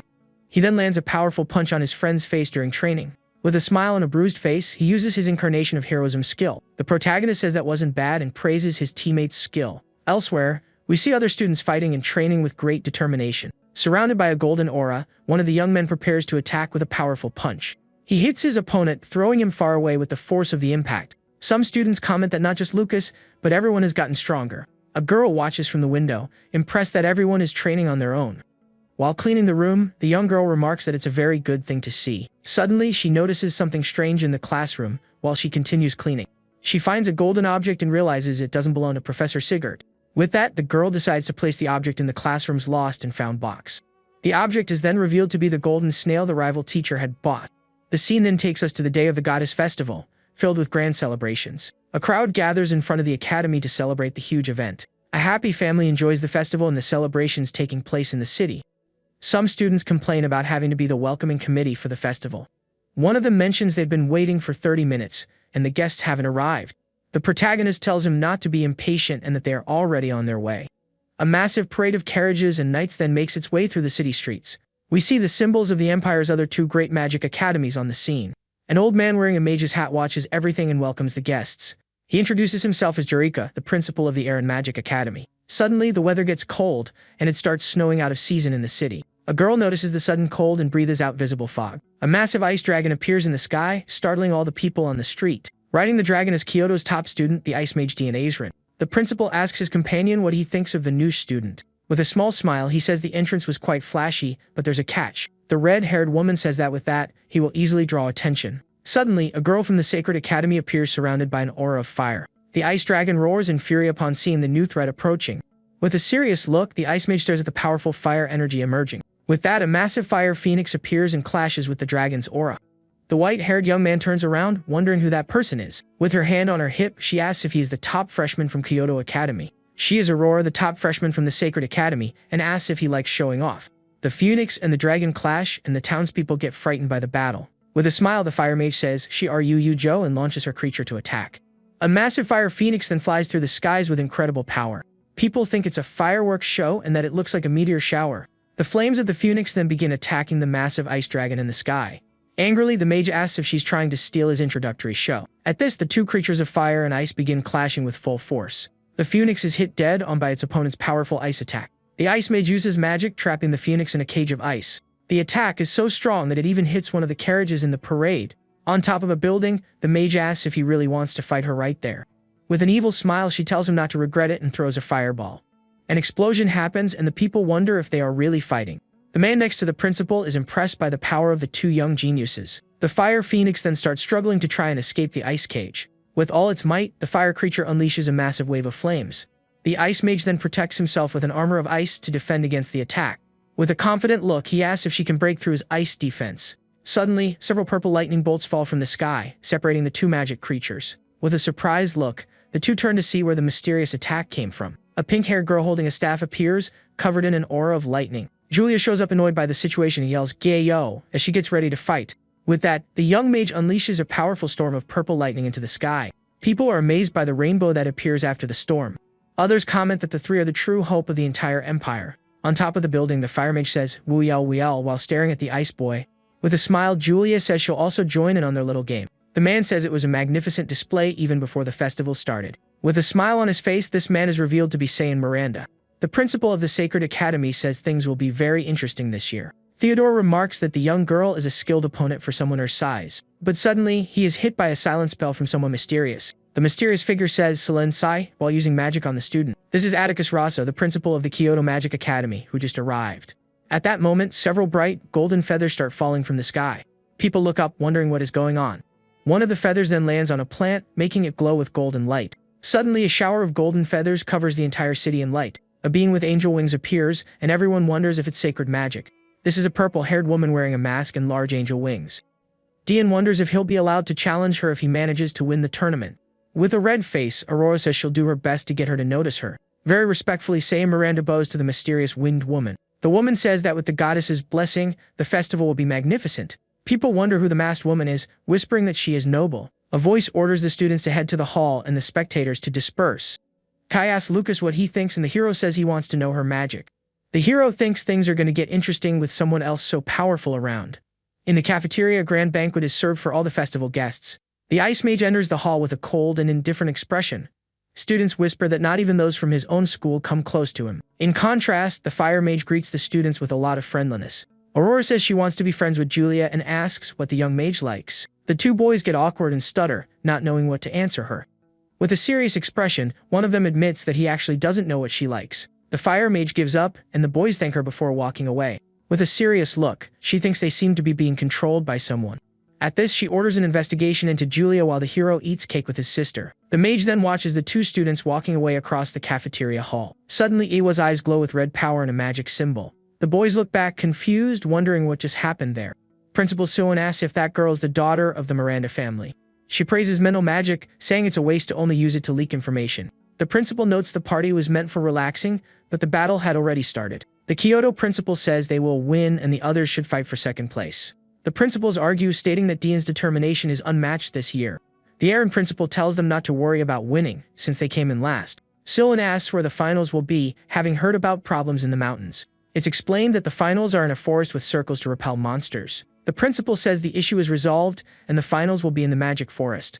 Now all that's left is to draw lots for the tournament's preliminary matches.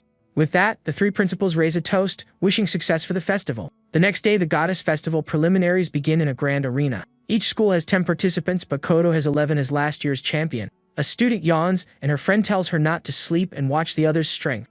The protagonist's friends are sleepy, and he tells them to pinch themselves. The first match is announced, and the Ice Mage D and Azrin is called to the arena. The two opponents face off in the center of the grand battle arena. His opponent is Derek Ignis, a powerful fire mage from the Aaron Magic School. Kai thinks it's bad luck, but the hero says a fire mage has an advantage over ice. Wasting no time, Derek unleashes a massive wave of flames at his opponent.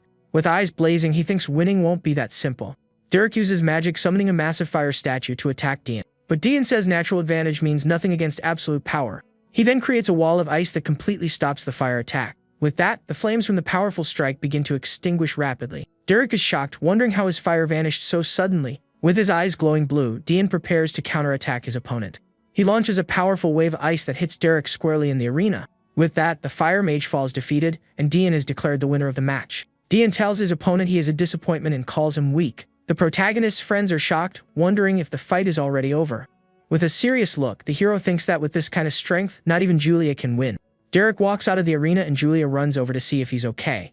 She asks if he's alright, and he says he was pathetic for not making her use her full power. Next, the second match is announced between Aurora Phoenix and Awa Miranda.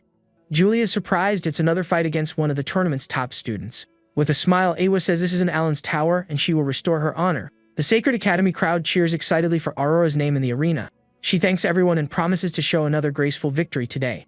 With a smile, she says it's good to have them around to liven things up. In the arena, she unleashes a massive amount of mana, getting ready for the fight. Awa says she is a worthy opponent and that she'll prove her strength to everyone. With that, the second match of the tournament is finally about to begin. Awa tells her to stop acting like a princess and come fight already. With her fan in hand, the fire mage prepares to attack her opponent. She launches a powerful wing of fire toward Awa in the arena. With a serious look and her fan over her face, she calls her rude. Awa creates a spiritual barrier and Aurora asks if she used her full strength.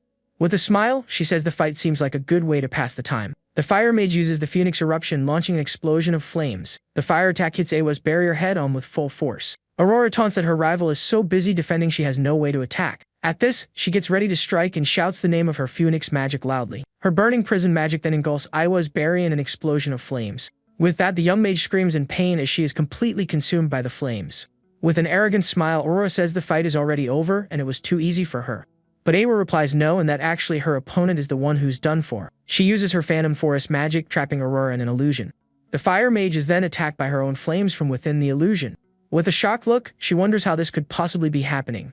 Awa says she can't escape her mental magic and will taste defeat. With a face full of pain, the fire mage screams as she's consumed by the flames. But with a smile on her face, the fire mage reveals it was just a joke. A massive explosion of flames occurs, completely shattering the illusion. Awa is left utterly shocked, not knowing how to react to what just happened. The fire mage unleashes a massive explosion of flames from her body in the arena. With a face full of anger, Awa says she should have been trapped in her phantom domain.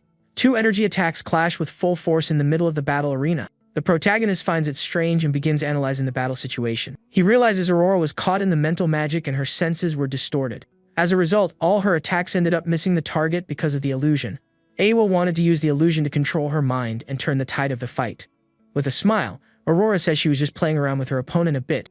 She reveals that if she hadn't seen her magic at the festival, she would have fallen for the trap. With that, the match ends and Aurora is declared the winner of the second fight. Julia wonders how she broke the mental magic and if she can use it too. Her brother says it's impossible because you can't use magic without a god's blessing. He explains that each person can only receive one deity's blessing and use one type of magic. With this, the protagonist realizes Aurora is definitely hiding a secret. Julia turns to Awa and tells her to be very careful next time. The hero thinks that martial arts train the spirit, providing resistance to mental magic. The protagonist's friends despair over losing yet again in the tournament. But they cheer up because the academy's best student still has to fight. Feeling very sleepy, the hero and his friends wonder why they have no energy. The students complain they are sleepy and are an embarrassment to the academy. The protagonist's rival laughs, thinking that with his item, everyone will lose their strength and perish. Sometime later, the Grand Festival arena is still full of spectators. The first 2 matches are over, and now it's Julia's turn to fight in the tournament. The 5th match is between Tegan Valentin from Kyoto School and Julia Ryan from Aaron. As the fight begins, Tegan uses his earth magic and prepares for combat. Without hesitation, Julia launches a powerful lightning attack at her opponent in the arena. With a serious look on her face, the young mage seems to be analyzing her enemy. Tegan protects himself with rock armor and notes her magic is quite powerful. He realizes it's better to avoid a direct fight and decides to use a different strategy. With his earth embrace, he creates a massive stone sphere in the battle arena. Next, he uses his earth cocoon to protect himself from his opponent's attacks. The young mage gathers a huge amount of lightning in her hand to attack. She fires a powerful wave of lightning that destroys her opponent's defense. With her thunder palm, she gets ready to end the fight in a single blow. She realizes he isn't there and wonders if he wants to play hide and seek. Suddenly, the mage is surprised as she's hit by an attack from below. With that, the young girl is launched into the air by Tegan's powerful earth attack. She realizes she was hit by a petrification spell that slows her down. Tegan celebrates, finally having managed to land a hit on his opponent. He thinks she lacks combat experience and that he can seal her away to win. At this, a massive wall of earth appears to trap the young mage in the arena. The earth wall rushes forward rapidly to crush Julia all at once. With a serious and determined look, the mage seems to be preparing to fight back. The massive earth wall crashes with force, kicking up a cloud of dust. As a result, the young mage's staff drops to the arena floor after the powerful attack. Julia's friends scream her name as she appears to be trapped, unable to move. Tegan panics, knowing if he loses this fight, it'll be their 3rd straight defeat. With a determined look, he gets ready to use all his strength in the fight. Suddenly, one of the students screams and points to the sky with a shocked expression. With an evil smile, the young mage asks her opponent if he is ready. She says she's going to start looking for him, and launches a massive sphere of lightning. Tegan yells that it's impossible for her to use magic in that petrified state. The sphere of lightning rushes forward, beginning to shatter the stone wall of the arena. With a focused look and a small smile, the young mage seems very confident. With that, a massive explosion of lightning occurs, destroying everything in its path. The purple lightning bolts hit Tegan's stone defense directly in the arena. With a pained expression, he wonders what that overwhelming power is. The young mage floats victoriously while her opponent falls defeated to the ground. With a smile, she says she was gathering power before he hid. Tegan realizes she predicted everything even before dropping her staff in the arena. He understands she chose not to dodge on purpose and admits utter defeat. With that, Julia is declared the winner of the 5th match, and the preliminaries end. Her friends celebrate the victory and wonder who the strongest among the 3 is. They analyze that fire is stronger than ice, and ice is stronger than lightning. Kai says Julia can win and gets annoyed with his friends for doubting her.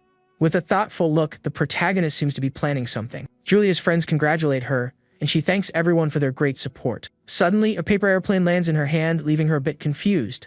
With a curious expression, she opens the airplane to see the message. Later that night, Awa sleeps peacefully in her dorm room.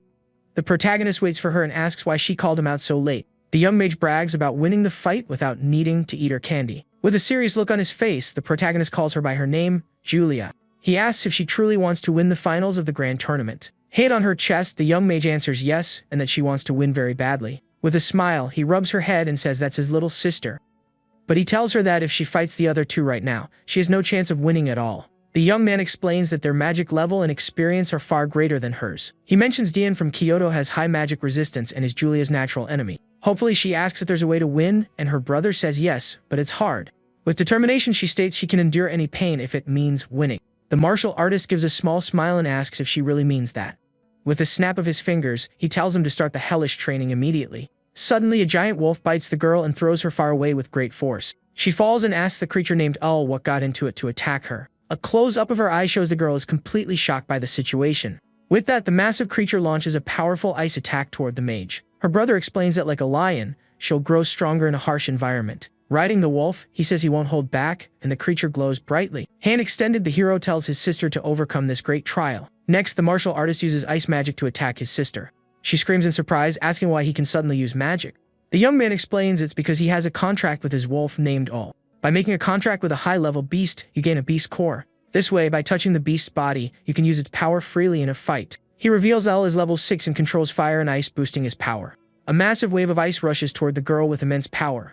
The ice attack creates a huge structure of sharp crystals in the area. Ol complains, asking his master to go easy, but he claims he's already holding back. The girl gets trapped, and her brother says she'll freeze if she doesn't learn to escape. Angrily, she screams that she is a genius and will show her true power right now. With that, the mage unleashes a powerful lightning attack at the wall of ice. Proudly, she asks if that was amazing and says her power is very strong. But she realizes she only broke off a piece and is now stuck in a corridor. The ice structure turns out to be a maze, and she screams in despair. With an evil smile, the hero says he's going to launch his next attack. Writing all, he warns that if she doesn't escape quickly, she will meet her end, scaring her. With a serious look, the protagonist fires another powerful ice attack toward her. But the young mage fights back with an electrical discharge that hits the wolf directly. The two begin an intense exchange of ice and lightning strikes in the forest. After a while, they both collapse in exhaustion, thinking the training is finally over. But the two are left with faces full of shock at what they see next.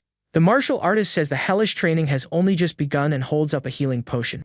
The girl screams her brother is a fiend, while the young man insists it's for her own good. A few hours later, we see the girls' dorm at the Iron Magic Academy. Inside a room, a voice says the young mage Julia suddenly disappeared. Iwa wonders where her friend went without saying absolutely anything. She notices a torn shoe on the floor and grows a little more worried. Suddenly, the mage shows up all bruised, but tries to act normal and says good morning. Iwa runs to help, asking what happened and who did that to her. With a smile, she says she was training and that her resistance to ice went up. Awa figures out it was Lucas and takes her to the room, complaining about the heavy training. With a smile, the young mage says she's fine and that she will definitely win tomorrow. With fire in her eyes, she vows to make the other two feel the exact same pain she felt. The next day, the festival finals begin, and one participant from each school competes. The location for the finals is a special domain called the Magic Phantom Forest. There, they can use magic without worrying about affecting the outside world. An old man tells them to get ready and enter the arena through the magic circle. Dian says preparation is useless and that he will win with his absolute power. With a smile, Aurora says he is arrogant, but that she wants to crush him for it. Meanwhile, Julia yawns, looking very sleepy before the grand final. Some students comment that she looks sleepy and should just give up already. The protagonist hits them on the head for saying negative things. He remembers that even he and Elle needed half a day in baths to recover. Julia took potions but slept all day to recover from the heavy training. With a serious look, he tells them not to talk about giving up when they know nothing. He notices the students are exhausted and decides to give them a tonic. Iwa worries that Julia hasn't eaten or slept, but her friend claims to be full of energy. Iwa hands back the crystal rabbit, and the mage thanks her for keeping it safe. With a confused look, Iwa questions what mountain training she is talking about. She then turns and yells for her friend Julia to do her best in the grand final. The other students also get hyped, cheering that Erin Academy will win. The martial artist thinks a tonic pill worked perfectly on everyone. Iwa turns to him and asks what he did to Julia during that training. She tells her friend to be careful, adding that she's talented even if she doesn't win. With that, the two prepare to enter the grand arena for the festival finals. Inside the arena, the young mage walks through the forest with a green aura around her. She remembers the participants are teleported, and her brother advised her to hide. So, the girl decides to hide and save her energy for the time being. Suddenly, the fire mage Aurora speeds through the forest. A close-up of her eye shows she appears to be searching for someone in the arena. The young mage is startled, wondering if she was found this quickly. Her friends comment that the two already ran into each other, but Julia quickly hid. With a small smile on his face, the protagonist simply watches the situation unfold. The fire mage stops, seemingly noticing her opponent's presence. Hand on her hip, Aurora leans against a tree and looks around suspiciously. She finds it strange, saying she just heard a voice nearby a moment ago. Suddenly, a massive ice explosion occurs in the middle of the arena forest. Aurora notices the attack and looks curiously in the direction of the explosion. With a smile, she notes that Dean is already announcing his position to everyone. Without hesitating, the fire mage leaps and rushes toward her opponent's attack. Hiding, the young mage breathes a sigh of relief, looking much calmer. Her friends are amazed, wondering how a lightning mage can do that. The martial artist just chuckles, looking quite proud of his sister. In a training flashback, the young mage is exhausted and wants to disappear from there. The protagonist thinks that because of the training, she learned to lower her presence. In the forest arena, Dean and Aurora finally run into each other for the big battle. The hero thinks the plan is flawless, as the two will fight and tire each other out. Using his magic, the white-haired boy creates a massive ice tree in the scenery. Without hesitation, the fire mage launches a powerful flame attack at her opponent. The attack hits Dean's ice defense head-on with a devastating impact. With a serious look, he realizes Aurora is alone and gets ready to fight. With her fan over her face, she remarks that Erin's top student seems quite shy. He unleashes his ice aura, saying he wanted to finish them both off at once. With fire in her eyes, the mage vows to break his winning streak today. Next, she uses her phoenix tail, launching a wave of fire at Dean. But the ice mage manages to defend the attack with his powerful ice magic. They face off up close, clashing their powers of fire and ice. A massive explosion occurs, destroying part of the forest from the impact. Her friends are amazed by the power, noting that Dean has no blind spots. Another student mentions Aurora fights like a martial artist in close combat. It's explained that Dean focuses on magic, while Aurora trains in both magic and martial arts. The hero thinks that if everyone were like Dean, martial artists wouldn't be treated poorly. Kai asks who will win, and the protagonist says Dean has the edge in skill. But a mysterious voice says it won't necessarily play out like that. Awa appears saying Aurora is holding back her trump card, startling Kai. One of the students yells, saying the match seems to be decided already. Kai is shocked by the scene, and Awa looks quite surprised by the result. With a scratch on his face, Dean says even the young lady of the Miranda family can be wrong. The young mage arrives, and the boy tells her she's late for the fight. With a serious look, she asks if he really managed to defeat Aurora.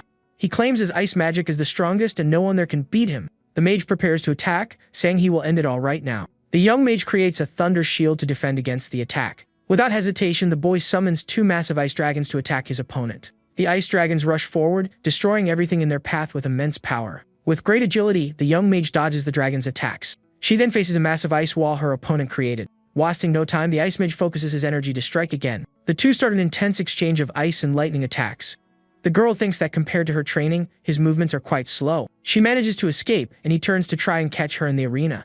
Angrily, he calls her pathetic for doing nothing but running away from the battle. Suddenly, she turns around and begins using her magic to create a magic circle. With a confident smile, the young mage gets ready to launch her attack. Several magic circles appear all over the battlefield. The ice mage uses his magic, creating massive ice walls around the area. The young mage spots the trap but remains confident in her plan. A massive ice tower emerges, and he calls it the freezing purgatory. He steps onto the top of the tower, preparing for his next attack. With glowing eyes, he notes he picked a spot with water just in case. Using a magic circle, he summons multiple ice attacks falling from the sky. The ice spears rush toward the young mage at high speed. With a determined look, she prepares to fight back with all her power. With glowing eyes, he says this is what true strength looks like. The young woman is then struck by a powerful wave of ice from the attack. The ice mage stands atop the tower, observing the situation. With a small smirk, he notices she survived and looks surprised. He says she is moving much better than she did in the tournament preliminaries. The mage appears, her clothes torn, covered in a purple aura. She uses her lightning to deflect the path of the ice attack. With a surprised look, he admits he didn't know she was hiding so much strength. The young mage looks exhausted but stays on her feet after defending herself. A close-up of her face shows all her determination and exhaustion in the battle. She states she has no intention of wasting her power fighting him. With a serious look, the ice mage seems a bit annoyed by what she said. The young mage steps on the frozen ground and notices something odd in the arena. She is shocked to realize even the ice floor was part of the trap. The girl gets hit by a surprise attack, wondering if he had another trick up his sleeve. With a surprised look, she sees an ice blade rushing her way. She blocks it with her staff but gets caught by another of her opponent's traps.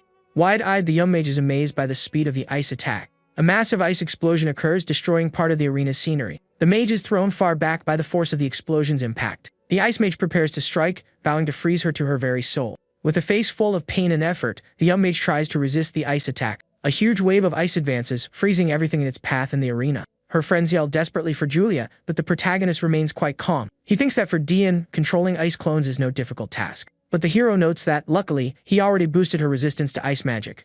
He believes the cold won't be enough to stop her from fighting. The ice mage notices the cold doesn't affect her and praises her preparation. With a smile, the young mage says it just makes everything a lot more fun. The mage says he likes seeing her suffer and wants to see even more of her despair. Using a magic circle, he freezes the entire forest with his ice power. The mage complains about the cold, realizing he turned everything into an ice wasteland. Suddenly, a massive ice golem rises from the ground to attack the young mage. The golem strikes with its ice scythe, but she defends herself using her magic. With a determined look, she says mere ice clones won't be enough to beat her. She launches a powerful wave of lightning that hits the ice golem directly. The lightning attack travels upwards, even striking the ice mage on top of the tower. With a surprised and angry look, he can't believe the strength of her attack. He says that wasn't bad and gets ready to counterattack with even more force. At this, the destroyed ice golem begins regenerating itself again. The young mage finds herself surrounded by several ice clones that regenerated. Angrily, she wonders how the clones managed to regenerate so fast. Using spheres of purple energy, the young mage begins fighting the ice clones. She blocks one of the clones with her staff and pushes it far away. Next, the ice golem tries to crush her with a powerful punch to the ground. But the mage manages to catch the monster's giant fist with all her strength. Kai gets irritated by the ice mage's tactics, calling him rotten on the inside. But the protagonist explains it was better for her to fight Dean when he was already tired. Awa wonders if Julia actually has any chance of winning that fight. Back in the arena, the scenery is still covered in a thick layer of ice. The ice mage taunts her, saying she must be out of magic to fight. With a hand on his face, he looks exhausted and is sweating from using so much power. He admits she is stronger than he expected, but claims he will crush her. The ice mage prepares to attack, saying he is going to end it all right now. While he readies his magic, the young mage uses a purple magic circle. A massive lightning explosion occurs, hitting her opponent squarely. With his body inside the golem, he says the cold will slowly consume her. With an evil smile, he says he can't wait to see her despair. The mage manages to dodge the golem's attacks with great agility. Still inside the creature, Dean continues attacking with his ice powers. The young woman realizes her movements are sluggish, and that he isn't using traps anymore. She figures out he is low on magic but is forcing himself to maintain the ice field. With a confident smile, the mage prepares to launch her counterattack. She uses a magic circle, getting ready to focus all of her energy. With a determined look, she taunts her opponent, looking very confident. The mage fires a powerful wave of lightning that engulfs the ice golem. Dean says it's useless because ice can easily block lightning. But his eye widens in surprise as he sees what happens next in the arena. She says that isn't true and that lightning only fails if it isn't strong enough. The mage explains that if the lightning is powerful enough, not even ice can stop it. With that, a massive explosion of purple lightning shatters the golem into several pieces. Taking a direct hit, the ice mage says that level of power is dangerous. The ice mage thinks he needs to escape the electric field before his ice armor breaks. With a determined look, he spots an opening and believes he can still turn the fight around. But suddenly his expression changes to pure shock and surprise at what happens next. The young mage explains that inside an electromagnetic field, lightning magic grows even stronger.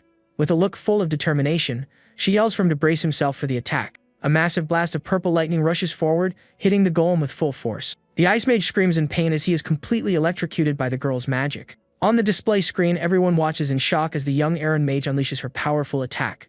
A student wonders if lightning really has a disadvantage against ice, because it doesn't look like it.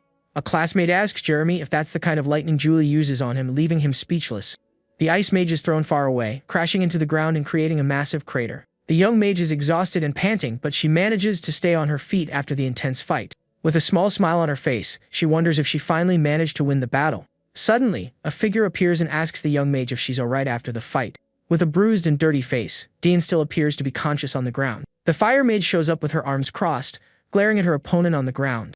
In his mind, he apologizes to his sister, saying he might not be able to win the tournament. His sister then appears in his mind, calling him useless for already accepting defeat. She tells him to win even if he perishes, because she won't acknowledge a massive loser. Face on the ground, Dean seems to be struggling to stand up and keep fighting. The mage thinks his strength is terrifying to have withstood her lightning without passing out. With that, a piece of the ice armor he was still wearing begins to crack and shatter. The ice mage lifts his face with a surprised expression at the situation. He says he also trained his resistance to lightning, and a dark aura covers him entirely. Holding an aura of blue fire, he shouts he isn't weak enough to be beaten by a bolt of lightning. The young mage is pushed back by a huge wave of ice that emerges in the arena. Staff in hand, the girl struggles to stay on her feet against the ice attack. Suddenly, a shadowy version of Dean with one red eye appears behind her to attack. A massive explosion of lightning and ice occurs as the two opponents clash in the arena. Holding an ice sword, he says his next strike will definitely end the fight. With glowing red eyes, he vows to take her down using his strongest spell. The young mage wonders what is wrong with him while she gets ready to counter the attack. He notices she used up all her magic power, but still keeps attacking without hesitation. A powerful beam of purple energy rushes directly at her opponent with full force. He is shocked that she won't step back even as her body is burned by the lightning. The ice mage uses his evil blade, rushing in for a swift, deadly counterattack. The ice blade clashes heavily against the young mage's lightning barrier. He realizes that instead of weakening, her aura is even stronger than before. With a pained look, the mage struggles to stay standing and continue the great battle. The ice mage panics, wondering how he can defeat her in that state. From afar, Awa thinks Dean has reached his limit, but her brother completely disagrees. Awa says the older brother has never been wrong about an opponent's strength.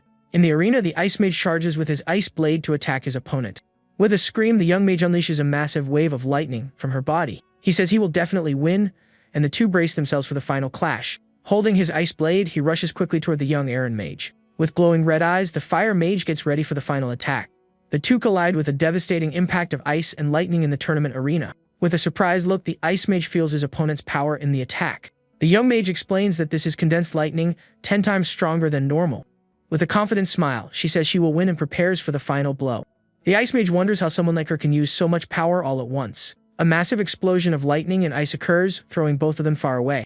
With the ice sword in his hand, the mage falls to his knees on the ground, completely defeated. With a smile, the mage thinks it's finally over and she managed to win the battle. She thanks her brother, knowing without the training she would never have made it this far. The ice mage falls to the ground, seemingly having passed out after the grand fight. Suddenly, the fire mage Aurora appears, finishing Dean off with her fire attack. She notes the young girl finally fell and that she is a very stubborn girl. With a smile, the fire mage turns around, says it's been a while since she saw her. Awa is surprised Aurora survived and mentions Lucas's prediction was wrong. The hero and his friend wonder how she wasn't defeated and still seems so calm. In the arena, the young mage is completely exhausted, head down with no energy left. From a branch, Aurora taunts her, asking if she's too happy to even speak. Angrily, Julia thinks this is the worst-case scenario her brother had predicted for the fight. The fire mage continues her taunting, calling her cold and boring. She asks if the Iron Mage isn't curious about how she tricked Dian and hid. With an evil smile, Aurora says she will honestly tell her opponent everything. At that moment, she starts unbuttoning her clothes to reveal her big secret. The young mage yells that this isn't what she meant by honestly, and gets embarrassed. With a smile, the fire mage says the other girl is shy and cute for reacting like that. She reveals a pendant, saying it's her secret for blocking mental attacks. The item can also be used to control enemies, but it only works once a day. The young mage understands this was how she tricked Dian, and why Iwa's magic didn't work. With a smile, she says that at their level, the method doesn't matter as long as they win the fight. The fire mage steps closer and tells Julia to withdraw from the match and give up. She reveals she told her secret because the young mage has no more power left to fight her. The fire mage turns away, saying she doesn't really want to fight her anyway. Suddenly, a purple lightning bolt strikes her flame barrier directly with a huge impact. The young mage steps forward, seemingly preparing to keep fighting. With an annoyed look, she asks if the girl isn't going to accept her offer to surrender. With her staff glowing, Julia says she won't know if she can fight until she really tries. The fire mage gives her a serious look, saying she finally understands the situation. Surrounded by an aura of fire, she says if the other girl wants to fight so badly, she will accept the challenge. A massive fire magic circle manifests, covering the entire battle arena.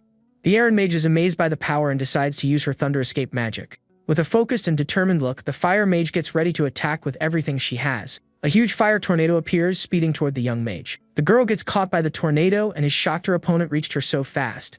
The fire mage taunts her, asking wasn't she frozen just a moment ago. With her red eyes glowing intensely, Aurora says she is going to warm her opponent up. A massive fire creature rushes forward, attacking the young mage with immense power. The girl gets caught in the tornado, remembering her brother told her to save some magic. In her mind, she recalls that after fighting Dian, she had barely any magic power left. With a determined look, she thinks there's only one way to defeat Aurora. The fire mage taunts her, asking why she doesn't just stop fighting already. With a smile, she says her opponent can no longer attack and can't even run away. Suddenly, Aurora gets an expression of surprise at what happens next. The young mage agrees she's out of magic but points to the fire tornado. She says that if she uses her opponent's strength, she can still attack with everything she has. A massive wave of purple lightning strikes the fire mage squarely in the arena. She is shocked Julia used the water from Dian's ice to extend her attack's range. With an angry look, the fire mage prepares to resist the lightning attack. Julia reveals she used her last bit of power, and Aurora realizes if the two collide, they will explode. It is explained that fire and lightning are unstable, and together they cause a violent explosion. With a look of pain and effort, the young mage braces for the impact of the explosion. A massive explosion of fire and lightning occurs, destroying everything in its path. The young mage is thrown far away and her crystal rabbit flies through the air. The crystal rabbit hits the ground, shattering into several pieces from the impact. The young mage falls to the ground, completely exhausted and unconscious in the arena. Followed on the ground without her staff, she wonders if her suicidal plan worked. Amid the smoke from the explosion, a mysterious figure begins to slowly stand up. Aurora is also injured, noting it was close and her opponent is insane. Sweaty and bruised, the fire mage still manages to stay on her feet. With her fan in hand, she prepares to launch one last attack to win the fight. With a serious look on her face, she says the battle is finally over. She fires a powerful wave of fire while Julia's friends watch in despair. Fallen on the ground, the young mage regrets having to lose after so much effort. Suddenly, the eye of the broken crystal rabbit shines with an intense red light. In a dark place, a mysterious voice asks the young girl if she really wants to win. A massive blast of pink energy rushes forward, clashing with the fire attack. But the fire mage manages to create a barrier and defend against the powerful attack. With a surprised look, she stares at her opponent, unable to believe her eyes. With pink hair, the young mage gets ready to attack, announcing she is Julia. Her eyes glow and she swears to win the battle no matter what happens. Several pink magic circles appear, and the young girl floats in the air. The fire mage is shocked she is using advanced magic without even chanting. A massive wave of pink energy rushes forward, destroying everything in its path. The girl screams, unleashing a power that doesn't feel like the same as before in the battle. With a serene look, she releases an incredible pressure and power from her body. The power is so great that it even makes her opponent's heart race. Outside the arena, massive pink energy explosion occurs in the forest. One of the teachers says he has never seen a goddess festival as intense as this one. He wonders what on earth happened in there to cause so much destruction. The principals note that all three showed incredible strength and make a proposal. The principal suggests the three earn the right to have an audience with the goddess. Hours later, the champion is announced as the youngest winner of the festival. With a smile, Julia celebrates her grand and unexpected tournament victory. Dian acknowledges her strength but swears he won't lose the next time they fight. Aurora remarks that men hold grudges, while Julia laughs at the situation. Suddenly, the young mage gets startled, appearing to be caught off guard by someone. Aurora hugs her, telling her to choose her as a partner instead of Dian. With a red face, she says she would forgive the young mage no matter what she did. The girl brags about being superior in strength, beauty, and intelligence to her new friend. In a funny scene, the ice mage complains about Julia hanging from the chandelier. The principals comment that the two are already getting along and that Dian made a friend. An old man announces the award presentation and calls the principals to the stage. The prize is an emblem to enter the goddess's temple, which usually only the champion gets. But the students wonder why there are 3 emblems at the festival this year. The principal explains that all finalists had an incredible performance in the tournament. So it was decided to grant all 3 finalists the right to an audience with the goddess. A principal finds the proposal strange, but another says they shouldn't throw away this opportunity. Julia turns around and says they were rivals during the Grand Goddess Festival. But now as travel companions, she asks for everyone to get along really well. The ice mage stares at her with a cold and indifferent expression on his face. With a smile, the fire mage accepts the proposal and holds out her hand to the young girl. The two agree, sealing the new and unexpected friendship among the 3. In the stands, the protagonist seems very thoughtful, with a scowl on his face. His friend Kai asks why he has such a dark and sad expression. The hero says he was thinking of a gift for his sister, and his friend teases him. Awa says it would be compensation since she was almost defeated because of him. The young man says good food and a hot spring would be a nice reward for her. But his friend reminds him that the nearest hot spring is a day's travel away. With a smile, Kai says there's a place that has both things he's looking for. Kai offers up his home, which has hot springs and excellent chefs. He invites everyone to a party at his house to celebrate Julia's victory. Wasting no time, he runs off, saying he's going to talk to Tishi right now. The friend thanks him awkwardly while the protagonist watches everything from afar. The hero wonders when Kai got so close to Teishi like that. The next day, the group arrives at a massive, luxurious mansion with a fountain. Julia gets excited, saying it's her first time hanging out with such a big group. Several servants welcome them, greeting the young master Kai.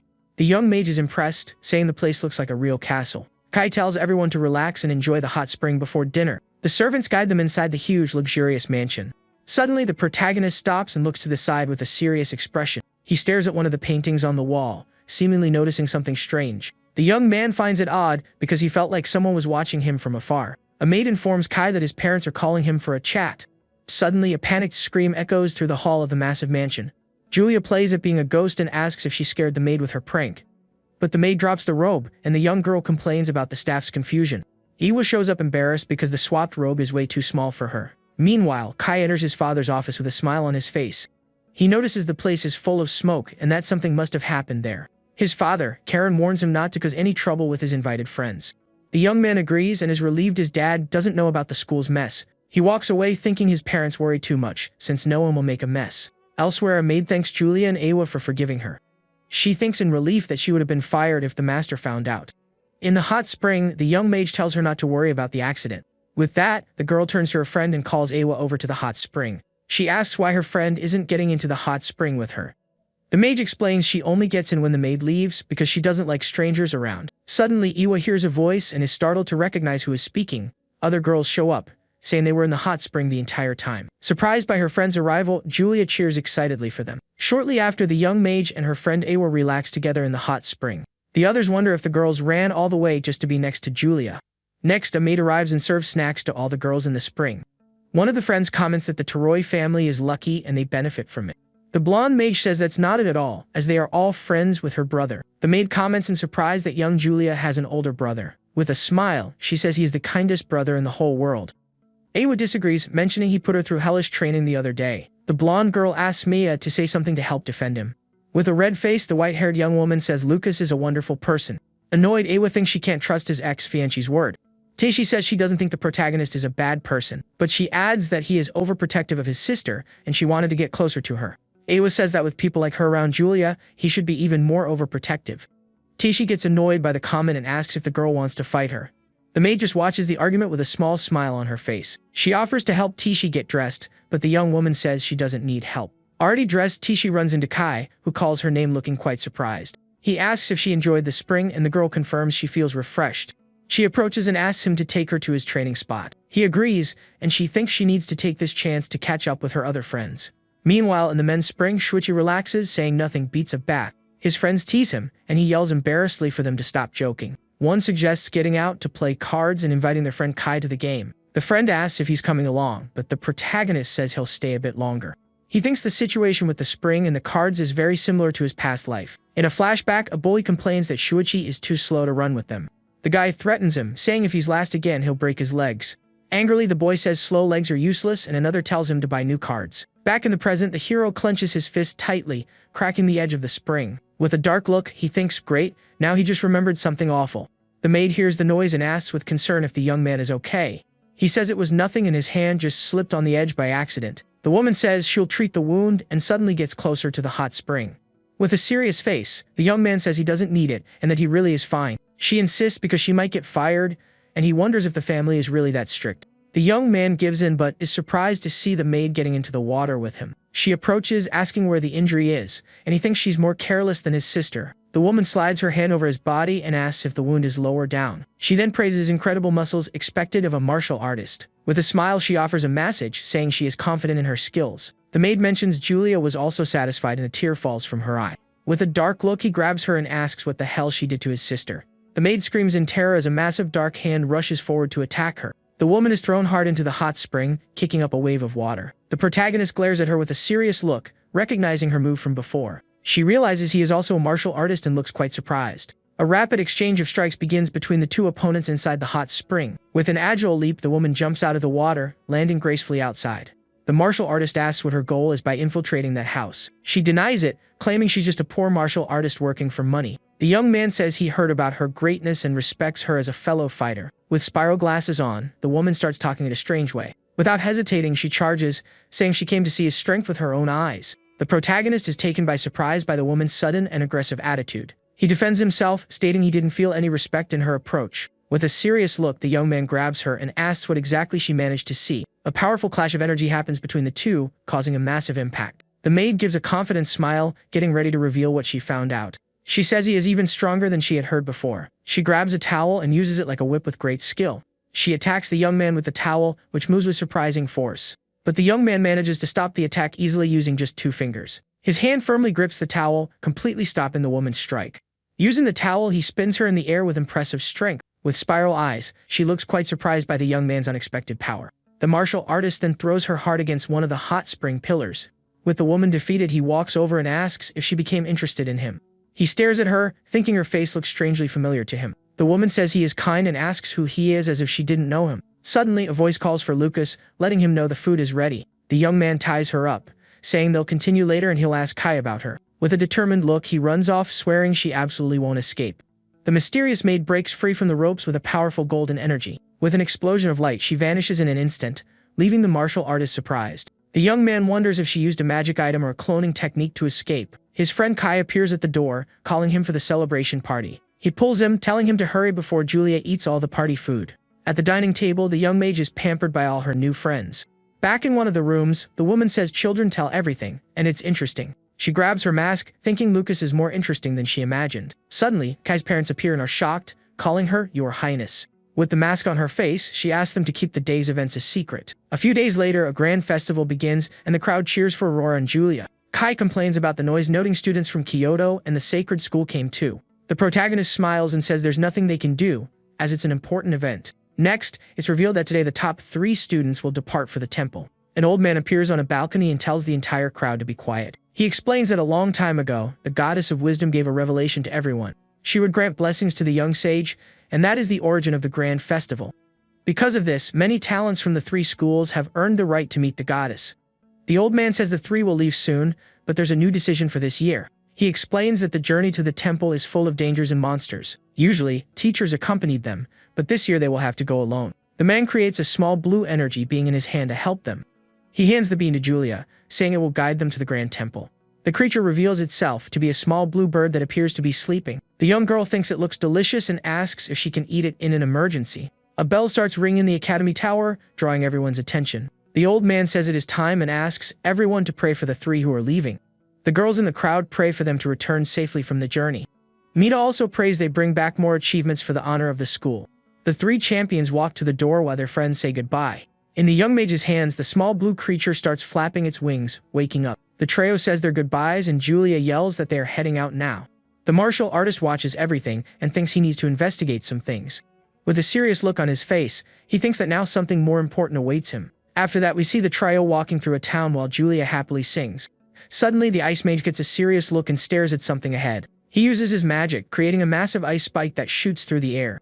The ice attack squarely hits a wooden log that was going to strike them. The mage is confused, saying that doesn't look like an ambush weapon. She thinks Dean was kind to protect her from a branch and notices it's burned. On a roof, the protagonist says he finally managed to catch up to them. He sent a clone to class, but it only has 1/10 of his power. He thinks if he lowers his guard, he might end up using too much power by accident. From afar, Sigart watches and wonders if the young man is planning something again. The martial artist looks out over the town's landscape, seeming very thoughtful. He wonders what happened to his sister Julia during the tournament's grand final. Suddenly, the hero senses a strange presence coming from his sister Julia. The young mage says she feels like something she doesn't recognize is mixed in there. Here we see the red crystal rabbit, glowing with an evil light. Back at the academy, the principal tells everyone to return to classes normally. Kai complains that not sending guards with them is very stingy of the academy. Others worry, saying it's a dangerous trip for them to go on alone. Angrily, the protagonist asks them what the hell they are talking about. His friends get scared and apologize, saying they were just tired. The hero wonders why the symptoms returned even after they took the tonic. Elsewhere, the champion trio arrives at a beautiful landscape with a waterfall. Julia celebrates that they finally made it out of the gloomy town area. She turns to Aurora and asks if she wants to take a short break. The fire mage claims she wouldn't get tired before Dean and is totally fine. But she suddenly collapses from exhaustion and asks them to wait a second. With a sweaty face, she says the view is beautiful and suggests stopping to enjoy it a bit. The fire mage complains she has good stamina, but the other two are monsters. She thinks she needs to train more while the guide bird flies through the forest. From a distance, the protagonist watches and notes the three have become quite close. With a serious look, he notices someone suddenly approaching the group. A blonde man holding an axe approaches a large masked figure. The big guy calls him lazy, and the young man begs him not to snitch to the boss. Suddenly, a blue feather floats in the air, landing right on the masked man's mouth. The big guy points at something ahead, and his companion looks quite confused. He says the magic bird looks delicious and orders his friend to catch it. Wasting no time, the masked man readies his bow and arrow to shoot the creature. The blue bird turns around with an expression of surprise, sensing the danger. The arrow barely misses, and the hero thinks everyone just sees the creature as food. The creature flies away, and the archer furiously yells for it to come back right now. The bird flies toward the trio, followed closely by several arrows from the rogues. With a smile, the young mage welcomes the creature that seems to have returned. The blonde rogue leaps with his axe to attack, and the mage is confused. The rogues realize they ran into 3 young nobles and hit the jackpot. With an evil smile, the man asks what they are doing in his territory. Suddenly, the two are struck by purple lightning and scream in pain from the attack. Staff in hand, Julia says rogues are the thing she hates the most in the world. The fire mage rubs her head, and the young girl gets annoyed being called a brat. Next, we see the rogue's hideout being destroyed by an explosion. The ice mage mercilessly freezes one of the rogues inside a massive block of ice. The other rogue is completely electrocuted and burned by the mage's attacks. After defeating them all, they find a treasure chest in the ruined hideout. With a smile, the young mage wonders what kind of treasure they kept there. But upon opening the chest, she only finds some worthless gold and silver coins. Aurora asks what they will do with spare change, and Julia says wiping out rogues is only fair. With a determined look, she seems very proud of the work they just did. The young mage says she is hungry and suggests they look for something to eat. Aurora gets super excited, with hearts in her eyes out of pure happiness. She declares she'll be the only one to raise her affection level with Julia. The two run off, leaving the ice mage confused by the whole situation. Shortly after, the fire mage returns proudly, holding a bunch of apples. Meanwhile, the girl fights an ice monster with Dean on top of it. The white-haired boy blows a cold breath, getting ready to cook. With a focused and determined look, he prepares to show off his skills. He creates multiple ice swords and begins slicing the fish with precision. The result is a perfect plate of sashimi that looks delicious. Aurora is shocked, not expecting him to actually have cooking skills. The two enjoy the fish, seeming to absolutely love the taste of the food. Satisfied, Julia praises him, saying he's just as good a cook as her brother. Later, the fire mage offers a fruit as dessert to her friend. Excited, the young mage accepts and grabs a melon to eat right away. But the ice mage warns her, saying she probably shouldn't eat that. Angrily, Aurora asks if he is implying she poisoned the fruit. To prove it's safe, she takes a huge bite out of the green melon. She suddenly falls paralyzed, and Dean explains she ate a paralyzing melon. The trio continues their journey, passing by a massive monster skeleton in the forest. With the guide bird, Julia says they should reach the temple in a few days. Dean complains they didn't get much and expected to find better treasures. But the mage says she is satisfied because all the creatures were delicious. Suddenly, the guide bird flies away scared, leaving the young mage quite surprised. The ground begins to shake, and the trio realizes a strong enemy is approaching. A pack of bears with furious red eyes appears right in front of them. One of the bears roars, baring its sharp teeth, and charges to attack the group. Without hesitation, the trio prepares for battle using their fire and lightning magic. A powerful combined attack of fire and lightning hits the bears squarely in the forest. After the battle, all the bears are on the ground, but they appear to be sleeping. The ice mage and Aurora say the bears are weak and they shouldn't expect much. Head on her chin, the young mage finds the whole situation very strange. She explains that hill bears are solitary beasts in the forest. Her friends look closer and notice that all the bears are injured. They wonder if the bears were attacked by an even stronger beast. Without hesitation, the ice mage runs, telling the girls to follow him through the forest. Suddenly, his eye widens, and he seems to have noticed something very strange. He yells for everyone to be careful as a wave of wind blows past them. A massive green energy tornado appears, destroying part of the forest. Very jelly, the trio manages to dodge the powerful wind attack. On a cliff, a winged creature with red eyes watches the group from afar. Suddenly, a massive winged tiger with red eyes appears and roars at the trio. From a distance, the protagonist recognizes the creature and says he'll handle it alone. But the trio starts attacking the tiger with their ice, fire, and lightning magic. The creature is struck squarely by the young mage's powerful electrical attack. Using her magic, she manages to trap the tiger in a cage of purple lightning. The fire mage prepares to attack using her infernal fire magic. With her fan, she launches a massive wave of flames and lightning at the monster. With a roar, the creature tries to break free from the combined wind and fire attack. The winged tiger is hit by a powerful wave of elemental energy. With ice claws on his hand, the mage says he won't let the creature escape. He fires several sharp ice projectiles toward his opponent. The ice attack clashes with the tiger's fire aura with a massive impact. The creature is completely frozen by a huge structure of ice. Staff in hand, the young mage says she will finish the fight once and for all. From afar, the protagonist observes the incredible teamwork of the three mages. He thinks the three switch seamlessly between attack and defense during the fight. With the creature defeated, the young mage suggests they prepare to eat. Several hours later, the trio rests and eats around a campfire in the forest. Aurora praises Julia for noticing the bear's strange behavior earlier. With a smile, the young mage says she just remembered what her brother taught her. Aurora says she loves her brother very much, and the young girl confirms he is strong and kind.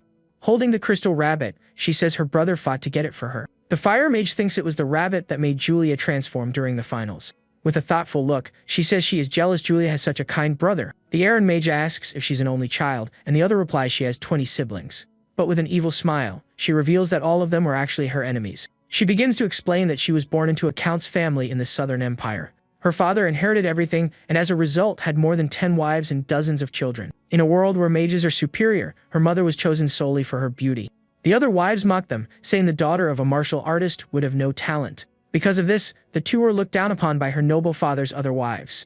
They were surrounded by an aura of hatred, contempt from everyone in the mansion. The young fire mage was also mistreated by all her half-siblings. In a memory, her mother comforts her and asks her to hold on just a little longer. With a determined look, the woman swears she will turn the tables for her daughter one day. She goes on to say that on the day of the god's blessing, everything happened. A noble child's destiny was decided by the offering their family presented. Her brother reveals he has level 4 water magic during his ceremony. Her younger sister also reveals she has level 3 wind magic from her blessing. While her siblings received blessings, she had nothing, as her mother had disappeared. Alone and wearing simple clothes, the young mage felt completely abandoned. She thought she would forever live as a joke to the Phoenix family and the gods. A priest then calls her, asking her to present her offering to the gods. Left with no choice, the young mage walks toward the altar with her head down. With a sad and desperate look, she braces for the worst during her ceremony. Suddenly, a figure engulfed in flames appears, surprising everyone in the castle hall. Bruised and burning, her mother appears holding something in her hand for her daughter. With tears in her eyes, the young mage screams desperately for her mother in the hall. Her mother leaves a trail of red essence on the carpet as she walks toward her. She reveals her mother challenged a legendary dragon just to take one of its scales.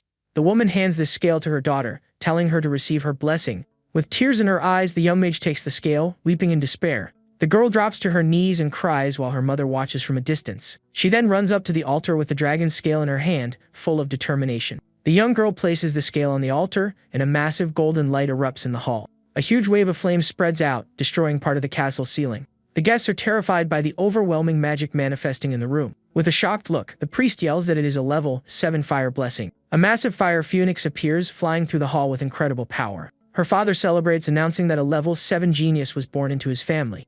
At that moment, the young mage felt that everything in her life had changed. With an evil look, her father approaches holding a red jewel necklace. He calls her his pride and gifts her the family treasure, but with a dark look he hugs her, seemingly plotting something. He throws her hard to the ground while the young girl screams in surprise. Turning around, she finds her mother fallen and brags about receiving the blessing. The priest turns around looking quite terrified by the scene he witnesses. In her arms, the young mage says she doesn't need treasures or magic. With tears in her eyes, she begs her mother to please wake up. With a final effort, her mother says she kept her promise to turn the tables. She says that was the very last thing she could do as her mother. Her hand falling to the floor, the woman passes away, leaving her daughter in despair. With the reflection of the necklace in her eye, the young mage cries over the loss of her mother. She remembers her mother's words and wonders just how much determination she had. With a serene look, her mother passed away with a peaceful expression, full of love. The fire mage says that, without a doubt, her mother was the strongest woman in the world. From that day on, she began to be treated differently by everyone. Like her mother, she started looking for strong and beautiful women on her journey. With tears in her eyes, Julia says Aurora's mother was an incredible person. Holding the necklace, Aurora says she doesn't need pity and tells her friend not to cry. She says women like her mother, who possess strength and beauty, are worthy of respect. In the background, the Ice Mage simply watches their conversation with a cold expression. He steps forward and asks if she truly finds that kind of strength worthy of respect. With a serious look, he says that no matter what, she is glorifying her mother way too much. With a smile, the Fire Mage notes he has a terrible habit of listening to others' conversations. She asks if it was difficult for a noble young master like him to hear that. With a serious look, the Ice Mage says sacrificing everything for someone else is foolish. He reveals he also met a perfect person during his life's journey. But with his own hands, he had to put an end to that person's legend. A huge ice flower appears in his hand and he looks very sad at the memory. He begins explaining that his family has served the Imperial House for generations, all to inherit the legendary and strongest ice magic that exists in the world. By tradition, the most talented successor of each generation was chosen for the power. The previous successor was the youngest captain of the guard in history and his master. This was his distant cousin, a woman named Sheena Azran, who was very powerful. The next successor wasn't supposed to be chosen for decades, but his master picked him early. At just 12 years old, he was chosen for his talent and level 7 blessing. With a look of disdain and a click of her tongue, his master stares down at him. The young mage asks if he said something offensive to her at that moment. She orders him to call her master and completely forbids the use of magic from that day on. With a small smile, the woman steps closer, seemingly explaining her plan. She says he will first improve his physical foundation through martial arts. In a memory, the young mage climbs a mountain dragging a giant rock. He also had to endure brutal training standing under a waterfall. In another session, he must dodge multiple wooden logs attacking him. The young mage is hit squarely by one of the logs and falls to the ground. With a bruised and hurt face, he coughs from the impact. Fallen in the snow, he coughs slightly, appearing completely exhausted from the training. From a distance, his master calls him a useless brat, looking quite disappointed. He says every day was hell, and he thought perishing would be better. But he believed his master only wanted to turn him into a first-class mage. With a small smile on her face, the woman just watches him from afar in the cold. By a campfire in the middle of the snow, the young man says his master is truly incredible. He mentions he didn't know martial arts training could improve ice magic. Eating a piece of meat, the woman appears to have heard what he just said. Awkwardly, the boy asks if he said that out loud, and she glares at him out of the corner of her eye. With a red, embarrassed face, he wonders what she meant by that. With an evil smile, she reveals that everything she told him was a lie. The young mage is left completely shocked by his master's revelation. She says watching him act so noble annoyed her greatly, so she tricked him. Angrily, he questions what all his suffering and training was even for. Through gritted teeth, he calls her a horrible woman and unleashes his ice energy. A massive ice explosion occurs from the power he releases from his body. With a smile, she says he finally got angry exactly like she wanted. Fallen in the snow and hurt, he realizes the training is finally showing results. She explains the training made him more resilient, and that it doesn't improve magic at all. The master says that starting the next day, she will teach him to use real magic. Using his frustration as motivation, he quickly grew stronger and stronger. Using his magic, he creates a massive ice cage with impressive power. Sweaty and bruised, he celebrates finally being able to use magic. With a serious look, his master says that is good, and they will begin the final test. After that, the young mage appears lost in the middle of a heavy blizzard. He remembers his master abandoned him on a cliff to survive. Fallen in the snow, he wonders if she is really alive after so much time. His master appears, saying that to inherit the power, he needs to defeat her. With a furious look, she says if he can't do it, she'll take him down herself. At that moment, he instinctively understood what she was trying to say. He realizes his master is serious and unleashes an aura of ice. Holding an ice blade, the young mage gets ready for the great battle.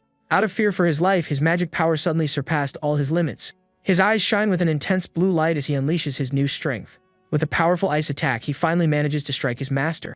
The young mage is startled to see a piece of ice on his head. He turns around and sees his master fallen in the snow, struck by an ice sword. With her eyes closed, the woman doesn't seem to be moving, and he despairs. Kneeling in the snow, he desperately cries out that he ended up taking his master's life. He remembers everything they went through and how she made him stronger. With that, the young mage cries out in pain and despair for having broken his promise. He falls to his knees and weeps, holding his face in his hands. Suddenly, his master kicks him, telling him to stop whining because he's being loud. Shocked, the young man yells her name and asks if she is really alive. She taunts him, asking if he actually thought someone like him could defeat her. The boy realizes she tricked him and that the fight was just to unlock his potential. Angrily, he wonders if she really had to deceive him like that. With a hood over his head, he seems quite annoyed by the whole situation. She says he passed the test and walks away, leaving the young man behind. Angrily, he yells that he never knows what she's thinking and she left him all alone. He shouts, asking where she is going and if they will meet again. She replies probably yes, and that she won't forgive him if he isn't stronger by then.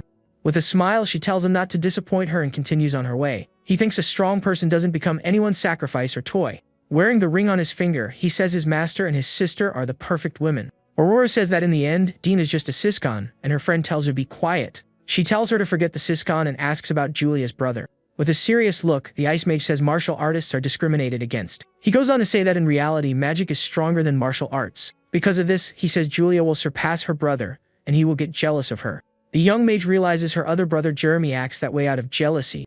With a smile, she says her brother Lucas would never become a person like him. She smiles, noting her brother found his own path a long time ago. She recalls that when the engagement was cancelled, everyone thought he was devastated. At that time, his father asked him to go out and try to clear his head a bit. Without them knowing, the young mage secretly followed her father and brother. Arriving in a town, she had to watch the two from a distance on the road. But her father noticed her and asked her to stop hiding and come to them. The little girl holds her father's hand with a very curious look on her face. That was the first time she saw her father interacting with commoners in the city, and she noticed everyone there respected her father deeply for his kind actions. Next, her father took them to see a warrior statue in the center of town. A close-up of the young mage's face shows all her curiosity about the situation. The martial artist asks his dad where they were while he opens a bottle.